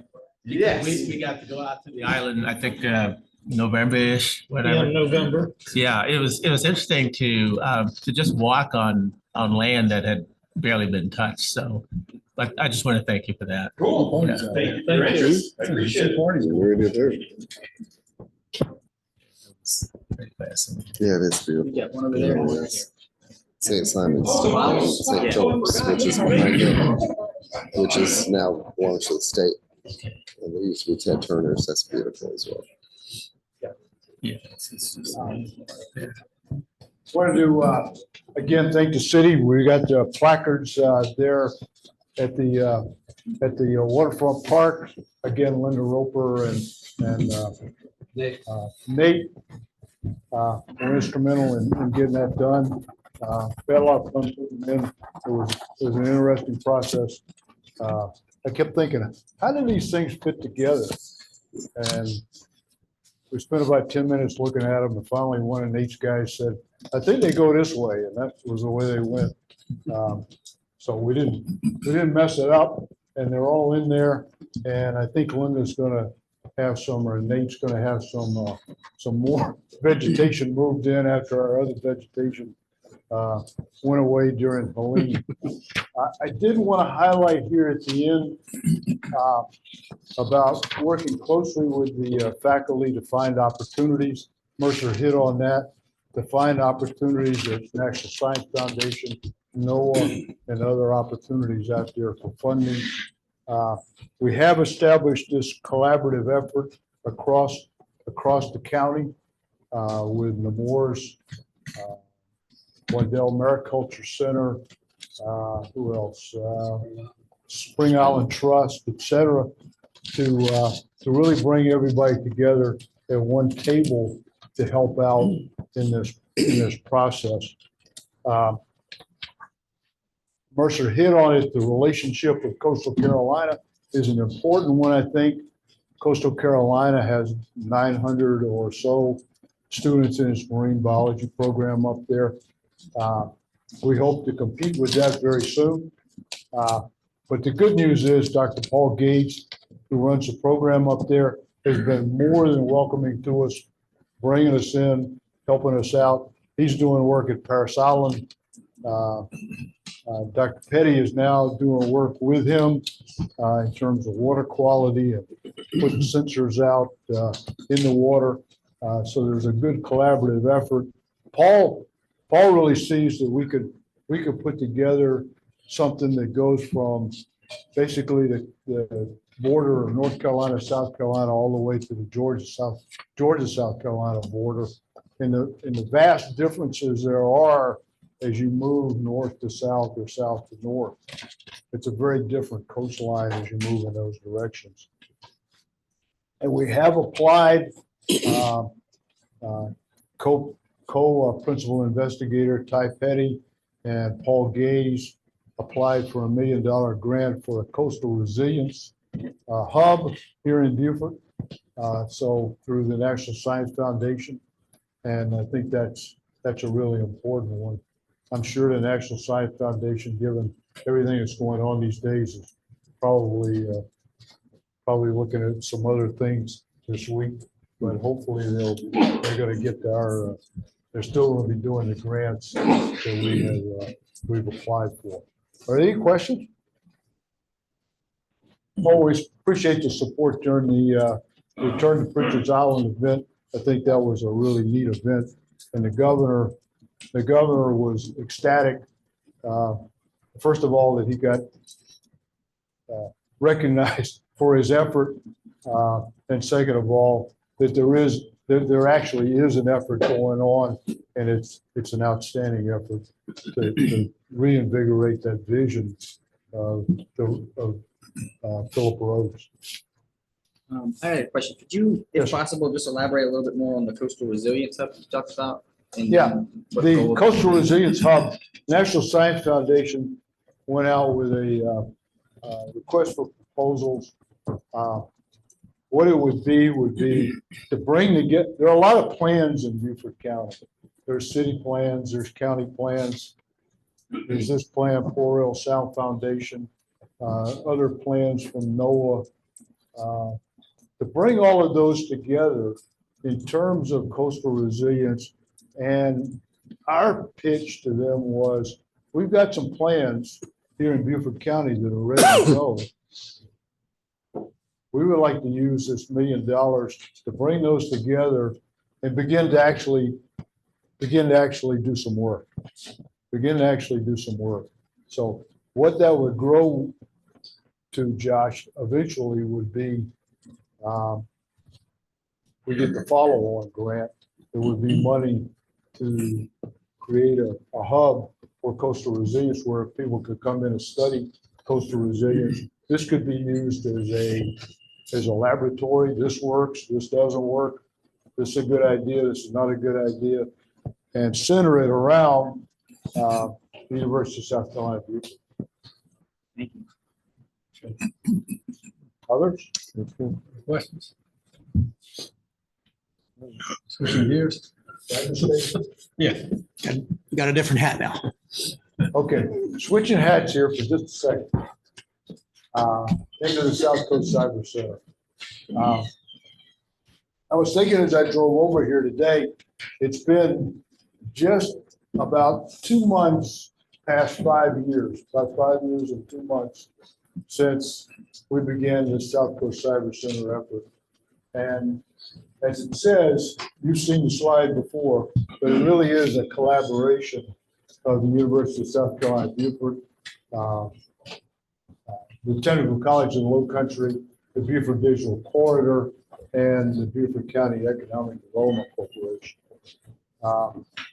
We went out in February of 2020. If anybody remembers February of 2020, everything was wide open. We went up, we met with the Lieutenant Governor, we met with the Governor, we explained what we wanted to do. Everybody said, this is a great idea. And then everything shut down, what, a month later? Yeah. Or so. What I'm kind of proud of really is the fact that we didn't shut down and continue to be able to work and get some things done over that period of time.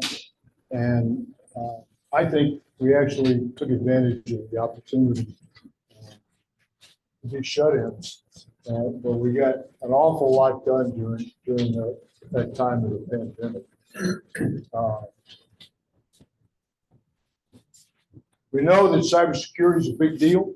We all know that.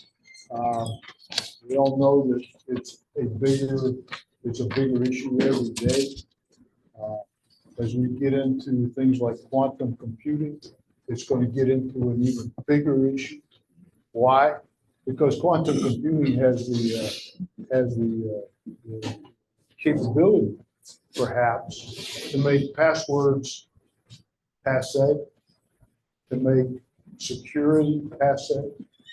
If you could do billions of computations in a second and a half, well, anybody in this room's password is gone. It's not happening. So we have to look at new ways to do cybersecurity. As we're finding out, though, companies, the federal government, state governments, city governments, town governments have old systems in many cases. I think one of the things that they're finding out is a kind of an adjunct to what's going on in DC these days is there are a lot of old systems out there. There's a lot of old software out there.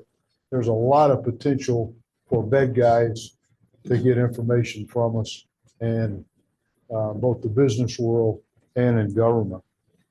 And that makes the need for people even bigger. One of the things we've emphasized is the talent pool. And we think we've got a great talent pool here. We know we have a good talent pool. And working with John O'Toole, one of the things we do know too is that we have to get educated people. We have to get people with the certificates, with the degrees that employers are looking for. They'll locate the businesses here as a result of the talent we have, not the potential for talent, but the talent that we can produce. And we are producing that talent here in Beaufort.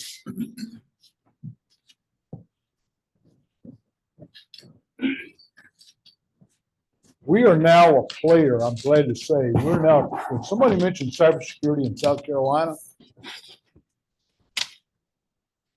you get a phone call. That's something I think to be proud of.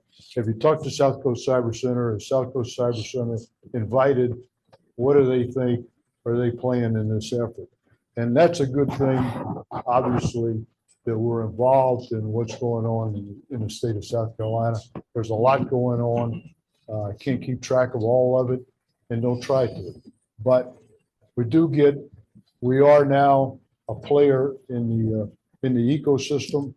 And I think at least we are, if not the preeminent leader, we are a leader in the state. Our summits, we got another one coming up 13 and 14 May. We'll get the website. We're putting that together right now for registrations.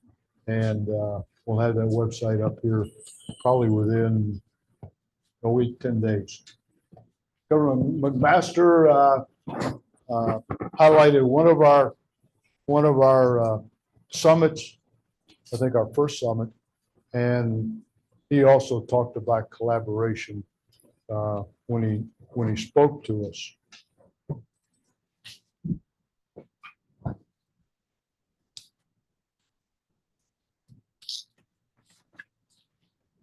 One of the questions that we always get is, what's the return on investment? I don't really like that question, but let's talk about return on investment here for just a second.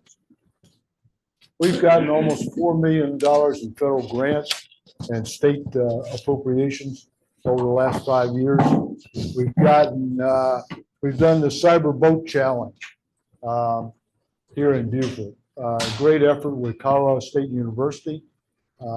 That's something new here, and I think that's going to be something off into the future that we're going to continue to do again. A lot of eyes were opened. Chris Butler at Butler Marine, he looked at me kind of askance when I first brought it up, like, what are you going to do? What's the idea of this? And by the time it was over with, he thought it was the greatest thing that had ever happened to him. Really, really very interesting program. Having attended that, there was a big crowd. Good turnout. Our cyber summits, TCL has accredited their degree program. That's a big return on investment, is getting that program accredited.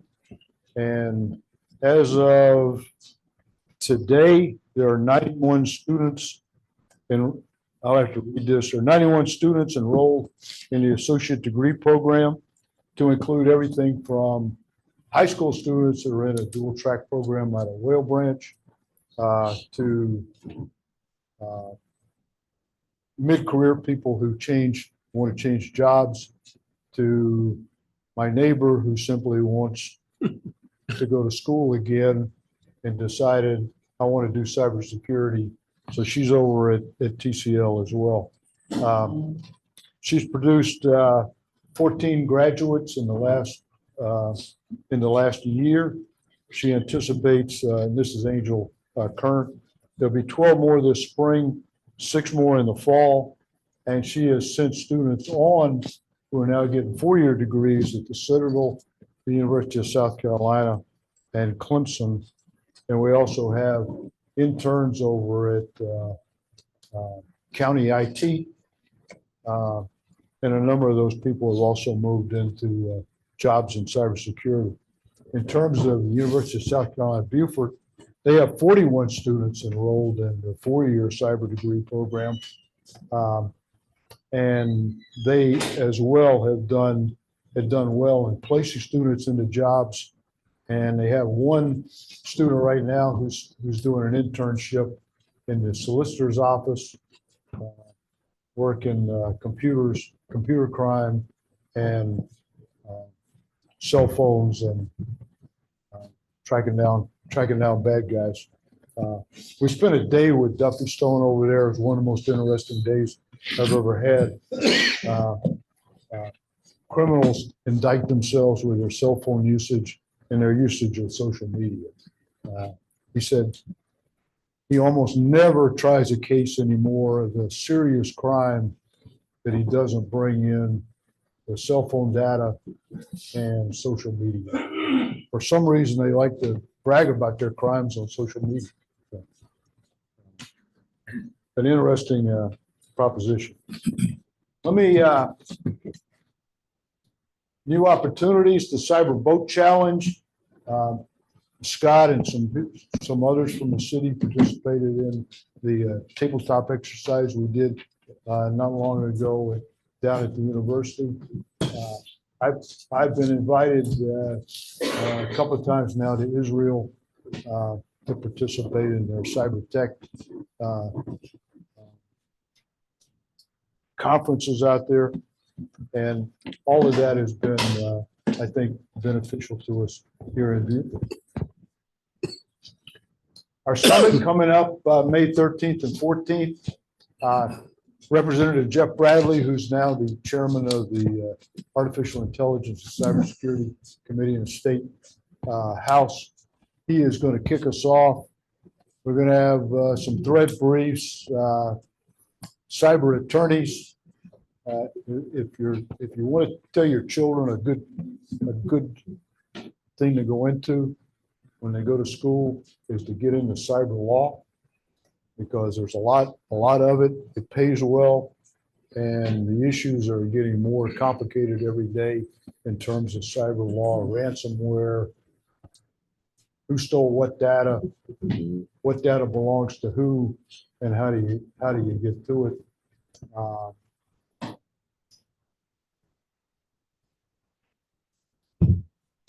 There's our goals: an educated cybersecurity workforce and a dynamic educational and business environment here.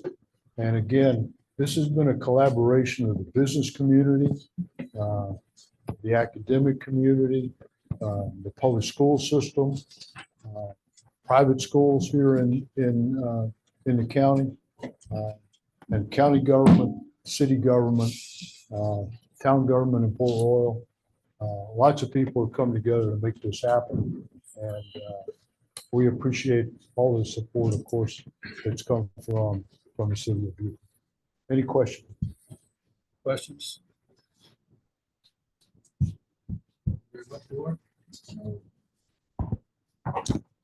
Lauren, what's your biggest unmet need for your cyber center? Aside from funding, of course. How can we help you best? I think the biggest, we've got to do a better job we've got to do a better job at attracting business. You know, there's some opportunities out there right now from Apple and Microsoft and some of these large institutions who have gone to the upper part of the state. I don't know how to do that. Right. But I think that's something that we need to do. Okay. We need to get those folks down. Warren, I couldn't hear that Yeah, from I over couldn't here. I'm hear. sorry. Oh, I'm sorry. What was it? What was the question and answer? The question was the biggest. Unmet needs. Biggest unmet need, and how can the city best help aside from, of course, I didn't hear funding? the answer. And I said, I think the biggest thing that we need to do as a city, county, as a group is attract business. We need to get these kinds of businesses here in this area. There's lots of opportunities out there right now. Apple, Microsoft, they've all done business in the upstate. There are other ones that have come here as well. We have to attract them somehow. I don't have any secret of how to do that, but I think that's what's got to be done. I've heard some resistance to that idea. Well, we don't have the electricity, housing's expensive, we don't have enough housing, we don't have this, we don't have that. I'm afraid that we're gonna miss those opportunities if we make excuses rather than take advantage. I think John's going to give us all the answers. Yeah.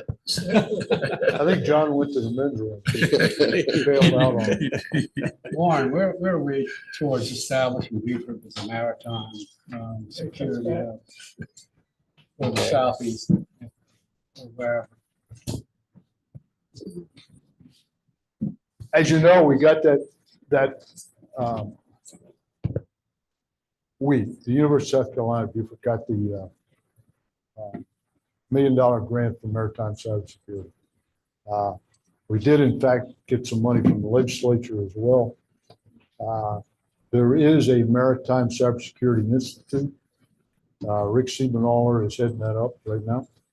And Rick has been doing a great deal of work.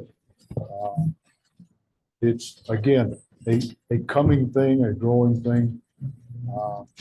I think we've got a nonprofit in place, and now we're going to have a session at TCL in March for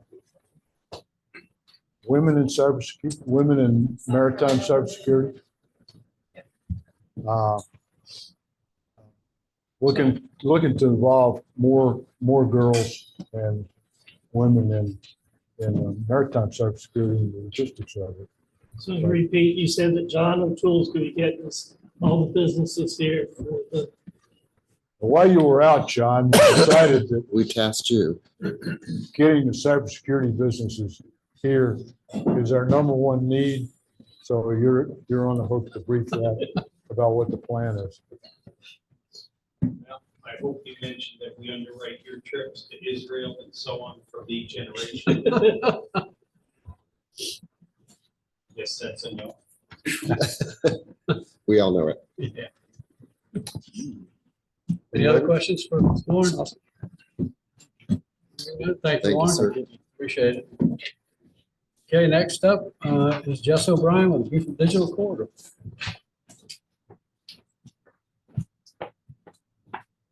Jess, the next slide in the presentation is your first slide. Who has the clips?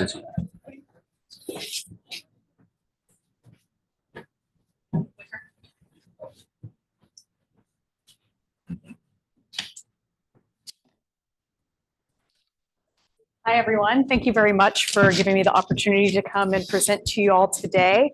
My name is Jess O'Brien. I'm the Executive Director of Beaufort Digital Corridor.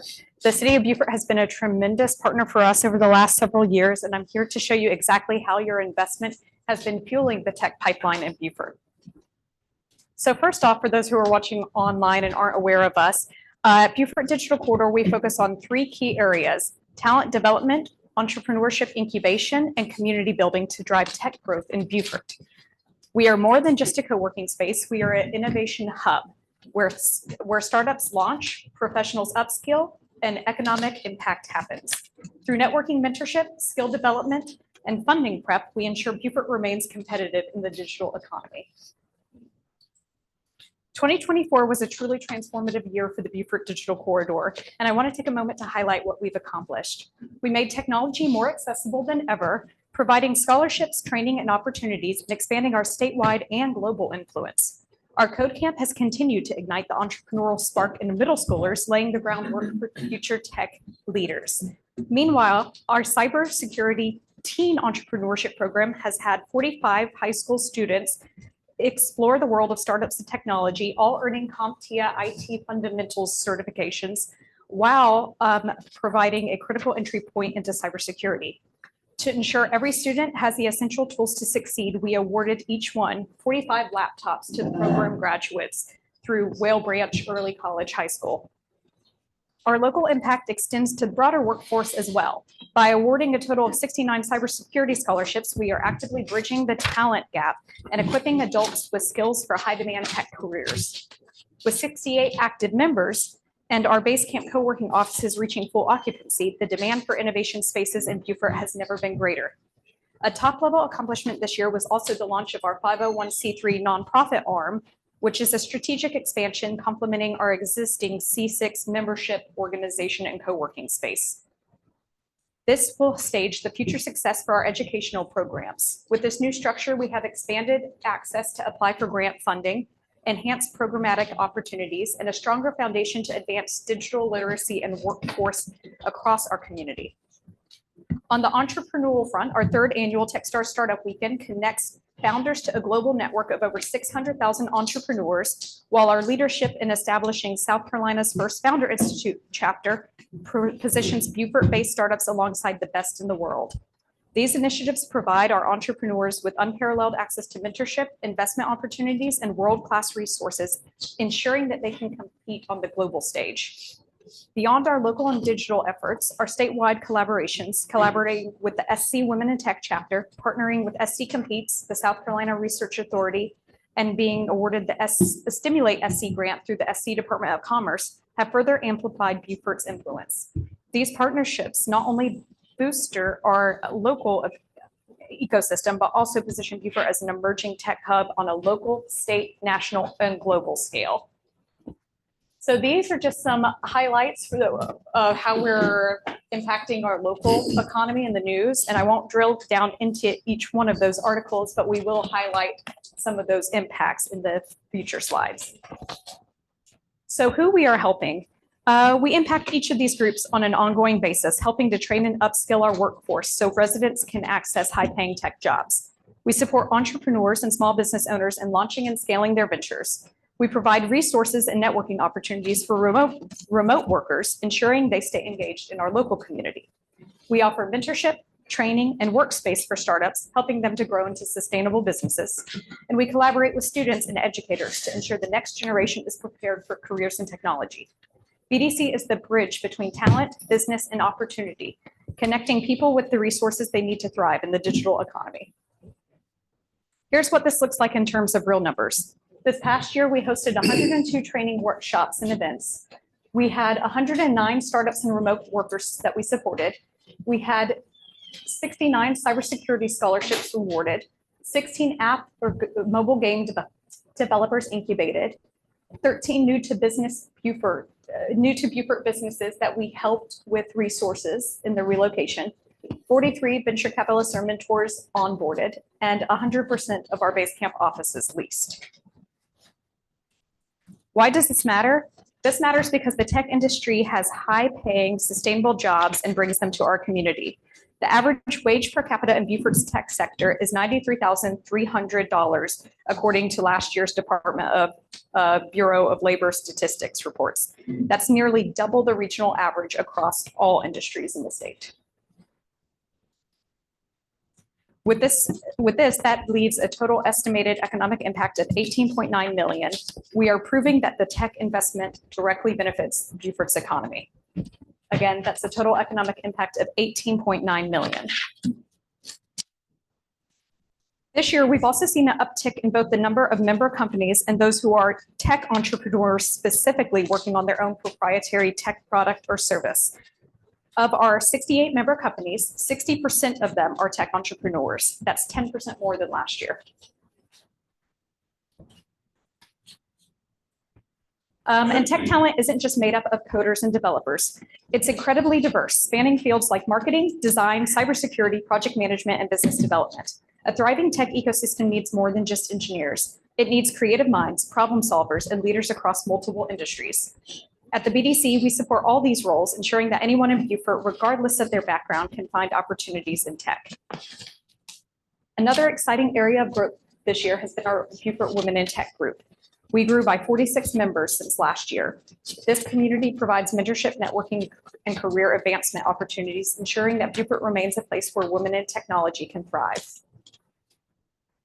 One of our key missions is to bridge the gap between education and workforce, and this is just one of the many ways that we are working to do so. Of those 102 training and workshop events we held in 2024, you can see the breakdown of how we impacted each of these. 13 were code camps, 15 were hosted USCD internship classes hosted by one of our member companies, Low Country Games, 12 coffee combos events, 12 lunch and learns, 12 pitch practices, 8 programmer meetups, 12 women in tech meetups, 12 tech connects, 5 special events, 1 startup weekend, a partridge and a pear tree.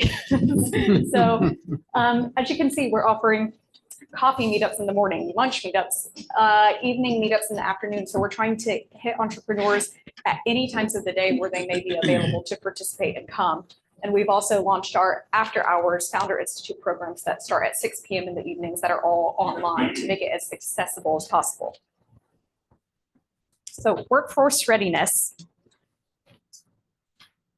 So we've really been working on empowering Beaufort's future cyber pros. And three of the key ways we've been doing this across 3 different age groups. First is through our summer code camps with middle schoolers. Here we lay the groundwork for coding and entrepreneurship and foundations for future tech careers. The next is our CybeStart Teen Entrepreneurship Program, which we hosted through Whale Branch Early College High School this past year.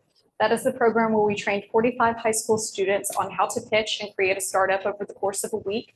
In addition, we partnered that with them receiving their IT fundamentals CompTIA certification, which is the basic level certification they need to have an entryway into a cyber career. So in all, what that looks like, we also provided those 45 laptops to each of those students as an incentive for graduating and completing their IT CompTIA certifications to provide them with the tools that they need to succeed. And then for adults, we had a total of 69 cybersecurity scholarships in total awarded. So 24 of those being CompTIA Security Plus and 45 being those CompTIA IT Fundamentals. I would like the students to speak for themselves, so I'm going to roll the tape. We have the ability to roll. Okay, well, I'll just leave this here. This is in the PowerPoint provided to the city of Beaufort, but if you want to hear some of the testimonials from the students directly, you can go back and watch that afterwards and see what impact that program made on them. It was embedded in a PDF, so no. Oh, okay, it did let you click on it? Yeah, Okay. you can't click on it. I'll send it afterwards. So in addition to cybersecurity talent, we also have a huge pipeline of app and game development talent. So we get them into the pipeline through their interest in app and games, but really they become app developers. So I want you to see what a little investment does and how we take it a long way and span it over multiple years. So in 2022, we run the Relentless Challenge Grant from the South Carolina Department of Commerce to fund a pilot mobile gaming accelerator program. What we did is we took students from USCB and anyone who applied from the public and had them pitch their game idea. Of those, judging panel of career industry experts in the gaming industry judged them to accept people into our pilot incubator. And then we trained them over the course of a semester on how to build a mobile gaming product. At the end of that semester, they pitched their products back via a demo day. And then we also gave our curriculum of everything we built to USCB, which Brian Canada and Jim Sedletsky took to build their mobile gaming class. Since then, in 2023, we established a partnership with Telfair Museums to allow the students to have a portfolio building showcase showing that they are demonstrating their work at a museum and that they've had their work seen at a museum. And that relationship exists to that day. Our last group just presented in January. In 2024, we hosted a 3rd year of USCB interns in partnership with Low Country Games. And then in 2025, we inspired the first ever Beaufort Independent Gaming Conference. You can see from whiteboarding to reality, and that just happened last week as part of the Beaufort International Film Festival. We are also expanding Beaufort's statewide influence. We have partnered with all of these great state organizations, South Carolina Department of Commerce, who awarded BDC for the 2025 year, the Stimulate SC grant, for an impactful program called Launch Beaufort, you will be hearing more about soon.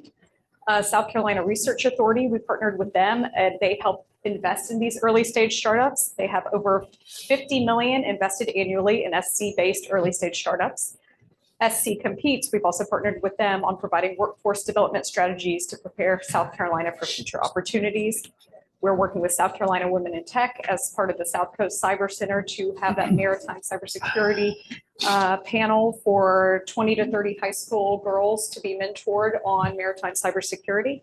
And then we've also served as a panel for them at their annual conference, SC Decoded, really just trying to bring attention and awareness down to what's happening in Beaufort and to expand our pipeline, our reach of mentors, talent, and capital for our city.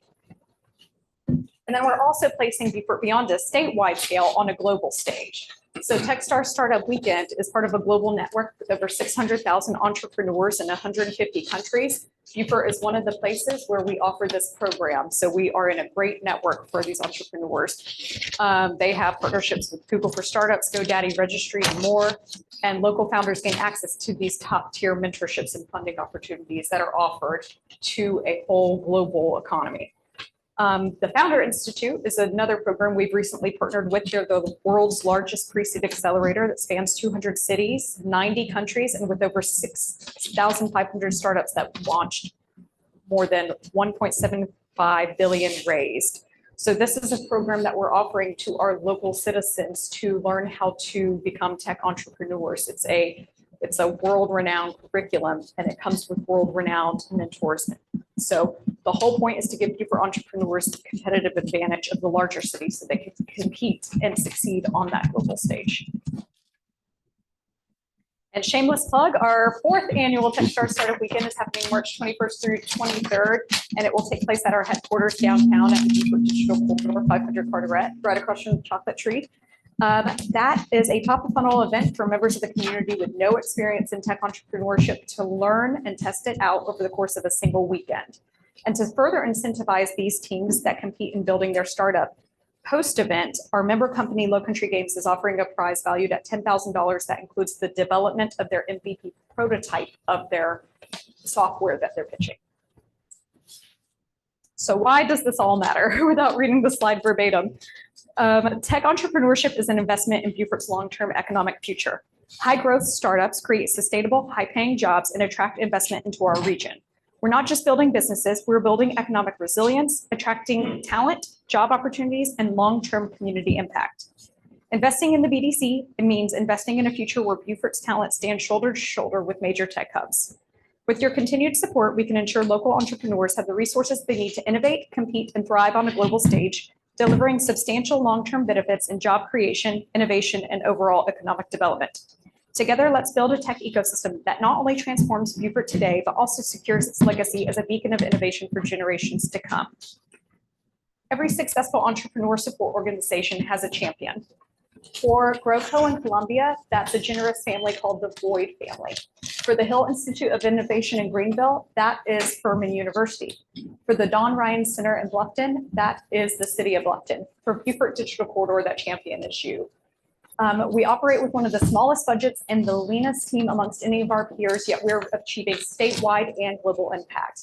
To maintain and expand our momentum, we really need your support and continued investment. Other ways that the community can provide support as well: engage in events like Tech Connect, Lunch and Learns, and Beaufort Tech Week. Show your support by joining Techstars Startup Weekend, either as a mentor or a founder. Mentor and volunteer, provide your expertise.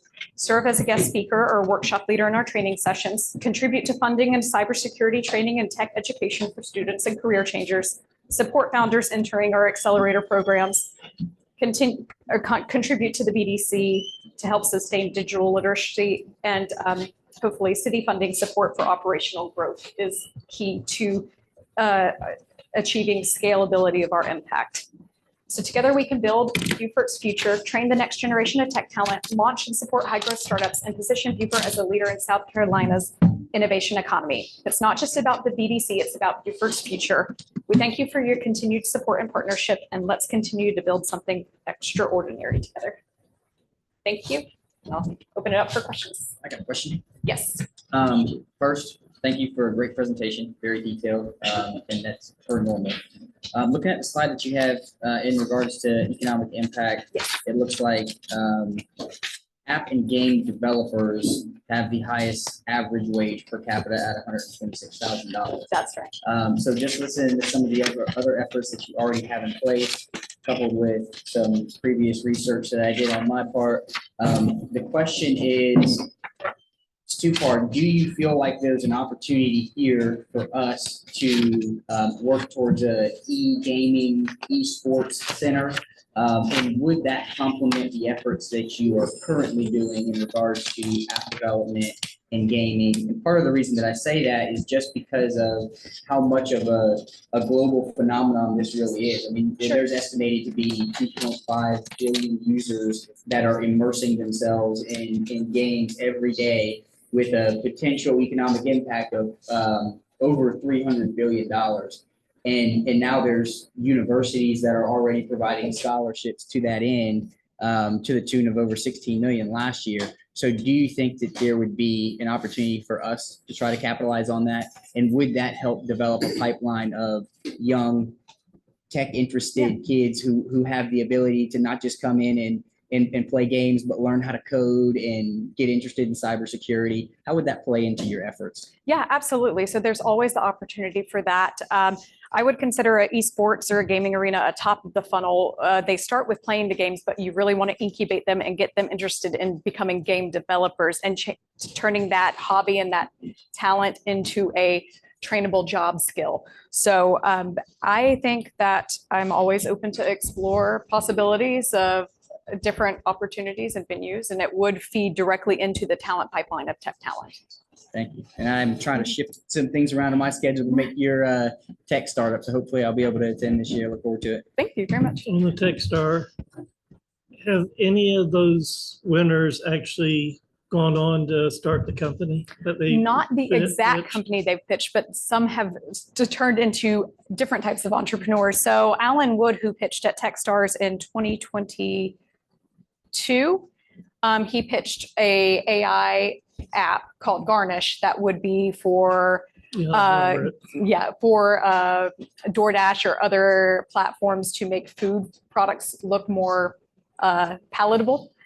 He went on to develop actually a local jewelry company, which he scaled on a long term and is about to open his own physical retail shop outside of the BDC. So he came in through tech. He went a different venture, but he did turn into entrepreneur that's providing economic impact here in Beaufort and is scaling to hire his first couple of employees. The other ones have been top of the funnel. Some of them have gone on to become hired by Beaufort County as cyber experts.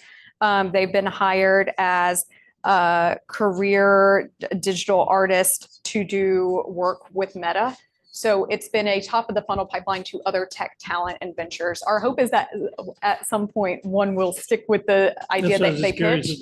But most of them, that's a very top of the funnel event where they're just learning about tech entrepreneurship for the first time. So our hope is that they will pivot and grow into something that's a fully viable startup. Projects that come up with. Yeah. Jess, kind of along with this, is there a large venture capital group here in Beaufort or a group that can help? They are all throughout South Carolina. So we have a couple in our pipeline. Eric Tommy from Venture South. He was one of our speakers at one of our recent events. Herbert Drayton III with Highmark Capital. We have David Thompson, who is a local VC, but there's no local VC necessarily network. One interesting thing about Founders Institute is one of the programs they offer through there is a venture fund accelerator. So anyone who wants to learn how to become a venture capitalist can go through their venture fund accelerator and then learn how they can come and turn around and invest back in these startups. So that's another interesting opportunity that we can build that pipeline further. We do have about 43 mentors in our pipeline, and a majority of them are investors of some sort, but they are all scattered, but they can meet virtually with anyone. Okay. Just what has been the demand for space versus the space available?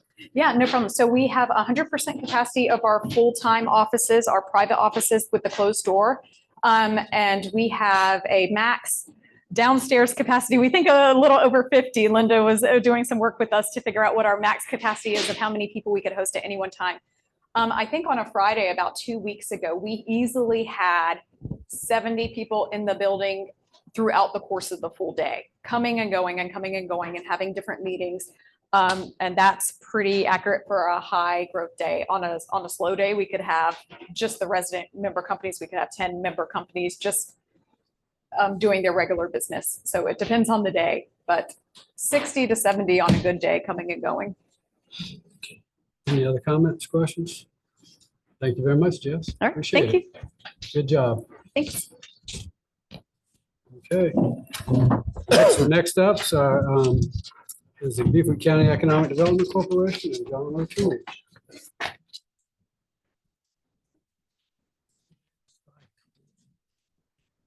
It's a little landing pad. It's upstairs. It's not digital quarter.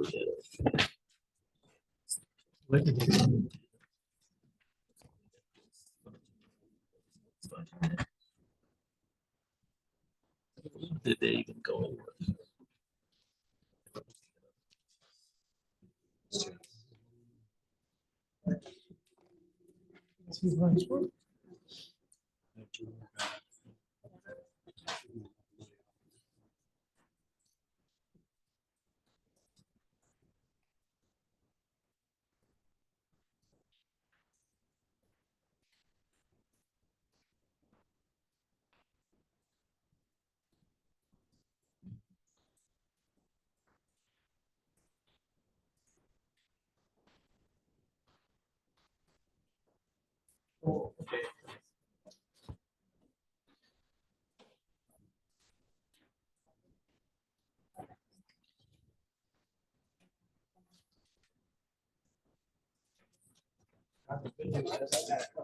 I see that. No problem.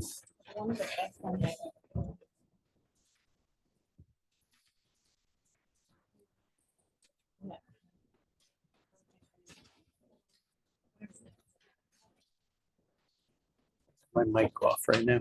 Okay, good to know.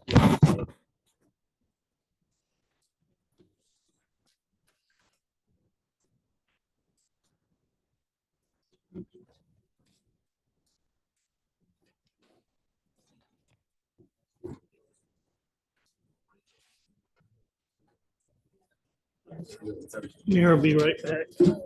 That's, I'm kind of sitting tight.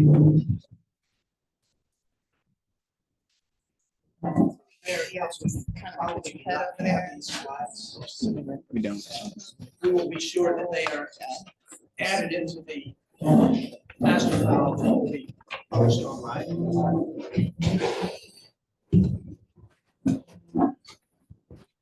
Ready to go? Good afternoon. My name is John O'Toole. I am the Executive Director of the Beaufort County Economic Development Corporation. I have had the pleasure of running this organization now for just over 7 years. And as I stand before you, I thank the city for its leadership at the time the Economic Development Corporation was formed, and for your efforts to take over the Beaufort Commerce Park at that time. I know it was a challenging piece to bite off.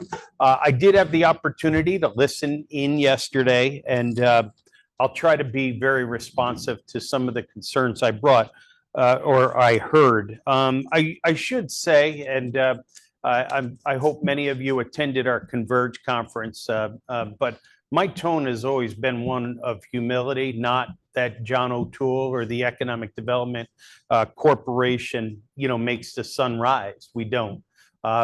We had an engineering student work with us a few years back. Tyree was his name.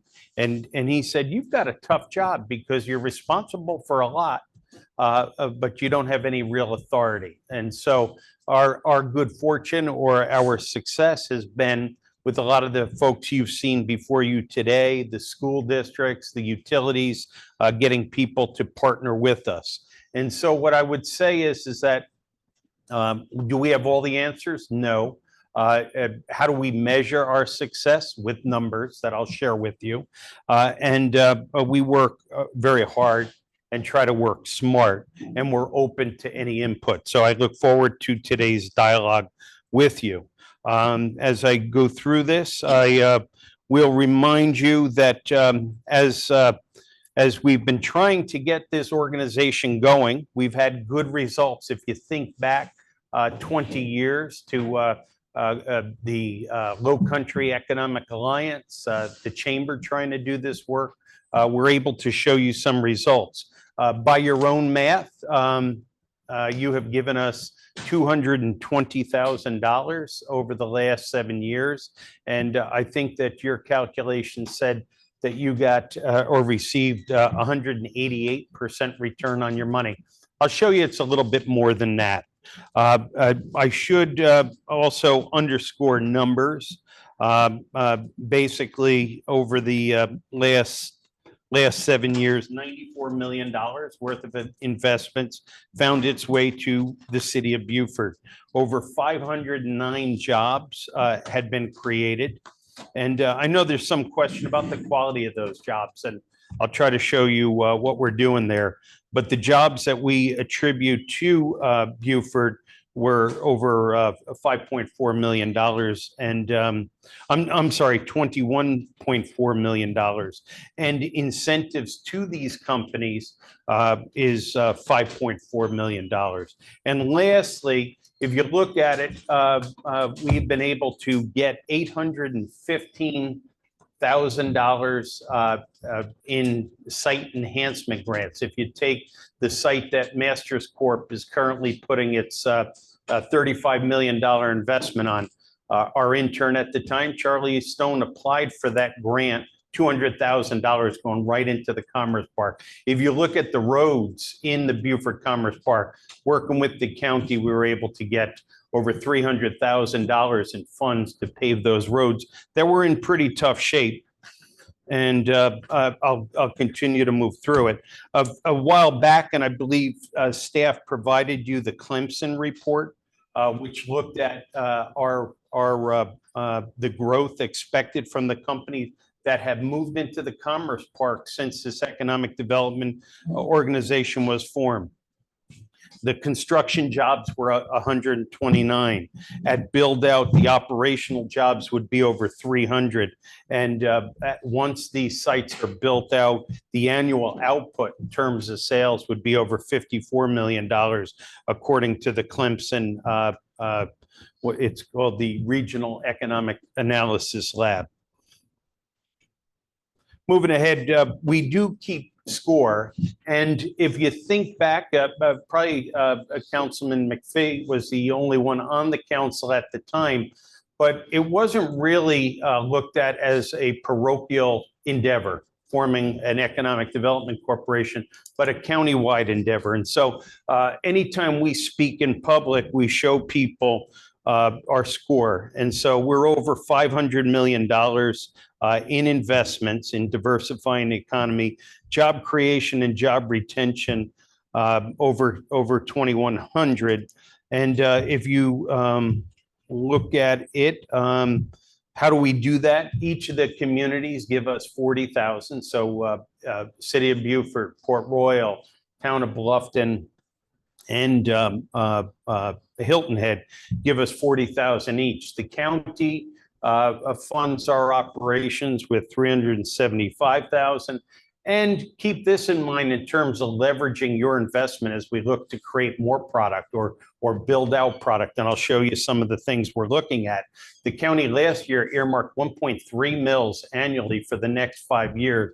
So that's over $17.5 million that will leverage your investment in economic development. If you look at the land in that Commerce Park, you bought it for $11,000 an acre. Today, we're selling it for $40,000 an acre, and we do those appraisals to figure it out.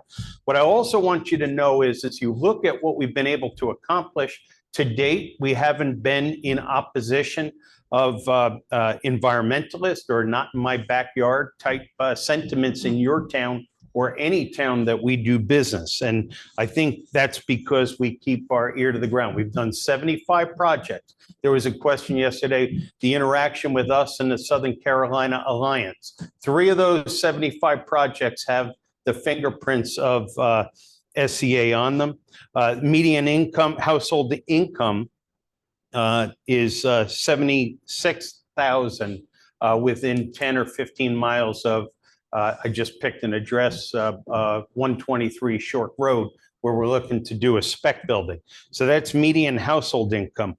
As you look up here, you're seeing that we've been averaging over 59,000 this year with a German company that our board approved the grant for last week. Our average income on the jobs created in this year are 74,000. So if we get 2 of those incomes in a household, we're improving people's lives. And I think you've heard me say it, or maybe you haven't. I know the mayor was at something earlier where I shared this, but if we do economic development right, we change the branches and family trees. Not my quote, I'm borrowing it from Richard Blackwell. But that's our passion. And we're very fortunate to be able to do it with talented people like Kelly Brunson and Brian Warner. And prior to that, Charlie Stone. Real quick, on that slide there, That's countywide, right? Is there a way for you, or do you keep tabs on what the impact is for the city? Yes, yeah. Like I said, it wasn't the idea, but yes, I can provide you the projects that contribute to the numbers I shared with you for your town or city, I should say. So, yeah, if there are any other questions, I may be like shot out of a cannon, so feel free to interrupt. I apologize. In terms of active projects, so let's look at 302 Parker Drive. That's the Glassworks. So at the time Glassworks invested in that building, they invested about $14 million in the building. The building was formerly Parker Hannafin. It was at risk of really becoming an unhealthy building due to just being vacant, not air conditioned, and we were seeing the building take a turn for the worse. So Glassworks goes in there. Today, our project manager, Kelly Brunson, is working with two companies. I'll describe them to you. One is an aerospace company that provides coating for both aerospace and the automobile industry. They're looking at a $25 million investment, 51 jobs that pay over $52,000 a year. We have a call tomorrow at 11 a.m. with probably the lead competitor. We don't have their worksheet right now, but we're hopefully going to get that on our call at 11 a.m. They're the front runner for this space. So we've got two companies competing for space on that building, which leads us to a spec building. I couldn't make out who said what, and it doesn't matter. But somebody said, oh, they just talk about spec buildings. Keep in mind, it's a competitive environment for economic development projects. Keep in mind that today, according to a Charleston realtor I spoke to this Monday, Monday, I spoke to a realtor from Avis and Young. There's 12 million square feet of first generation unoccupied space in the Charleston market. And we saw with the first spec building, if we have product, it fills up. If you look out at the building we spoke about in Gardens Corner, if we have space, it gets filled. So that's why we pursue spec buildings. Now, one thing, having heard the comments yesterday at your retreat, I'm really grateful that we didn't go the route of Colleton, where Colleton built the building. I think it was a 50,000 square foot. You can see it. It looks like an Aztec style building right off of 95. And it sat empty for 5 years. Our model is very conservative. We try to get the private sector to build the building. I should add, though, that I do have some concern because we have two bids currently in to build the spec building. And I have a call into Jason Hetrick because we're finding that the Soloco standards might have added $1.2 million to the cost of the building and might make this deal not pencil out. And we're not getting that from one developer, we're getting it from two developers. So we've got to look at that, and hopefully there are ways, just with the with the porous area that they would have to include in the pavement, that alone with the Soloco standards drives the cost of the project up $200,000 just for the brick. Is there a question? Okay. Let's just see, going down the road, 134 Parker Drive. This is the mayor sits on our board, and I know there's concern, and it came up at the end of your session. Is do we have excess that could actually be turned into taxable property or productive reuse of property you own? We're looking at 134 Parker Drive, which I think it will be a great opportunity for the city of Beaufort. We're looking at purchasing it. It's currently part of the Geismar parcel. It's 18.2 acres. Based on the fact we're selling land in your Commerce Park for $40,000, we're getting this for $25,000. We expect to close on it. It's adjacent to an 11-acre parcel owned by the city, and we believe that the development of that site is going to work much better with the city of Beaufort than through the planning process at the county. No, not knocking anybody, but that was our experience with the Glassworks property previously. So there might be an opportunity to add, and looking at the 11 acres you own, our desktop analysis with, I got to get our firms right. I believe it's Davis and Floyd is looking at it, that maybe five of your 11 are upland. So we combine that with now my father's a math teacher, we'll see how we do, but we'll have about 23 upland acres to develop and perhaps add to City of Beaufort's tax rolls. And I hope you see that. If you were cartoon characters, there might be dollar signs in your eyes, but hopefully you're saying, with the work that economic development is doing, it's going to allow us to build a tax base to provide the services that your residents expect. Currently, part of that's not in the city, it's in the county, but you would annex or have them annex. Yes, yeah. And then as just moving down the list, Masters Corp is doing their site work and coming out of the ground. That's a $35 million project. We have Project Ceramic that's looking at buying and developing 5 acres in the park. And then we're trying to get through that spec process that I mentioned. In terms of lead generation, and I think I heard a lot about that yesterday, I have to tell you that economic development sales isn't linear. It's not like putting a pair of socks in a store and we move 15 socks a week. It's steady as you go kind of work, and you have to be patient with it.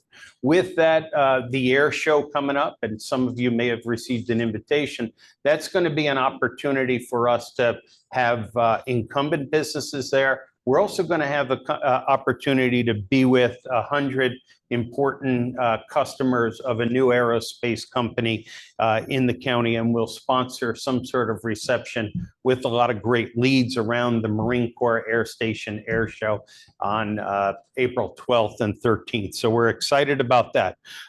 Additionally, I should say, Kelly is going to be going out to California with the Southern Carolina Alliance the week of March 24th to meet with aerospace and defense companies. And there may be opportunities. The business climate in California tells our professional lead generators that's a place you'll go. And so Southern Carolina Alliance will do, has contracted with Camoin 310 to identify companies that have either raised money and are poised to grow or totally aggravated with the economy in California and likely to be looking to come to the Southeast.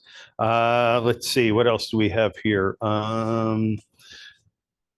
Aero Montreal, if you did come to our Converge Summit last month, we're going to be going to Aero Montreal with the Charleston Redevelopment Authority, our equivalent of SCA, and SC Competes, the South Carolina Competitiveness Council, to have a presence at the air show in Montreal. This is the complement of air shows we've attended, the Boeing Air Show in Seattle and air shows in Paris, France as well. And then we other things that we are doing. We're working with the South Carolina Power Team where they're actually paying for lead generation. And we're looking at the prospects of agriculture and food processing. And that'll be a trip to certain parts of Europe, and then finishing up with a food show in London with our representative from the Department of Agriculture, South Carolina Agriculture. And then Select USA, as you can see, with what's going on at our federal government, all sorts of pressures on international companies. We think it's a good time to get back up to Select USA. I've been up there the last 3 years. We're generally will find about 20, 30 prospects of companies that are exploring establishing operations in the US. And when you look at the pressure that the Trump administration is putting on tariffs and everything else, it might be a good time or it could be a really bumpy time. We'll find out with these efforts to identify foreign direct investment. And then lastly, I'll just touch on two things that I wanted to share with you would be a large tract south of the Whale Branch. This has been discussed before. We've been in contact with the owners of that property. There might be a carve out, there might be a development plan that might create a little bit of a village there, some opportunities for residents to buy food and housing, as well as additional taxable base for Beaufort. This will be a very collaborative planning process if the sale goes forward or if we get an option on some property there. But that's kind of not to get too far out in front of us, but you should know it's on the radar screen. I believe you may have heard from the Beaufort Jasper Housing Trust, but we're looking at designating some of the money from our SSRCs and fee in lieu of tax agreements so that we can, a lot of areas take like 5% of these tax deals and have them come back to the Economic Development Corporation. I've explained our budget and we are well funded by the county and well funded by the town. So we think it would be better use of our funds and kind of contribute to a piece of our mission. If you've ever seen me present, we talk about the environment, we talk about education, we talk about economic development, workforce housing, and transportation being the balance in Beaufort. We believe that contributing towards the solution on workforce housing, we may have an idea. We're also working with some housing developers to use what we've learned on economic development deals to try to get housing deals to pencil out by bringing, as you know, if it's a non-occupied residence, you're taxed at the higher rate, and bring that down closer to 4 with what we've learned about tax policy. And then lastly, our request, we've been at 40,000 the last few years, so our budget request would be an increase of 2,000. And that's kind of what we've been working on. I hope you realize that we are a metrics-driven organization, and we're intent on getting results. And I would be happy to take any questions. John, can you expand on the local standards that you said would contribute to the cost of construction in the Commerce Park?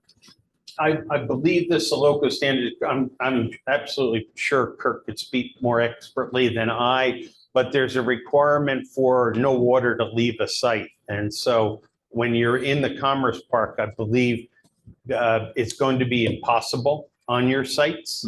And we're going to need waivers, but just making the attempt to meet them is driving, as we're here in this particular site, up by $1.2 million. Thanks. Is that fair on the water flow?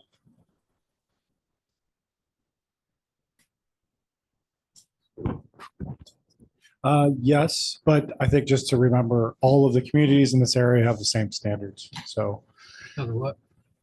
everyone is following the same SoLoco standards. So Hilton Head, Bluffton, Port Royal County. So just to clarify, because this is it's kind of a pet peeve of mine. It's not a SoLoco standard. SoLoco cannot impose standards. It's not an organization that can do that. This is an agreed upon stormwater design manual that all of the members of SoLoco agreed to abide by. And so we all share the same stormwater design manual, but it's not a SoLoco stormwater manual.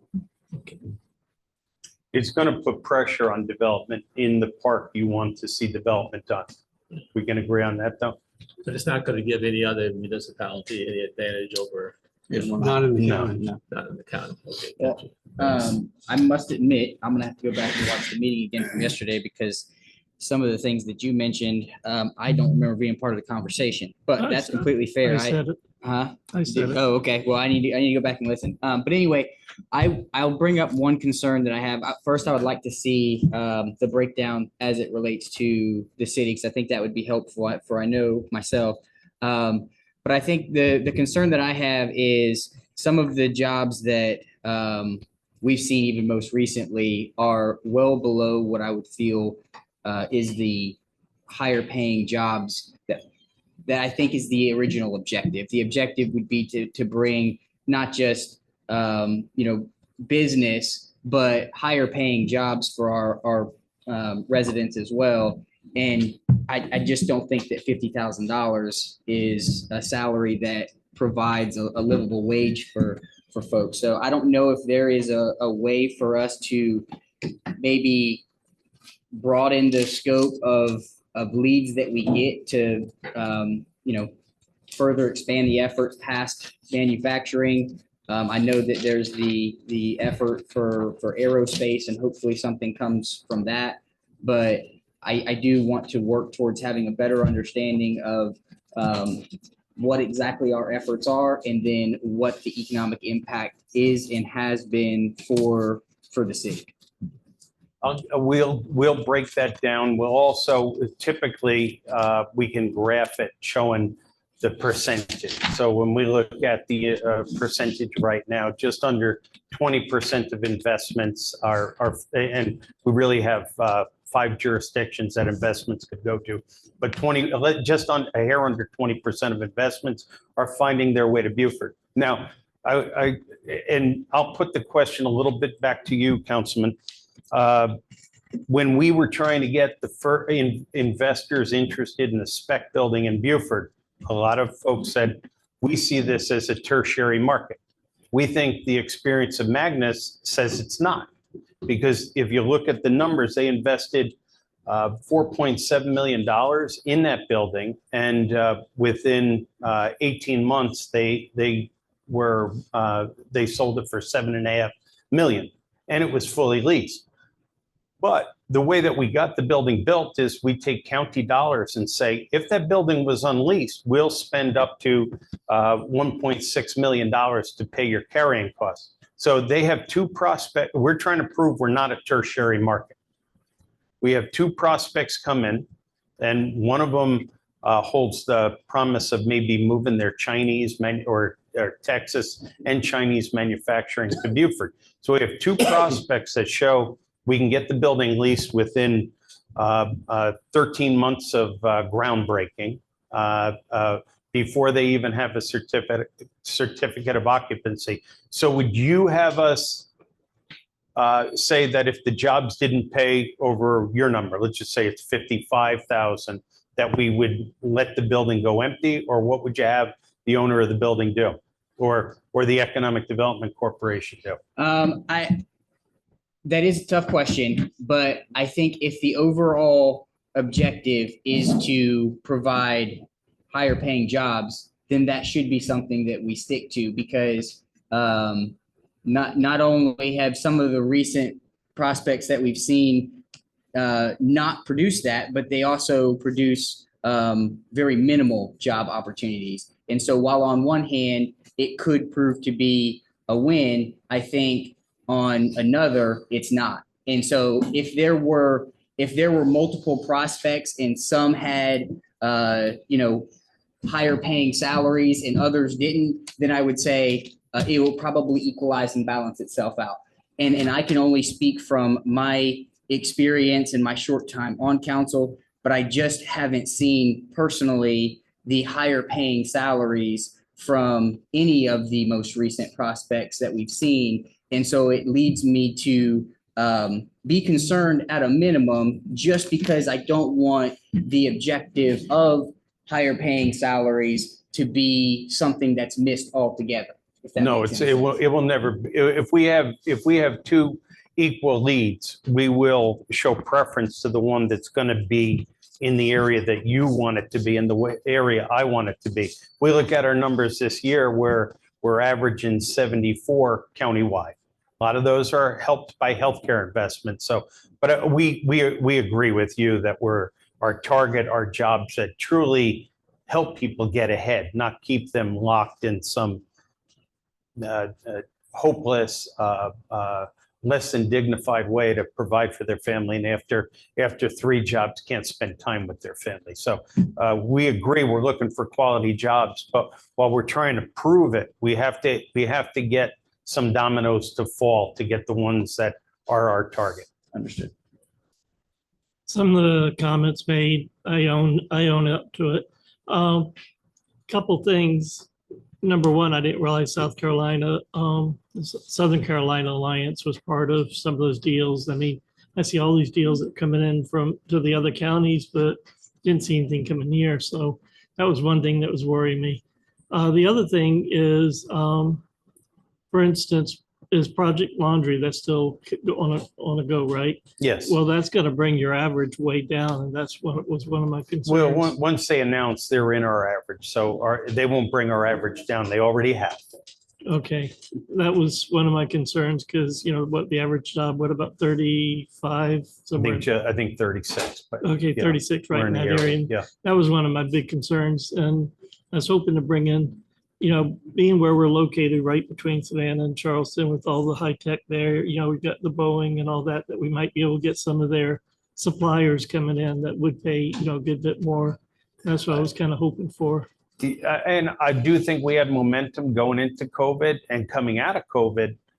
We had interest rates go up, we had inflation, and we had cost of construction go up. So we've been challenged, but we are in a great spot, and we are, and the mayor who sits on our board knows that we're after getting more out of our relationship with SCA. And you know, the landing pad, which we probably should revisit, but the Economic Development Corp, using county funds, was able to put 130 into that, and SCA put 50,000 into that. But on lead generation and just website, we're looking for better marketing out of SCA. Okay, well, I didn't mean my comments yesterday to be a big slap at you. I mean, I'm a very, very big supporter of what you do and everything, very big supporter of the Commerce Park. I feel there's a lot of potential there, and I just like that potential to be used. And that's what my comments were about. That's fine. I'd rather deal with things straight up. A training video I think is really impactful to me is the debrief that Blue Angel pilots do after they fly. And so we've worked together long enough, this council and the Economic Development Corp, as well as your staff. So we've got to be straight with each other so that we can fly right. Okay, it wasn't meant as a stab for you. That's It was fine. just, you know, I'd like to do better, is basically. I'd We like to would do too. better. I will. I'm a little impatient. I will. Yeah. It's not like opening a lemonade stand. I know. It takes a lot of work, you know, and if you look at our travel schedule this spring, I mean, just in the last week of March, we'll be at 2 different aerospace shows or 2 different aerospace missions, I should say. And I believe it'll illuminate the fact that we are focused on the city. City of Beaufort's been a great supporter of our organization. We want to hit a home run for you. We'll show you the distribution of projects, distribution of investment, distribution of jobs compared to every other jurisdiction. I don't want a home run, I want a grand slam.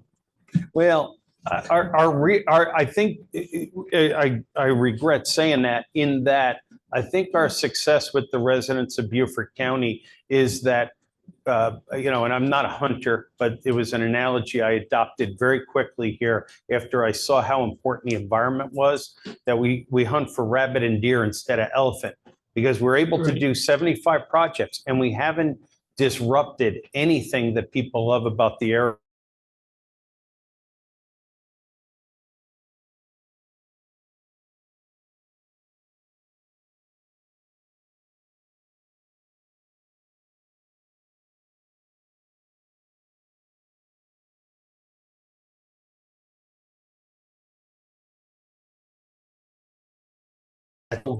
Outpaced its infrastructure and makes it kind of outside of 10 a.m. to 2 p.m. difficult to get around in. And I don't Right. think we want that. So No, we don't. the elephant or the grand slam, probably not. But to Councilman Scalett's point, that we want to have jobs that improve people's lives. Yes, we do. Thank Yeah. you. Yeah. John? Thank you. John, appreciate it. Thank you. Mr. Mayor, we're running a little bit ahead of schedule right now. Have 2 choices. You can have an extra long break, or I see Claude Hicks is here, and if he wants to go early, you can let him go early. I would defer to Claude, but go ahead. A break is probably warranted, but I thought I'd. All right, extend the courtesy of we'll the do, option, so. how long you think? 10 minutes? Well, no, 3:50, well, if he 15 wants to get minutes? started first, it's fine. Your next scheduled is Beaufort Jasper Water at 3:15. What time is it now? So Take a we 10-minute could break. break until 3 and then Claude could get started. and Okay, They yeah, could go out. that's good. We'll do that. Thank you. That sounds good. Till 3. Probably hard here.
people, different organizations, different entities wanting to know what they can do to help us build workforce housing so that we can keep the young professionals and the families in this area that we so desperately need.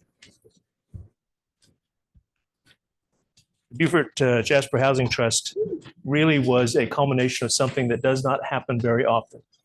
To get 6 municipalities, 2 counties, and the state of South Carolina to agree on anything is a major accomplishment. You all know that this region came together, talked about housing, talked about what they needed, and came to the conclusion that it was better to be in this together than it was to try and do it apart. These are the entities that then took a look at coming together in a regional approach that has been applauded all the way to the governor's mansion. Here are the local entities that also worked with municipalities to figure out how to structure this, how to do it. Many of these names you recognize as major players and leaders in the area. In addition, a review was done over past studies, housing studies, comp studies, to give this group an idea of how to structure this going forward. There is an act in the state of South Carolina, the William Mesher Local Housing Trust Fund Enabling Act, that essentially allows municipalities to form a trust fund for the purpose of building affordable and workforce housing. The issue with this was, while it helped Beaufort Jasper Housing Trust found its initial founding, it had limits that would restrict us from going beyond 60% of area median income when we are looking at developing workforce housing. That would restrict virtually all workforce housing in the area, especially in a place. So what we did was they went the next step, and they formed a 501c3, which does allow us and enable us to go all the way up to 150% of area median income when we're looking at developing in this area. As you all may or may not know, these are the regional players that formed that partnership, that founded that 501c3. They are your neighbors. And this is, from my understanding, one of the very few things that had almost unanimous approval to move forward and to try and figure out how to tackle this problem together. Our mission is very simple. It is to create and preserve workforce and affordable housing in Beaufort and Jasper County. It's a simple mission, but it is extraordinarily complex to actually implement it and do it. There are some terms that, since I've been here since the 1st of April of last year, that every municipality had to become familiar with. The first is area median income. What does that mean? HUD establishes that on a yearly basis, and it is exactly what it says. It is the median income of an area. So Hilton Head, Beaufort are wrapped into one AMI. Every year, HUD comes out with a new list and says, here's what the area median income is. It is the determining factor for how much rent can be charged in a workforce or affordable housing project. It is the factor that allows money flowing from the state or from the feds into a project. There are restrictions on AMI in each one of them. Probably the number one question we get asked is, what's the difference between affordable housing and workforce housing? Workforce housing is defined as anything above 80% of AMI. Affordable housing is anything at 60% or below. So if you look at the 2 projects being done on Boundary right now, both of those are using tax credits, and both of those are at 60% of AMI and below. What do we mean by third supportive threshold? And very wise people in Washington have determined that an individual or family should pay more than 30% of their income for rent or formal training. If you go above 30%, then you begin to impact other areas of individual or family's life. Childcare, transportation, food. all of the things that we want to kind of look at for granted. Those are challenges when you go above 30% of your income for rent or for house payment. In Beaufort and Jasper County, 100% of median family income, that's a family of 4, is $106,400. So roughly your monthly affordability is $2,600. A family of 4 would have a hard time finding a home for less than $2,600 a month. 3-bedroom, 2-bath, nothing spectacular. Rents for 3 bedrooms are cresting now above $3,000 a month, so it makes it even more difficult. Federal Reserve of Richmond does a study across the United States to determine how many houses or apartments are available to someone earning median income, 80% of median income, at a median price house without going over 30% of their income to make a payment or make a mortgage payment. The last 21 years, there has been no apartment and no house that qualified. So it means that for the last 21 years, they have been unable to find any instance where a median house in this area could be accessed without going over 30% of your income to pay for it. What do we do at BJHT?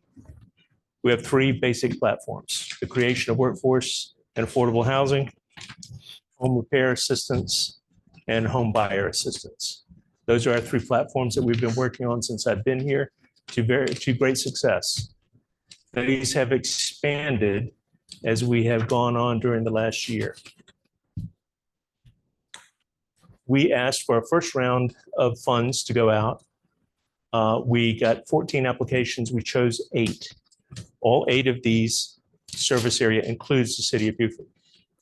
We found that some of these, like Deep Well, their allocation was gone within 3 weeks. They had such a backlist of people needing water and sewer repairs, needing the things that Deep Well does. When we looked at the hospital, we gave the hospital funds for first-time home buyers. It's been hard to find a home that their medical staff can qualify for. So that money got half spent, and the other half is trying to find a house that they can qualify for. So you all are familiar with Carrington Manor on Boundary. The trust put $500,000 into that project to get it to close as gap financing.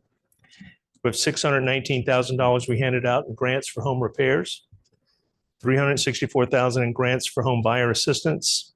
We got $3 million in additional funding from the state of South Carolina for one reason, and one reason alone. Not that we didn't deserve it, not that we can't use it, but because the state was convinced that the regional approach was the right approach and felt like a regional approach was something that they could invest money in. So we've asked for an additional allocation this year. Not sure if we're going to get it or not, depending on what happens in Columbia. But I think it shows that the state believes in what we are doing and believes in the regional concept. We were also provided $600,000 from the county to provide fiscal oversight for CCDC's program for 21 townhome purchases in unincorporated areas of Beaufort County. They have bought all 21 of them, and they will, as those leases run out on the existing residents, they will release them to people earning 80% or less of median income. What's next for us? We applied for and were granted qualified sponsor for South Carolina Housing Trust Fund. We also went very painfully and took the environmental class that comes along with that so that we could then consider houses older than 1978 for home repairs. We are working with City of Beaufort on a home repair program. I have to tell you that that was a really great collaboration and a really great discussion of here's what we want to try and get to. We were going to bring that before council in March for final approval, and then we'll move forward on that. We are, you might probably will not be surprised to know, We are deluged on a daily basis by developers who want to do something in Beaufort or Beaufort County and want our help in getting it done. There are a lot of these that we have to go through, we have to look at. That's an ongoing process. I think it is great news that you have this many developers, including a huge number from outside of this area, that are now recognizing that this is an area of opportunity for them. We are facilitating in September a solutions-oriented symposium where we are asking developers, contractors, municipalities, private investors, public investors to come to the table and talk about how we make this process easier, how we get money to projects faster, and how we eliminate the bureaucratic red tape in between. We expect that to be a lively discussion. We want it to be an ongoing one. You all have recognized that tackling workforce housing is intentional. You have been intentional with respect to putting your money where your mouth is. You have been intentional with respect to looking at what are our issues here within the city? How does it affect what we want to do? How do we serve all of the residents of the city? And thinking creatively and collaboratively about how we do that. This is not a problem or an issue that is going to be solved by one entity. It is not going to be solved by Washington. It's not going to be solved by Columbia. It's going to be a collaborative effort of everyone. We believe that there will be opportunity zones. This administration is fond of them. Senator Scott loves them, and he's extraordinarily powerful right now. So we expect to see a lot more opportunity to create these zones, to make investment in these zones, and to bring housing into these zones as well. That's how the two out on Boundary got built. They took advantage of opportunity zones for both. We want to look at what we can do to help, how we can look at fledgling organizations, young organizations that need collaboration, that need help. How do we marry them together with people who have been doing this for a long time to meet the needs of the city? Realistically, and I've said this for the last 6 months, this is who we are trying to figure out how to house.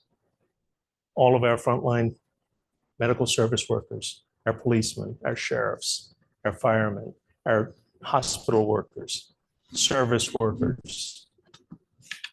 If you think that the loss of service workers isn't a real thing, Hilton had just lost 4 stores that closed because they could not get enough service workers to keep going. You'd think, oh, well, those are little small stores. They probably were, having a tough time making it go anyway. That was McDonald's, Burger King, Whole Foods, and Panera Bread. They could not find, and they could not pay people enough to get them to come across that bridge to work in that store when they can work over in Hardeeville, or they can work in Beaufort, or they can work in Bluffton. So that is a crisis unto itself.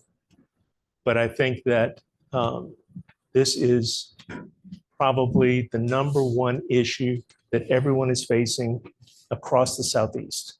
How do we create workforce housing? How do we house people who want to come here? How do we keep our young families?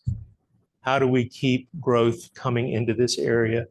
And I'm not saying unfettered growth. I'm not saying crazy growth, managed growth that provides housing as well. Our motto is no housing equals no workers, equals no economic development, equals no community. I think the future here is bright. The city has recognized that in order to grow, it needs to figure this issue out. Will it be easy? No, it will not. We'll have to look at whatever available land there is in the city that we might be able to do infill housing. Are there buildings that we might be able to convert into housing?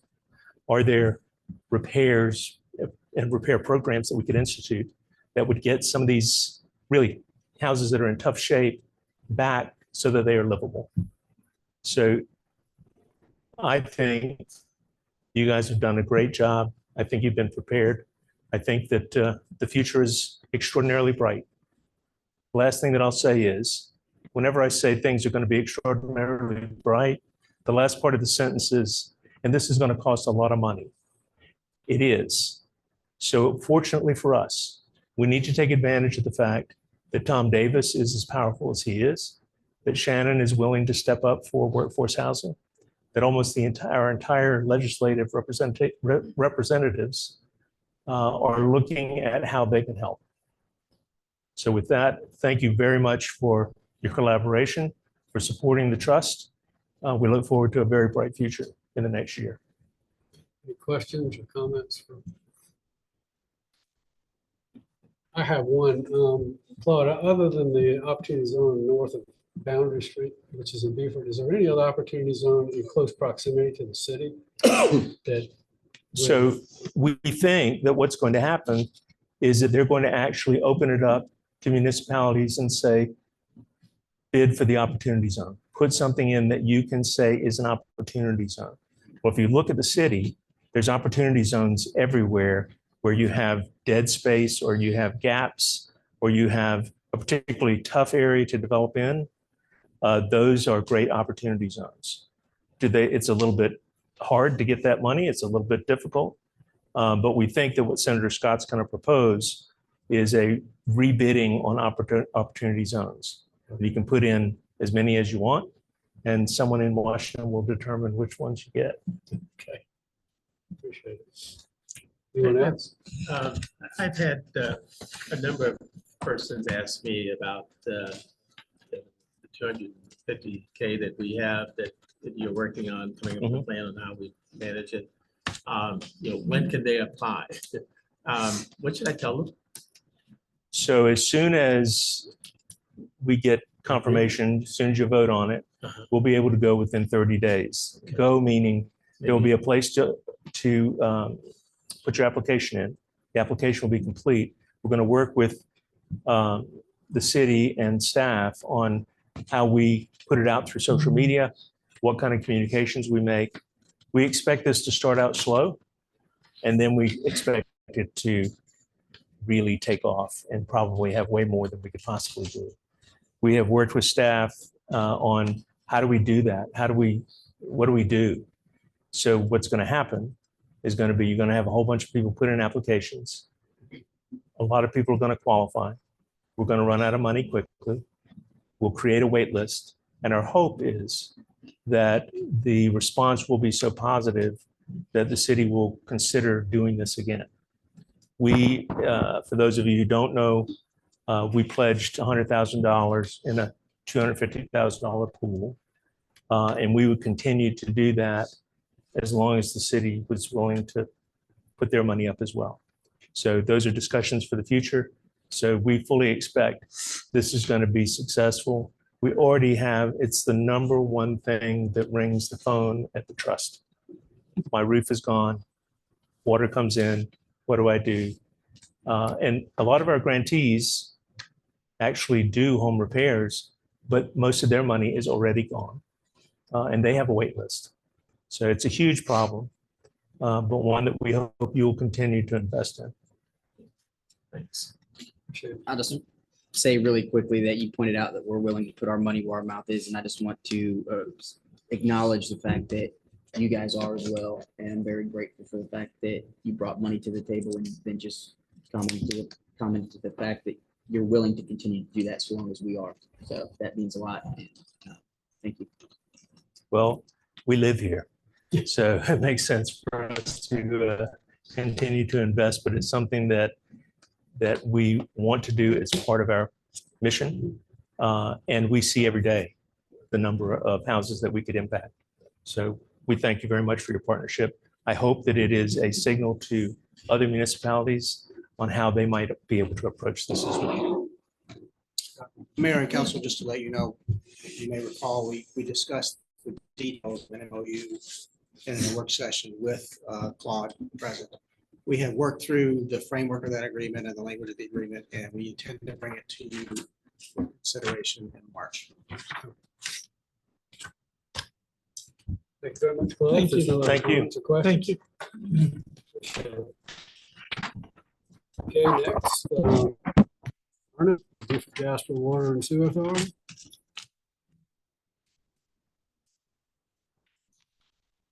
All three of you can come up.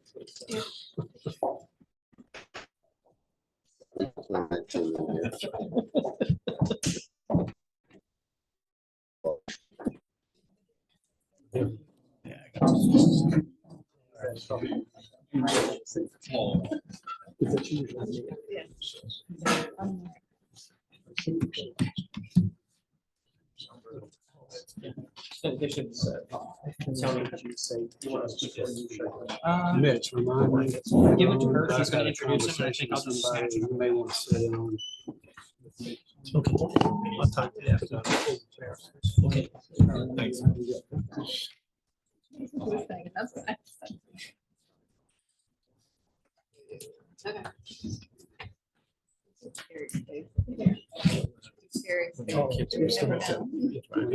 All right. All right, Eddie. So the mic. Home viewers, nobody is. Oh, okay. Okay, thank you. Good afternoon. I'm Verna Arnett, General Manager at Beaufort Jasper Water and Sewer, and I just wanted to, first of all, thank you for having us at your session today. I realize it's your last day, and we're really glad to be here, especially on such a nice afternoon. It seems like not that long ago that Paul and I were here last year for this session, and the time has really flown, and we've been very busy since then. And Paul will get more into that about what all we have planned and what he's been doing to facilitate that plan. So Paul Vincent, last year he was our Chief of Engineering, and this year he has taken on the role of Deputy General Manager of Operations and Engineering at BJWSA, which is a new position that we added. We're really excited to have him in that role because he has pretty much half of the utility under his direction. And it's really the engineering, capital, implementation, all of the operating sections of our utility, the treatment plant operators, the field operations group, and like I said, engineering. So we're really excited to have him lead that group as we move forward. And then we added probably about a year ago, Charlie Stone is our new Director of Government Affairs. And also that's also a new position for BJWSA. We're very excited to have him. He brings a wealth of knowledge about this area, having grown up here and spent several years, as most of you probably know, at Beaufort County Economic Development. So he's been a great addition to our staff, and I'm sure that he's been reaching out and talking with many of you. So they are going to go over kind of highlights of what BJWSA has been up to over the last year and our plans for the future. So I'll turn it over to Charlie.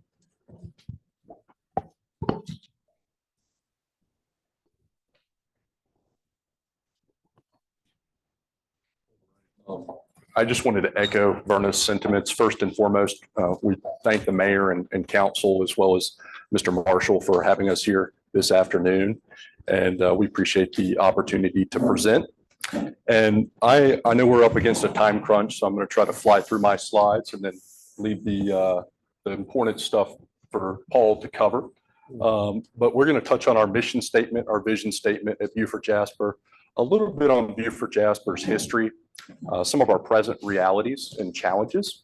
We're also going to touch on some regional infrastructure projects of interest, where we're at with rates and capacity fees.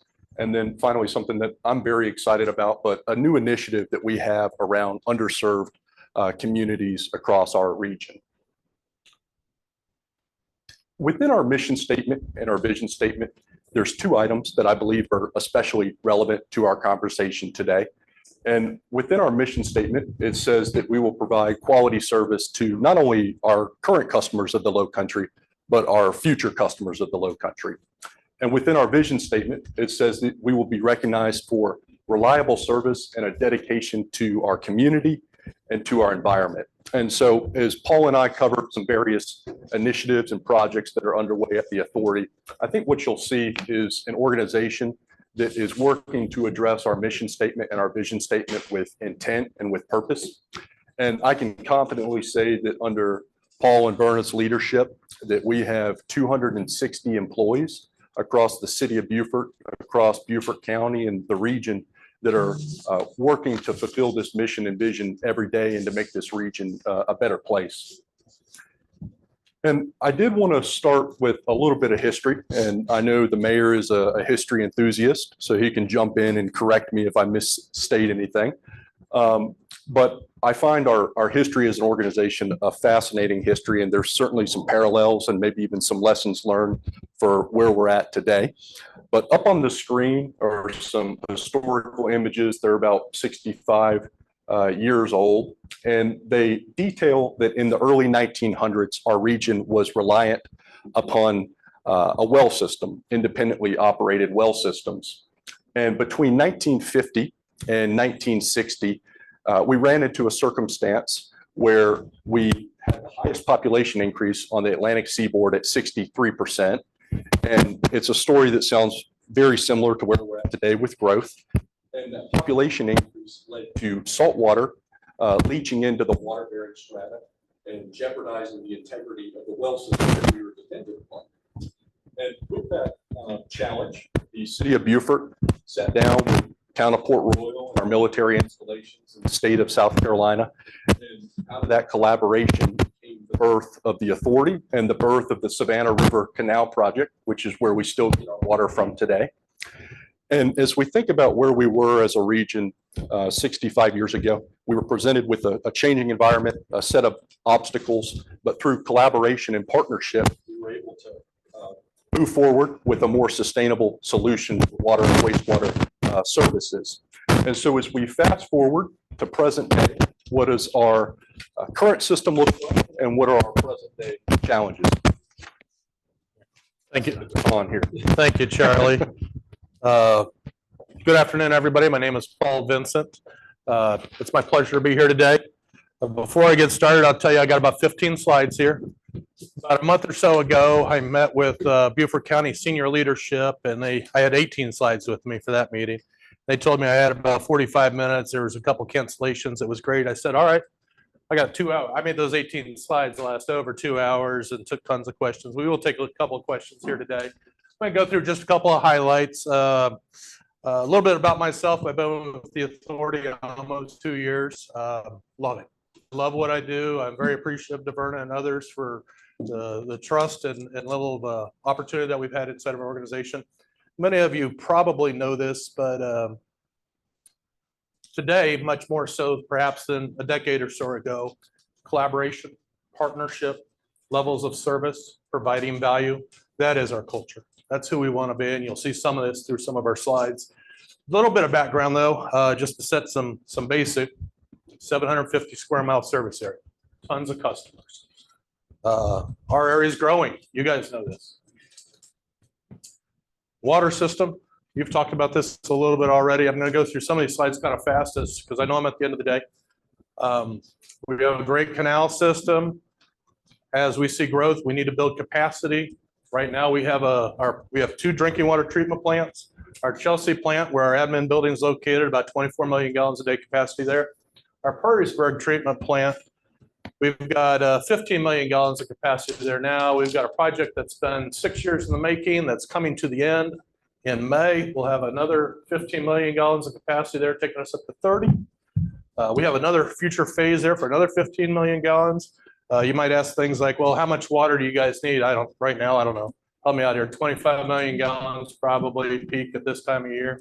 But we get into the summer when the irrigation system's really starting to kick in. We get up to 30, 33, 34, maybe 35 as highest we saw last year. So that's enough that we need to keep building capacity. And we're going to do those things. Certainly, we have tons of water mains and all the other things that go with it. Wastewater, we got a set of challenges there. Quite frankly, we don't have enough capacity. We aren't an old system. We haven't been around for 100 years where we've seen trends come and go. We're in a spot where we need to build a bunch of treatment plant capacity, and we're doing it. I was in a meeting earlier today, and I described to people, gosh, I've spent almost 30 years in this industry, worked with plenty of utilities all over the country. I'm not sure that I've seen too many utilities that ever have more than one plant project going on at any one given time. Friends, I'm about to have 4 treatment plant projects going on at the same time, 4. That's demonstrating how much things are coming to this area, what we're trying to do to stay in front of that curve. I mentioned the water plant with Perrysburg and how we're adding another 15 million gallons there. That should get us, I don't know, several years down the road before we really need to do the next expansion. We've broken ground, but no one's really seen it. We'll have some ceremonial things here as the weather gets a little bit nicer, much like today, at our Cherry Point treatment plant. That's about a 4 million gallon a day improvement that we're doing at that facility.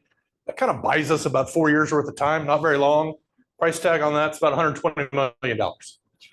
No small deal, big deal, very big deal. Because it only gets us a few years of capacity, so at the rate of growth we're seeing in this system, we need more treatment plants. We're talking about improvements to our Hardyville treatment plant. While we have some capacity there now, that'll quickly be gone as we see the Morgan Track and you guys have some awareness of what's happening in Hardyville. Morgan Track and Car Track and their appetite for annexation, all great things, but our vision is to be a good partner with all communities. So as we meet with elected officials, we understand where your community is going so that we're there or we're ahead of your needs. So we don't become. Fourth one, treatment that we call our new river treatment. And back to figure out exactly where the site goes. We got some good news from the state here just recently, but we're headed towards that project. I anticipate action on all 4 of these projects inside of this calendar year. So it is a very big year for us. Reality is I've been talking about these already. Many of these you kind of have awareness to. The previous gentleman talked about workforce. We have workforce needs. I joked with Verna as he's put up this slide of all the pictures. I said, we need to get one of our pictures up there of our folks. Many of our staff are the ones that are out there fighting the fires, if you will. The hurricane comes in, the power outages, they run around between pump stations and making sure they've got the portable generators and all the activities that are involved in keeping our utility functional. It's a big job and it's a tireful job. It's a thankless job sometimes. We try to treat our employees as best as possible, same challenges you guys are dealing with. But we look at the numbers and we see some of these things and we're thinking, gosh, where are our workforce 5 years down the road going to live? We need them. We're growing. Our 260 employees is not going to be enough in 5 years. I don't know what we're going to be at, but we're going to be a lot larger than what we are today. Something that I've been heavily involved in, and some of you I know have a great awareness to it.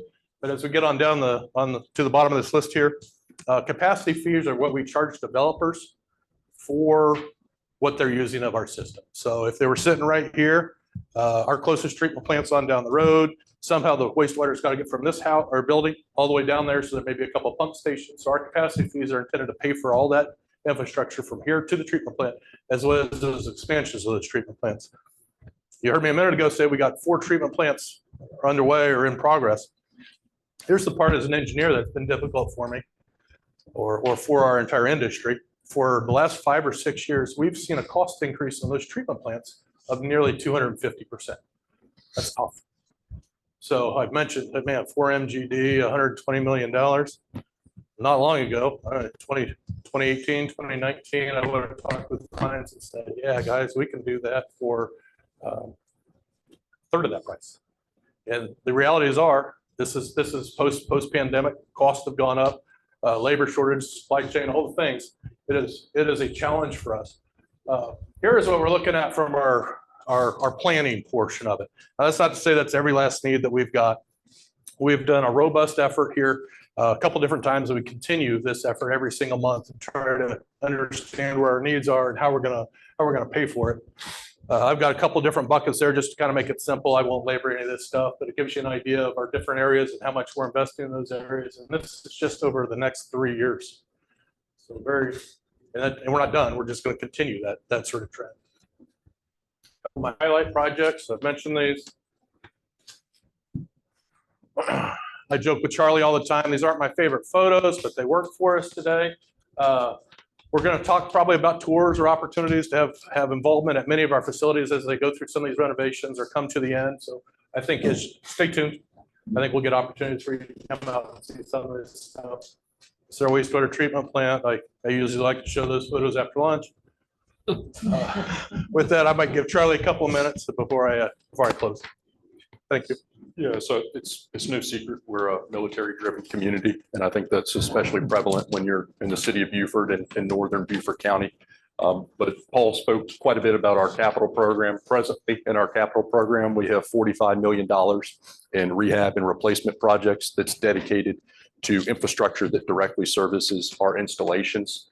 And we've been working very closely with our military partners, Colonel Bortnam, Colonel Pugliese, as well as David Trail and Mary Ryan over the past 12 months. And so we're very proud and excited to do our part in terms of making sure that mission assurance is accomplished and providing the basis for the infrastructure they need to sustain their efforts here in Beaufort County. A lot of time on this, but what I will do is that across all of our service territory. And I'm going to cover this and then let Paul close us out. But what it is how do we fund these projects? And there's a real understanding of stakeholder groups and our community work benefit. But in terms of these infrastructure projects, on November 21st of this past year, our board of directors approved a $100 million bond issuance. This is the first of several bond issuances. We do anticipate approximately $450 million in funding to 2027 to support our capital program. Additionally, we did raise rates on July 1st of 2024 by 9 to 10% to support that bonding. And we are also expecting to raise rates by about 5% in July with subsequent rate increases thereafter. This is going to be evaluated on a continuous basis by our leadership and by our board of directors. And additionally, we have gone through a new capacity fee schedule. I will note that Mr. Benson and then also Michael Hanson, who's our chief of engineering, and Matthew Michaels, who is our development program manager, they should be commended with their effort with this capacity fee process, because our organization, our top priority with this process has been to be transparent and inclusive of the development community. And so we've had a real campaign of communication over the past year. Throughout the summer months, we hosted developer workshops where we invited the build community in and sought their feedback on these changes. And we had a couple items come out of those meetings. Number one, we have published a future forecast. So I think we're actually one of the only utilities in the state of South Carolina that's provided a future outlook on where we're going with capacity fees. And we did that in order to allow developers to have certainty and the ability to plan for the future. The second item we did is we staggered the increase of our capacity fees to be collected at meters. Previously, under our old plan, 100% of capacity fees are being paid at pre-con. And by staggering the increase on meters, it brings down the carrying cost burden for the development community. And so, as I said, I think we've done a great job of communicating over the past year, and nobody loves increases, whether it's rates or capacity fees. But there's been a lot of good feedback that we've received that the development community, as well as our residents, understand that we need capacity to continue growing as a region, and we need to invest in our infrastructure to ensure that we continue providing quality service. And the last item I'll touch on, at my old position at economic development, we talked a lot about changing lives, and we did that through meaningful employment. And so when I transitioned to Beaufort Jasper, I kind of had in my head, what was going to be my reason why for going to work. And shortly after I joined Beaufort Jasper, we formed an ad hoc underserved committee that's been focused on looking at areas of our community that have a lack of sewer, a lack of water, and the existence of some sort of adverse environmental or public health circumstance. And we've been working with partner organizations, such as our municipalities and our counties, looking at solutions for these communities. A couple of projects that are notable, we've been working with Beaufort County and the town of Bluffton on Stony Creek and Alljoy. Those are two projects that are focused on cleaning up the May River watershed. We're also working out in Dale with Beaufort County right now to extend water lines to a community that is in proximity to a brownfield site. Right now, they're on wells. And, I might say that might be one of our most meaningful capital projects in our entire program. Additionally, we're also working with Jasper County. We just applied for a federal grant for a septic to sewer project for the Levy community. Again, another community that has challenges with septic system inoperability and a low-lying elevation. So these are projects that we're very proud of at Beaufort Jasper, and we think they truly make an impact on people's lives. So we wanted to share that with you today. And I will turn it back over to Paul. You're going to close this out? Yeah, sure. I'll take a couple of questions here at the end, but this is kind of where I say, how can we work together better, or what can we do how can you help us? How can we help you? I think in a lot of ways, it's many of the things up here, but it's also just good dialogue. For us, it's relationships and trying to find ways to provide value. As you guys see needs or wants inside your community, and you can help articulate that to us to the extent that we can help, we want to be a partner in those sort of things. I know we have a lot of things internally that we talk about, or I like to talk about related to tools. And I always felt as an elected official, man, the more tools that we can provide to a community, then the more opportunities you guys have to get your vision and achieve what you're trying to do with your community. And for us, it's important to be a trusted partner and a valued partner in that process. We understand that water and wastewater are critical services. To the extent that we can be a part of the solution, we want to do that with you. So with that, I may just open it up to any questions. Go ahead. It was a So tie, mine- guys. Mine is more of a common observation from what people are telling me. You'd stop collecting our garbage fees because it didn't work in with your software. So our water bill drops. I'm getting complaints that now they're the same as what they were paying without the garbage. And I'm getting a lot of complaints on that, the rise in the water rate. It's been, it seems like a little more than 10% since then. And I've been catching it. And I just thought to tell you, me telling you this, you may invite us over to to see the wastewater place at the day with the winds blowing in their face. So, I appreciate those comments. I think we always try to be somewhat sensitive when we're doing rate increases. I think last year we have a real complex process when it comes to the rate increases because we have so many different constituents, if you will. But the class that you're probably hearing the most from are those that pay the residential rate. And I believe we were right around 9% last year was the increase. But there was also another component to that. And the other component to it was you pay your wastewater bill based on how much water you consume. And for years we had a cap, and we've raised the cap just a little bit, and we see a lot of utilities, excuse me, that don't even have a cap on it. And what it is the idea that if you're using water, you're going to pay for it on the wastewater side, right? So when we cap it, what happens is you can use up to a certain amount of water, and then after that, it doesn't add to your wastewater bill anymore. So that cap moved up, and that went from 7,000 gallons up to 10,000 gallons in a given month. Our average water users are far below that. So they're not necessarily impacted, but those that maybe have larger yards or prefer to have an irrigation system and run it all, 360 days a year, or whatever it might be. I've got a neighbor that we had snow on the ground a minute ago, and his irrigation system is still running. Those folks, I'm sorry to say it, but they probably were getting by with a reduced rate because they were using closer to that 10,000 gallons a month. So then those folks did see their bill come up a little bit. But again, it's use it, pay for it type of arrangement. But we are sensitive to those things. Quite frankly, we've, some of the same stresses that you guys here see and some that were articulated in our slides. It is for us, we've seen costs just do this to us. And unfortunately, we only have two ways that revenue comes into our organization. One is that customer paying the bill based on the consumption. The other one is those capacity fees that we've kind of talked about a little bit. And there's a bunch of numbers on the screen. I don't expect everyone to follow those numbers necessarily. But the increases that we've made on our capacity fees, which is what developers pay when they come to us with a new project, have gone up substantially. In labor, we probably go back to it a little bit. They're going up next year, right? Oh, here it is. So currently, we're right around $7,000 combined between water and wastewater. What's that date, March 1st, it goes up. And if you combine these, we're nearly $12,000. So that's a jump from $7,000 to $12,000. And you can see the rest of it. This one's only 3 months later. And we're up to almost, 13 and change, right? 13.6. Can you So- explain what the paid at the meters part is?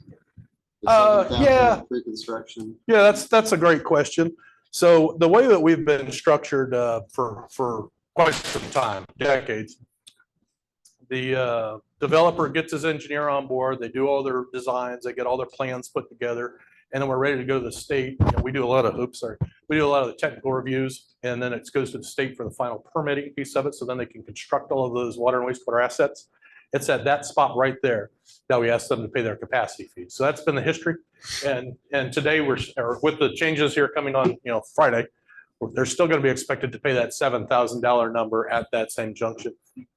Now, for a small developer, if he's only doing 1 or 2 homes, that's not really a big deal because he's going to go vertical real fast. Within a matter of months, he's going to be ready and he's going to come in and pay for his meter. It's only a couple of months. For a larger developer that may have 100 lots or 300 lots or something like that, him paying all that money up front, then he's got to have all that infrastructure built. And if it's a large development, there's many months of building that infrastructure.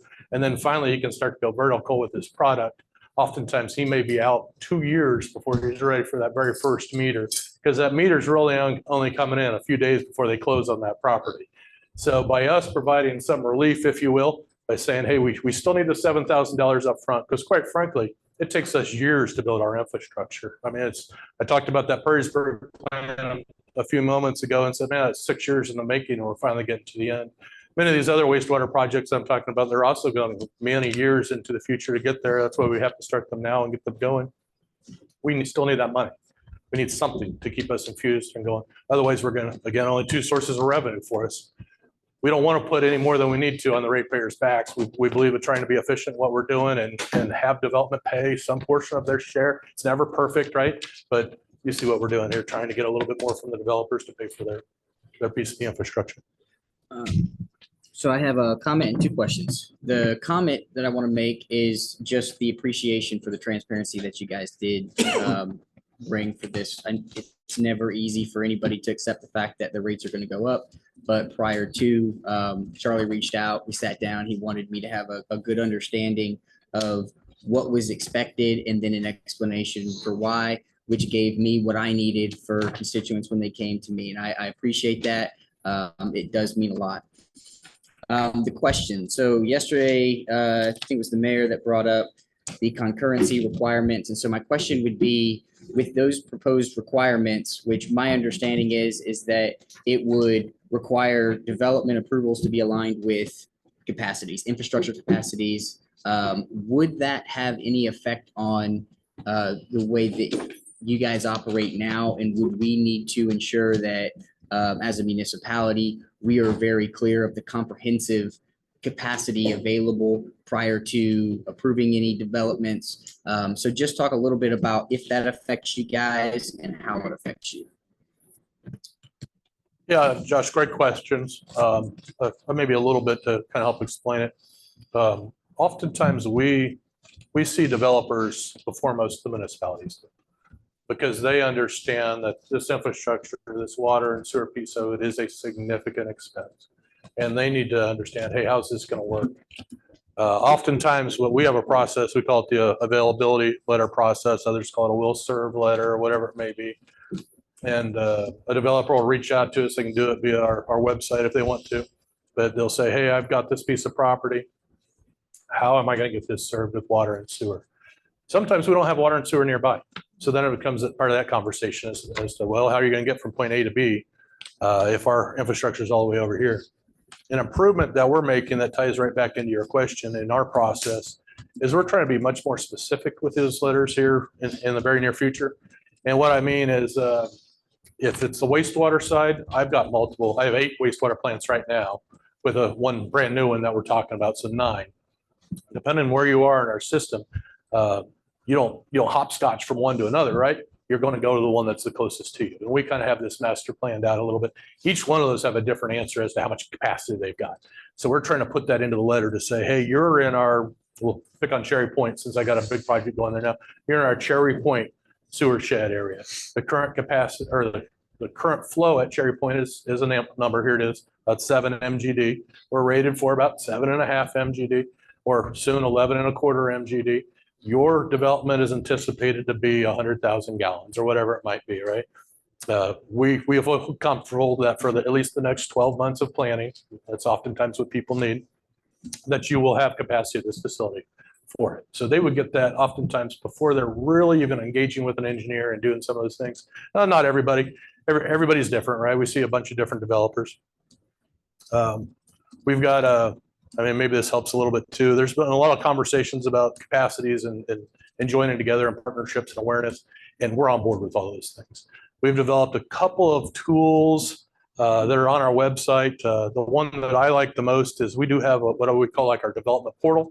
It's simply go to our website, like pull it up, and you can see all of our active development projects right there.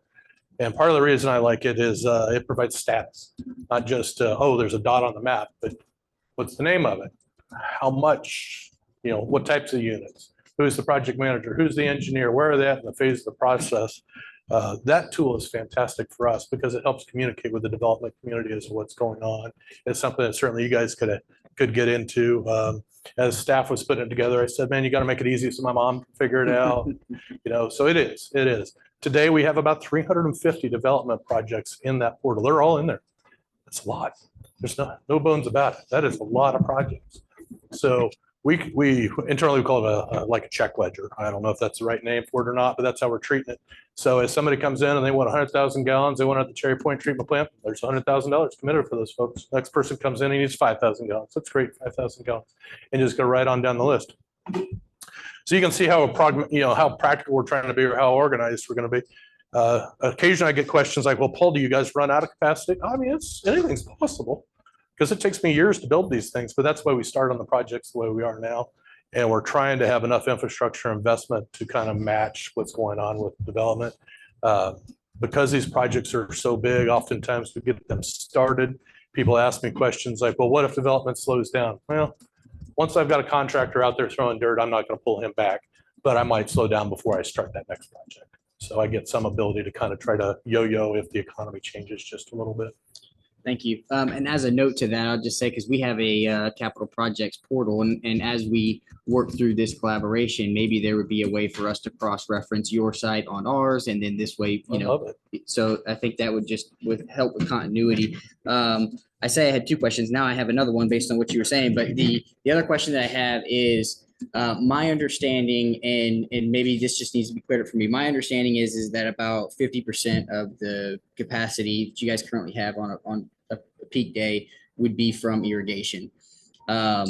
Is there a way for us, either regionally or as a municipality, to try to offset some of that by utilizing or capturing stormwater, whether it's roof runoff or whatever, to use that for irrigation opposed to treated water? And I know that it would probably have to be on a larger scale, maybe a larger development or something that has some cistern that can be used for that. And I know that it may be tough to answer because I think that would probably cut into the revenue, right, that you guys see. But we have a stormwater issue, and as we look to incorporate more green infrastructure into our developments, I'm wondering if there's a way for us to kind of tackle both of those problems with one shot. Do you have any thoughts on that?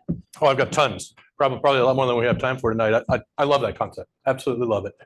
From our perspective, no doubt, the more that people run water, the more revenue we get in. That's great. We do see a lot of irrigation load in this area. That's no surprise to anybody. I don't know what the percentages are exactly. Probably, I think if we were looking at our numbers probably in December, and Vernon knows these better than I do, we're probably 21, 22 million gallons a day of produced water. And if we got to, I don't think we got to 35, but if we got to 34 last year, that gives you can do the math on that, right? So I would say that was probably mostly irrigation. It's probably not exact math because we have some people that are transient with their lifestyle. That's fine. But we want to be good stewards of the environment. I tell people all day I'm an environmental engineer. When you talk about green infrastructure, that's sustainability. There's some resiliency factors that I know are very common and popular topics right now. I love those approaches. I think from a basic stormwater or watering your garden or whatever it might be, Those type of approaches are fantastic when you can take advantage of it. I think there's stuff that can be done on a local level, like at a house, just an individual house with a rain barrel or something like that. But I think there's something on a municipal level that can be done with parking lots and all that sort of thing to help collect some of that water and maybe use it in different ways. And it's, I'm an experienced civil engineer. I've done projects like that. Get yourself a civil engineer. You guys can help figure it out. Get some ordinances in place that require those things. I would encourage it. I think that's fantastic. From our perspective, you will always hear us talking about environmental stewardship and taking care of it. And I have people ask me all the time, like, well, you guys, every summer you put out a notice about, check your irrigation or spread it around. We will do that forever. That's not an indication of I'm worried about whether or not we're gonna have water for you tomorrow or something like. That's because what happens is almost everybody wants to irrigate Monday morning between 6 a.m. and 9 a.m. So hear me on this. That's fine. We love it because we're making money off of it. That's great. But what we're doing between 6 a.m. and 9 a.m. is we're running our system as hard as we possibly can, pumps going full bore. And I'd love it if I could run them at 80%, 3 or 4 days of the week, because that's much more efficient from a power usage standpoint. And it's less wear and tear on my equipment. So that's just the practical side of it. But from a sustainability side of it, when I look at our water system, when the demand comes, all that water moves through our system real fast, right? And then it calms down after 9 a.m. It's much easier to keep a system that's flowing consistently rather than boom, boom, boom type peaks in it. So you'll consistently hear us talk about, man, if you can, water on Tuesday. We love that. Or if you're a commercial, it's mostly commercial. It's not so much residential, but we put this out for everybody. Just maybe alternate. If you're on the left side of the street or the right side of the street and you want to irrigate on a different, that helps us be a little bit more sustainable on our side of it. So, and I feel like that's the right thing to do. It's better for the environment. It's better for better management. Would agree. And I can assure you that Scott and our PIO will ensure that we can try to bring awareness to your alternating schedules and stuff the best that we can. So the last question that I have is, and if you don't have the answer to this or you don't feel comfortable sharing it, that's fine. Have you guys determined with the current investments that you're making in regards to expanding capacity, if development were to continue on the current track that it's on, how long would that capacity be sustained before you'd have to expand again? I mean, this is like the crystal ball, Right. Right? I mean, the easy answers is there's rules of thumb in our industry, but we're not in an easy answer mode. Here we're seeing such dynamic growth and so much development pressure coming into our area. So the easy answer is just to say it. If your wastewater treatment plant gets to about 80% of its capacity, then you start your engineering planning and designs. You start the planning, you get to 90%, and then you start the designs. And the idea is that it's built before you ever get to 100%. So you're always out in front of it, right? I think that works in Sheboygan. We're not in Sheboygan. Things are growing much faster. I haven't checked last calendar stats, but I know 2023, South Carolina was the fastest growing state in the country. You guys know this, you're seeing it too. So we don't use those rules of thumbs. Instead, we have planners on staff, right? This is something we've added over the last couple of years. They're actively meeting with developers and planning organizations, and I'm sure your staff has some familiarity with them to understand what's happening in your community and at what rate, so that it helps inform our answers. We're in the midst of starting a brand new master plan. It's been 2 years since our last master plan, but we feel like it's necessary because there's so much changing in this area. So, I mean, it's getting long-winded, but I don't have like a set rule. Instead, I'm trying to watch what's happened. And if we're at 60% capacity or 70% capacity, we may start in the next one. On our Cherry Point treatment plant, we're watching sales, we're watching commitments, all those sort of things. We have internal conversations like, man, as soon as this one's done with construction, we might need to start the next phase. Now, I don't think that's exactly true, because we've got some other treatment plants going on and we're trying to get some ability to shift some things around that are more efficient for us. But to think that we need another treatment plant after the 4 that we're gonna have going underway, I think that will happen someday and maybe 10 years away. Just so I talk about some generalities, maybe this helps a little bit. We get about 3,000 to 3,500 new customers every single year. If I just run math on it as an engineer, that equates on the wastewater side to about 1 million gallons of capacity each year being consumed. Now, I don't know where they're going, right? I mean, I have an idea because we're doing all the planning, but many of them are coming to our Cherry Point treatment plant. In the not too distant future, they're going to be hitting our Hardyville plant and then our brand new River plant. So I need 1 million gallons of additional capacity invested somewhere in our system on an annual basis. It's not efficient for me to do it 1 million at a time, much like what we're doing with about 4 million upgrade at Cherry Point right now. So does that get us 4 years at Cherry Point? It most definitely does. So, but it's really 4 years of capacity across our entire network. So it's not 4 years at Cherry Point. It's probably 6 or 8 years at Cherry Point, but somewhere else before long, we're going to need to do an expansion. Of course, we're doing all those things. So I feel like we're moving in a responsible but urgent fashion to make sure that we're not going to become the impediment. I don't have the crystal ball any better than the next guy. I think somebody threw out in a meeting I was with Verna here earlier this week. What if a massive water user comes to town and they need 25 million gallons? Well, we don't have it, right? But we'd love to help you. Come back in 5 years. We'll get started tomorrow. That's the best answer I'm going to have for them, though. I think the takeaway there is that now the movement is to be proactive opposed It to is. being reactive to the problem. So, well, thank you. I appreciate the presentation and the responses. So it's always good seeing you guys. Yeah. Paul, you mentioned in the slide here, collaborative planning is critical because of all this growth going on. Seems to me, I would like to see us, in talking about Beaufort Jasper counties and all the municipalities, kind of collaborate and get together and guide the growth. Because it seems like we're being driven by development rather than us thinking further down the road and working with y'all to do it. And you're just reacting to the growth. So. Yeah, Mayor, I love it. Yes. Charlie and I and others, Verna, have been having some conversation internally about maybe we could help foster, maybe we need to help foster that event where we bring in representatives from multiple communities and what do you want to call it? So the Water Summit, you want to talk about it briefly? Well, and you know, I think the SoLoCo, the growth committee, SoLoCo with our planners is going to be a great mechanism for that. Yeah. Taylor Lads actually to present to SoLoCo, I believe in March, but just getting everybody to have that conversation. To Paul's point, we're looking at hosting a summit at some point soon, but the more we can coordinate and get people around the table, the better. I think that's really what the answer isn't summit or a one-day event. I think it's consistent communication and just, you know, as you guys have a vision or you understand, you know, hey, this is exactly how Beaufort Jasper can help.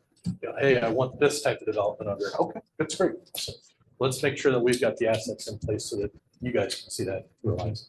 That's good. And I think the concurrency legislation is just another tool on the tool belt. We've been monitoring that and just another avenue to it. So Tom Davis is kind of heading that up. So that's good. Is there any economy in looking at gray water reuse from the standpoint of irrigation?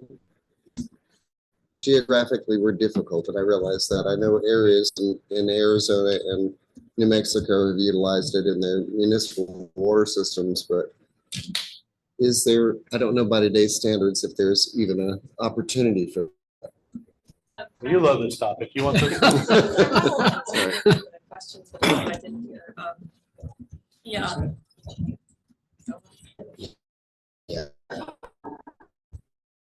Yeah, actually that one, we are actually working with the state of South Carolina in doing reuse regulations. There's a big push. I know Florida's been enacting some really big regulations in that arena to allow more reuse. And so we have we reuse a lot of our effluent already on golf courses. We also have one subdivision, Hilton Head Lakes, has a reuse system where they use wastewater effluent, and that's what's watering their irrigation systems. So there's a lot of progress in that front, and so there'll be more to come, but that definitely is something on the agenda for the regulatory environment in the state.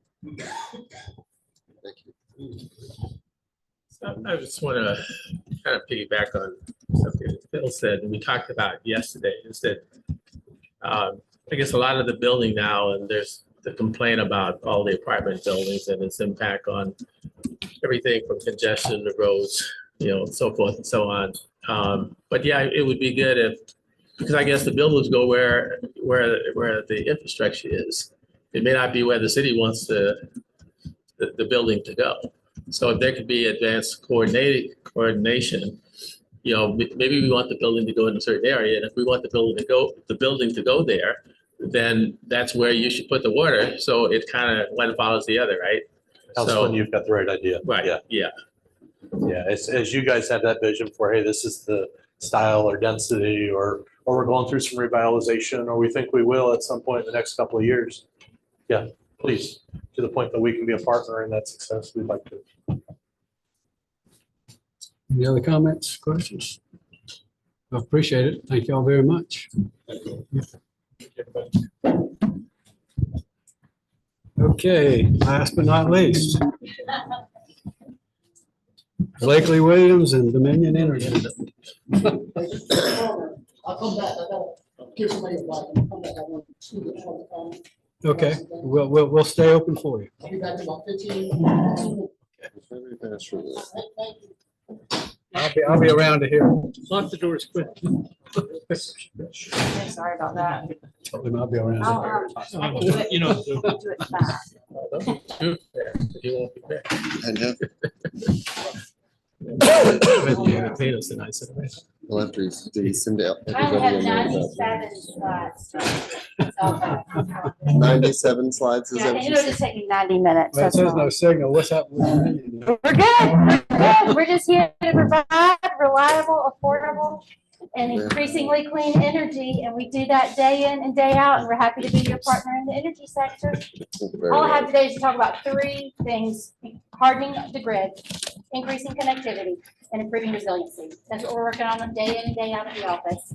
So hardening the grid, you all have seen the hardening of the grid that we talked about at our session last year, the Burton to Frogmore transmission line rebuild. I'm happy to tell you that that is going very well. We are turning the corner, literally turning the corner. We're on Southside Boulevard right now, working our way out of town. The Spanish Moss Trail, the Burton to Southside Boulevard is complete. So we are going to anticipate being done with Southside Boulevard and pushing through by the end of this month, by the end of March. So that is very good news. That is about increasing resiliency. It is about hardening the grid. It is about making sure that we have the highest and best use that we can in our construction. It's a 115 kV line. That's the backbone of our infrastructure. That's how we power every single house from Burton to Brett. So it's a really important line. That's what we need to make sure that we have up and running. The transmission grid is going to be strong and stronger every day. In increasing connectivity, I wanted to tell you about some recently completed projects. Allison Road, your projects are our projects. So whatever y'all are working on, we're working on with you guys. We're happy to be your partner on that. Happy that our portion of Allison Road is complete. And then just a note, we gave nearly $250,000 to the Beaufort County Economic Development Corporation in licensed tax credit funding, and that funds was pledged for road paving improvements, which is complete, and site readiness improvements at Beaufort Commerce Park. We're happy to be your partners in economic development and all those fun opportunities as well. See my friends here, we're talking all the time, Raul and Nate, JJ and Scott. Our teams are always meeting and always communicating the back and forth. Their projects are our projects, ongoing and future projects for us, King Street Drainage Project, Port Republic Drainage Project, and lighting projects. We've spent a lot of time recently talking about downtown lighting and those aging assets and what we need to do about those. So we're at a brainstorming place right now. We are looking at all kinds of opportunities and options. We're going to be coming with recommendations and just lots to consider as we talk about downtown lighting. So stay tuned on lighting. And improving resiliency, we have recently finished tree trimming in the city of Beaufort. We finished our portion of the transmission line along the Spanish Moss Trail. That went really well. And of course, that's so important because we want to make sure that those transmission lines, those distribution lines, how we get power to houses and to businesses are clear and free of limbs, because that's the #1 reason the power goes out is there's a tree on the limb, a tree on the line. And so we want to make sure that our trees are as clear from the infrastructure as we can in order to improve resiliency.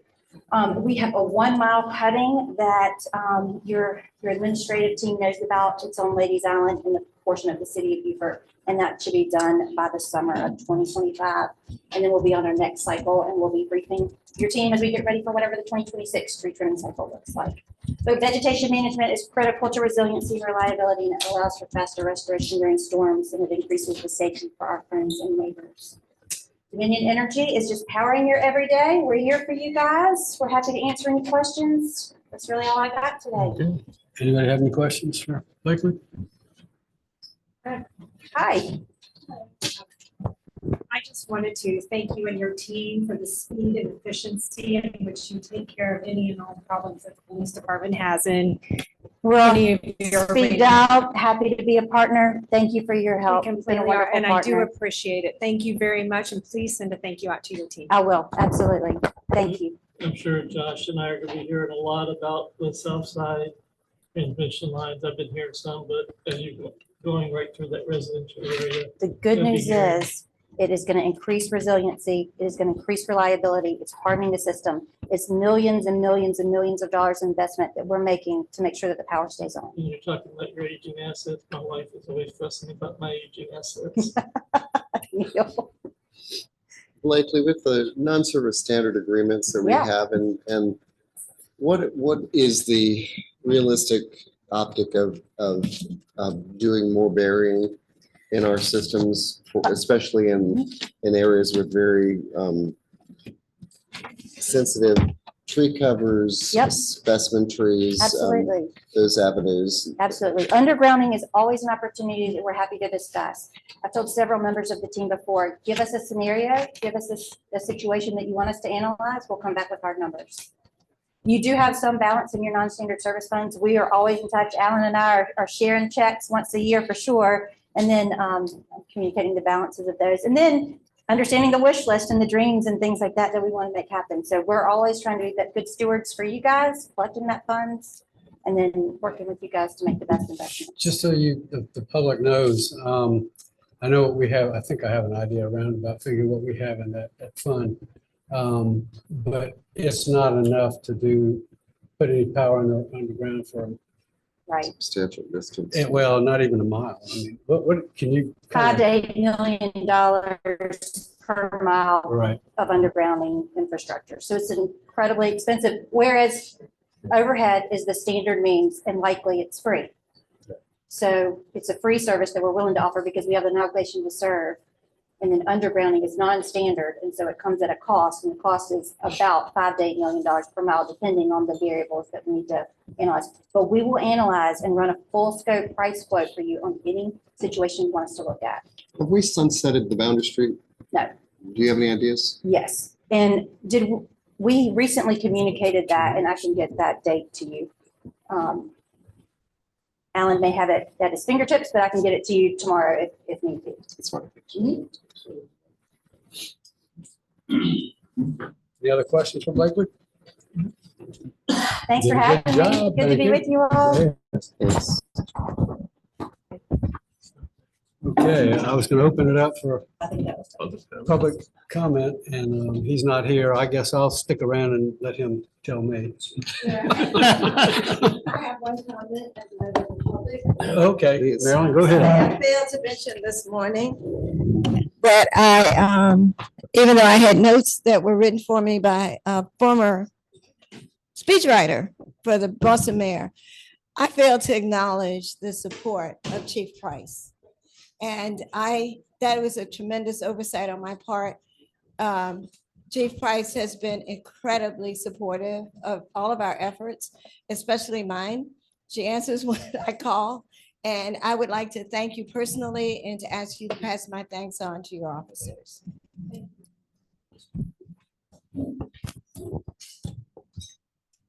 Everybody on? No, we have some people on, no hands. Okay. I'll stick around for him, so I don't keep everybody here all afternoon, but I guess we'll go around and close it.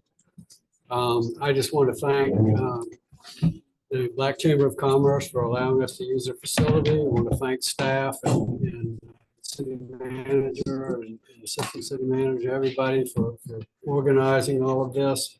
All the speakers and all the staff for showing up and contributing to this, and for our council. So with that, I'm going to turn it over to, I guess I'll ask one of the council members if they want to add something, but I thought it was a very productive 3 days and learned a good bit. Well, I'll start off. Okay. So I want to just ditto everything you said. But I just want to especially make sure that staff knows how much we appreciate it. I know I talked to Scott leading up to this, and I know how busy they were trying to make this as productive as possible. Now we are kind of winding up so we can give them some more work so they could make sense of it all and bring it back to us. So I just want to say thanks. Thanks to Marilyn. Excited about having this at the Black Chamber for the first time. So thank you to you and also your staff.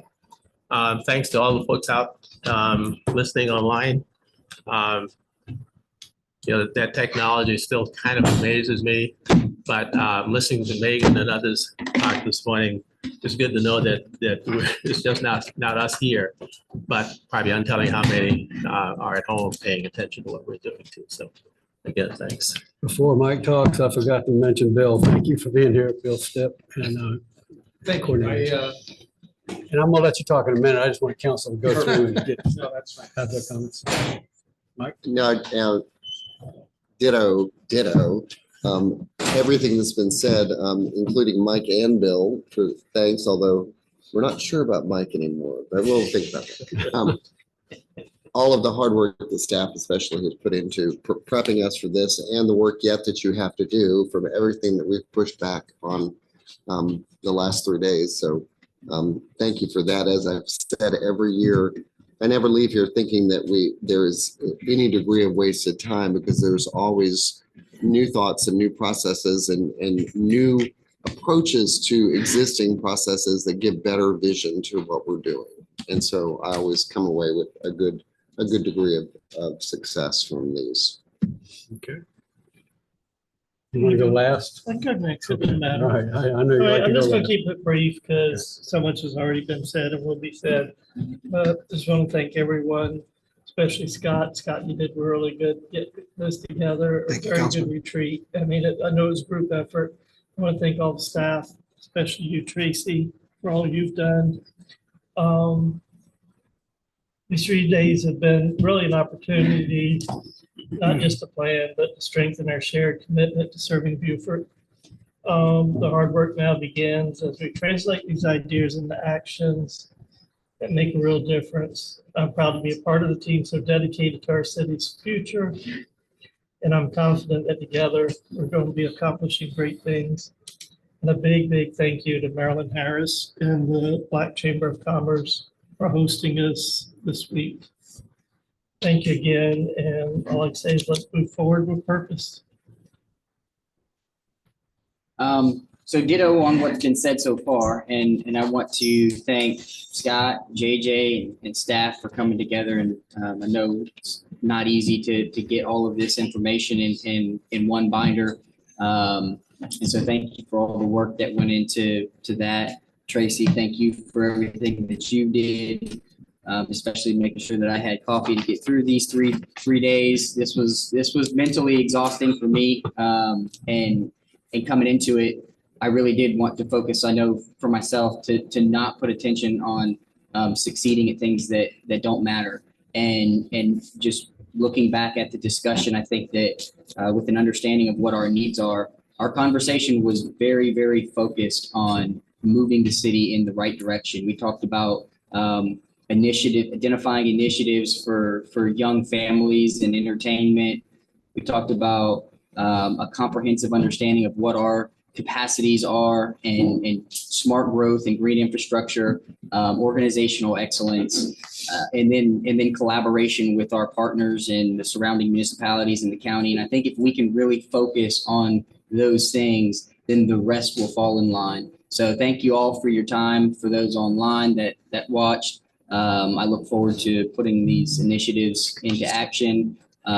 We have a lot of new objectives now.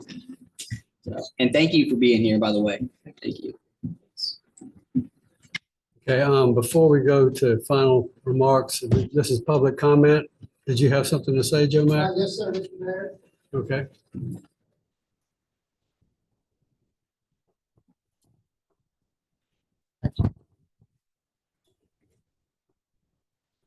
Mayor Cromer, council, you all sat in those chairs for 3 days straight. Thank God they're cushioned, right?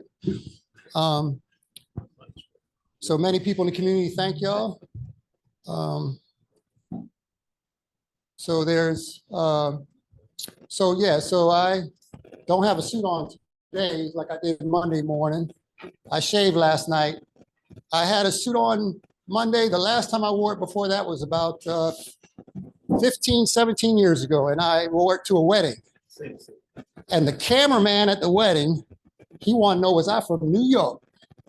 I said, no, I live on Hilton Head Island. Everybody else there, the reason he asked was because almost all the guys had on dark blue suits. And I call those job interview suits. Actually, it's a shade darker than what Josh has got on today. Anyways, I'm digressing. But so I'm a volunteer with Joe Mack. I'm a volunteer with Beaufort Trailblazers. We gave you the proposal, it was a year ago, February. I gave a copy Monday to Mr. Dominguez, the new capital projects director, because he wasn't here then, I don't believe. There's 3 stages to a great idea. Stage number 1, total opposition. Stage number 2, the opposition begrudgingly goes along with the great idea. Stage number 3, the opposition then claims it was their idea in the first place.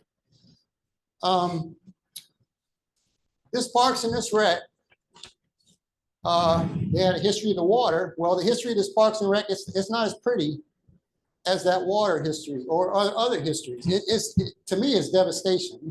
But you can't see it. It's not like a tree falling on a roof. So the proposal, so I'd like to leave you all with a question. You can get back to me with it later. Do you have a better idea, that proposal for that land? What is your better idea? So this is almost a right or wrong, when they say right or wrong issue, when they say no brainer, they're talking about anywhere but Beaufort. I can kid you not. So that proposal, it literally, I would say it literally checks all the boxes. So the people have been crying in the community, not crying, but just basically screaming for years. So what do you want us to do? Call Trump? We want a park, we got to call Trump? So you know how that conversation would go. He has a lot of ultimatums. He'd say, hey, if y'all don't get your act together, we're gonna, you know how that rolls. We're with you out here with all money from the state. You know how he goes. So anyways, I'm digressing there too. But so, people in government, and I make mistakes, but people in government very rarely, especially in Beaufort, they very rarely say, yeah, let's make this happen. They just sort of, scratch at us a little bit. Hell, and so let me see if I left anything out. That's pretty much the gist of it. So that proposal, that's kids, that's 70-year-old, young at heart. They don't ride a bike. At least the ones that can. Hell, when I'm 70, I hope I can walk, So For the audience that's online, can you tell them what the request is? So we want to enhance the trail along next to Bay Street. So a natural trail, it's a natural fit. It's like ice cream in July. It's a no-brainer. So, pavement, people are tired of pavement. They're tired of the storage facilities.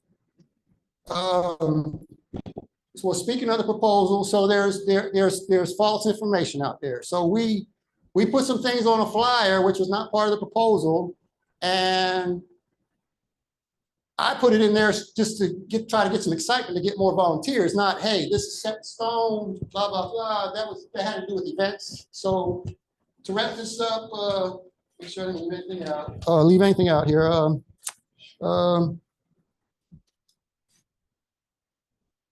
Yeah, don't forget the question. And and then I can't watch these meetings live. I can't watch a regular meeting live. I tried on my phone. The regular city hall meetings, I can't watch it live. So I have to catch up. So I don't know what all was said about Parks and Rec. I came down here off and on. I caught a little bit. It just seemed like affordable housing and homelessness was talking more about Parks and Rec. And I thank the facilitator for bringing up the rec center in Arizona, the comments. I mean, let's be real. I mean, I see no change happening in the next 5, 10 years. And as far as the entertainment district, I mean, let's phrase it like, and I don't know enough about that. I got too much on my mind. I can't be at work and here at the same time. I got people yelling at me, go come, get do the work. So the entertainment, why don't we phrase it? You really want to see change. Hey, let's go scout the land. Let's go scout it for this, or whatever. So, I mean, I've scouted land all over this place. So for recreation. So usually riding my bike all over. So that's pretty much it. If you want to have a future comment, that would be nice on this issue. I thank you. Okay, thank you, Joe. And you do know that we don't have recreation. That's when ceded to the county. We have parks. There's no law against it. What do you mean you don't have it? We ceded all of our recreational activities over to the county. Well, it's a city-owned property. So. Well, yeah, city-owned property. I would like the county to, well, no, it's not city-owned anymore. We ceded it to the county, but I would like to see them fix it up. They're in charge of recreation. We do parks. Yeah, but there's no law that, I mean, look what you did at Washington Park. Look what you did at Southside Park. What do you mean the county does it? Maybe I'm missing something. Well, I don't know if you're talking about active recreation like ballparks, basketball. Well, I was scouting land for a natural trail. To the county that, their new ordinance in 2018, that's passive. Where they passed that passive, but that's for their passive parks. The ordinance is strictly for their passive parks. But it is, so yeah, I don't know what else to say. I mean, my blood boils on this issue because I don't see much traction here. You know how it goes. You're in the business. Well, you're talking about shoot the county. I mean, shoot them. Well, not literally. I mean, you didn't hear that. I mean, get their money and tell them, yeah. I mean, this is never going to end. I'm gonna die.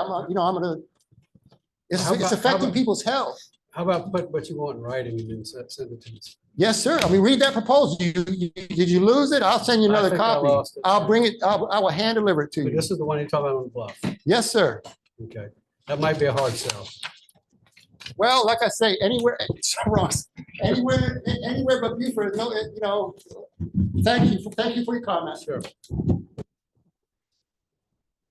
With that, I'm going to turn it over to Bill and then to the staff to finish up. So.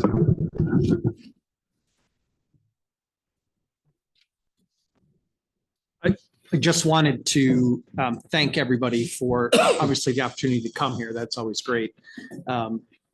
But now that we've done this twice and get to talk with everyone and whatnot, it is very rarely that we get an opportunity to really connect, and I feel like we have, which makes my departure tonight a little more difficult because we just kind of get through this. But I know we spend a lot of time during these planning sessions talking about what's wrong and what we need to do to fix the future. I just want to encourage everyone to not forget about the successes that you have and the condition that you're in, which is a very positive one, should not be overlooked. Don't forget to take the time to celebrate kind of where you're at. Yeah, challenges are always abound. There's no question about that. And strategic planning is about trying to fix the problems and fix about what you need in the future. And rarely is it about celebrating what you've already succeeded at. So just don't forget to take time to do that, because quite honestly, on a lot of the clients that we see, you have a lot to celebrate. So please take that time to do that. You're in a good financial position. You've got great staff. You've got obviously dedicated folks yourselves. You're all rowing in the same boat, number one, and you're actually rowing in the same direction. So celebrate all of that. I really appreciate it.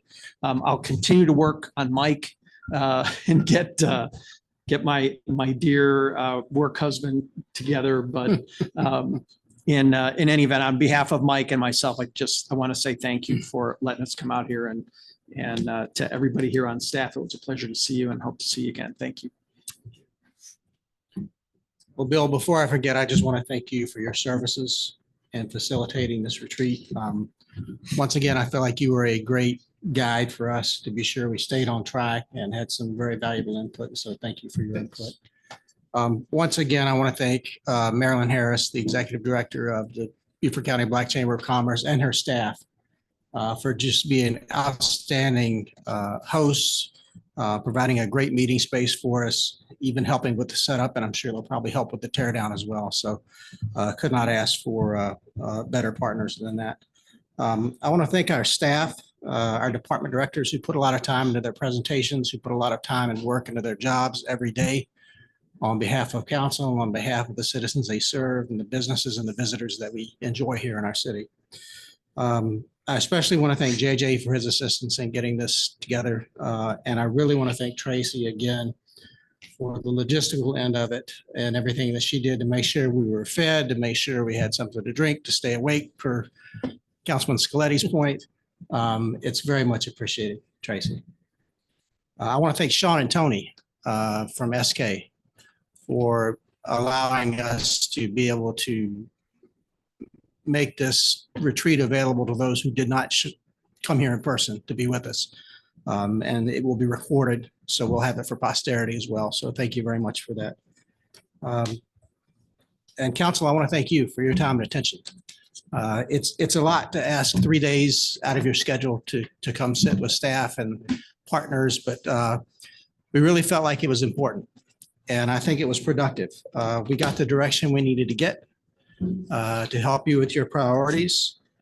We're going to follow up with you on a few items. There may be a work session or two to clarify one or two things.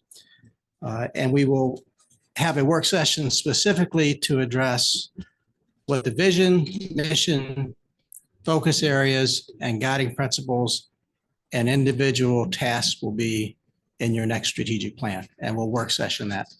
And once we work session and we get all the wrinkles out of it, we'll bring it back to you for formal adoption via resolution as an exhibit to that resolution. So we will memorialize it in that manner.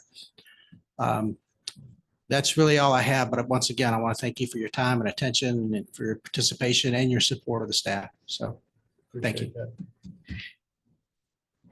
For comment. With that, I'll say this is adjourned.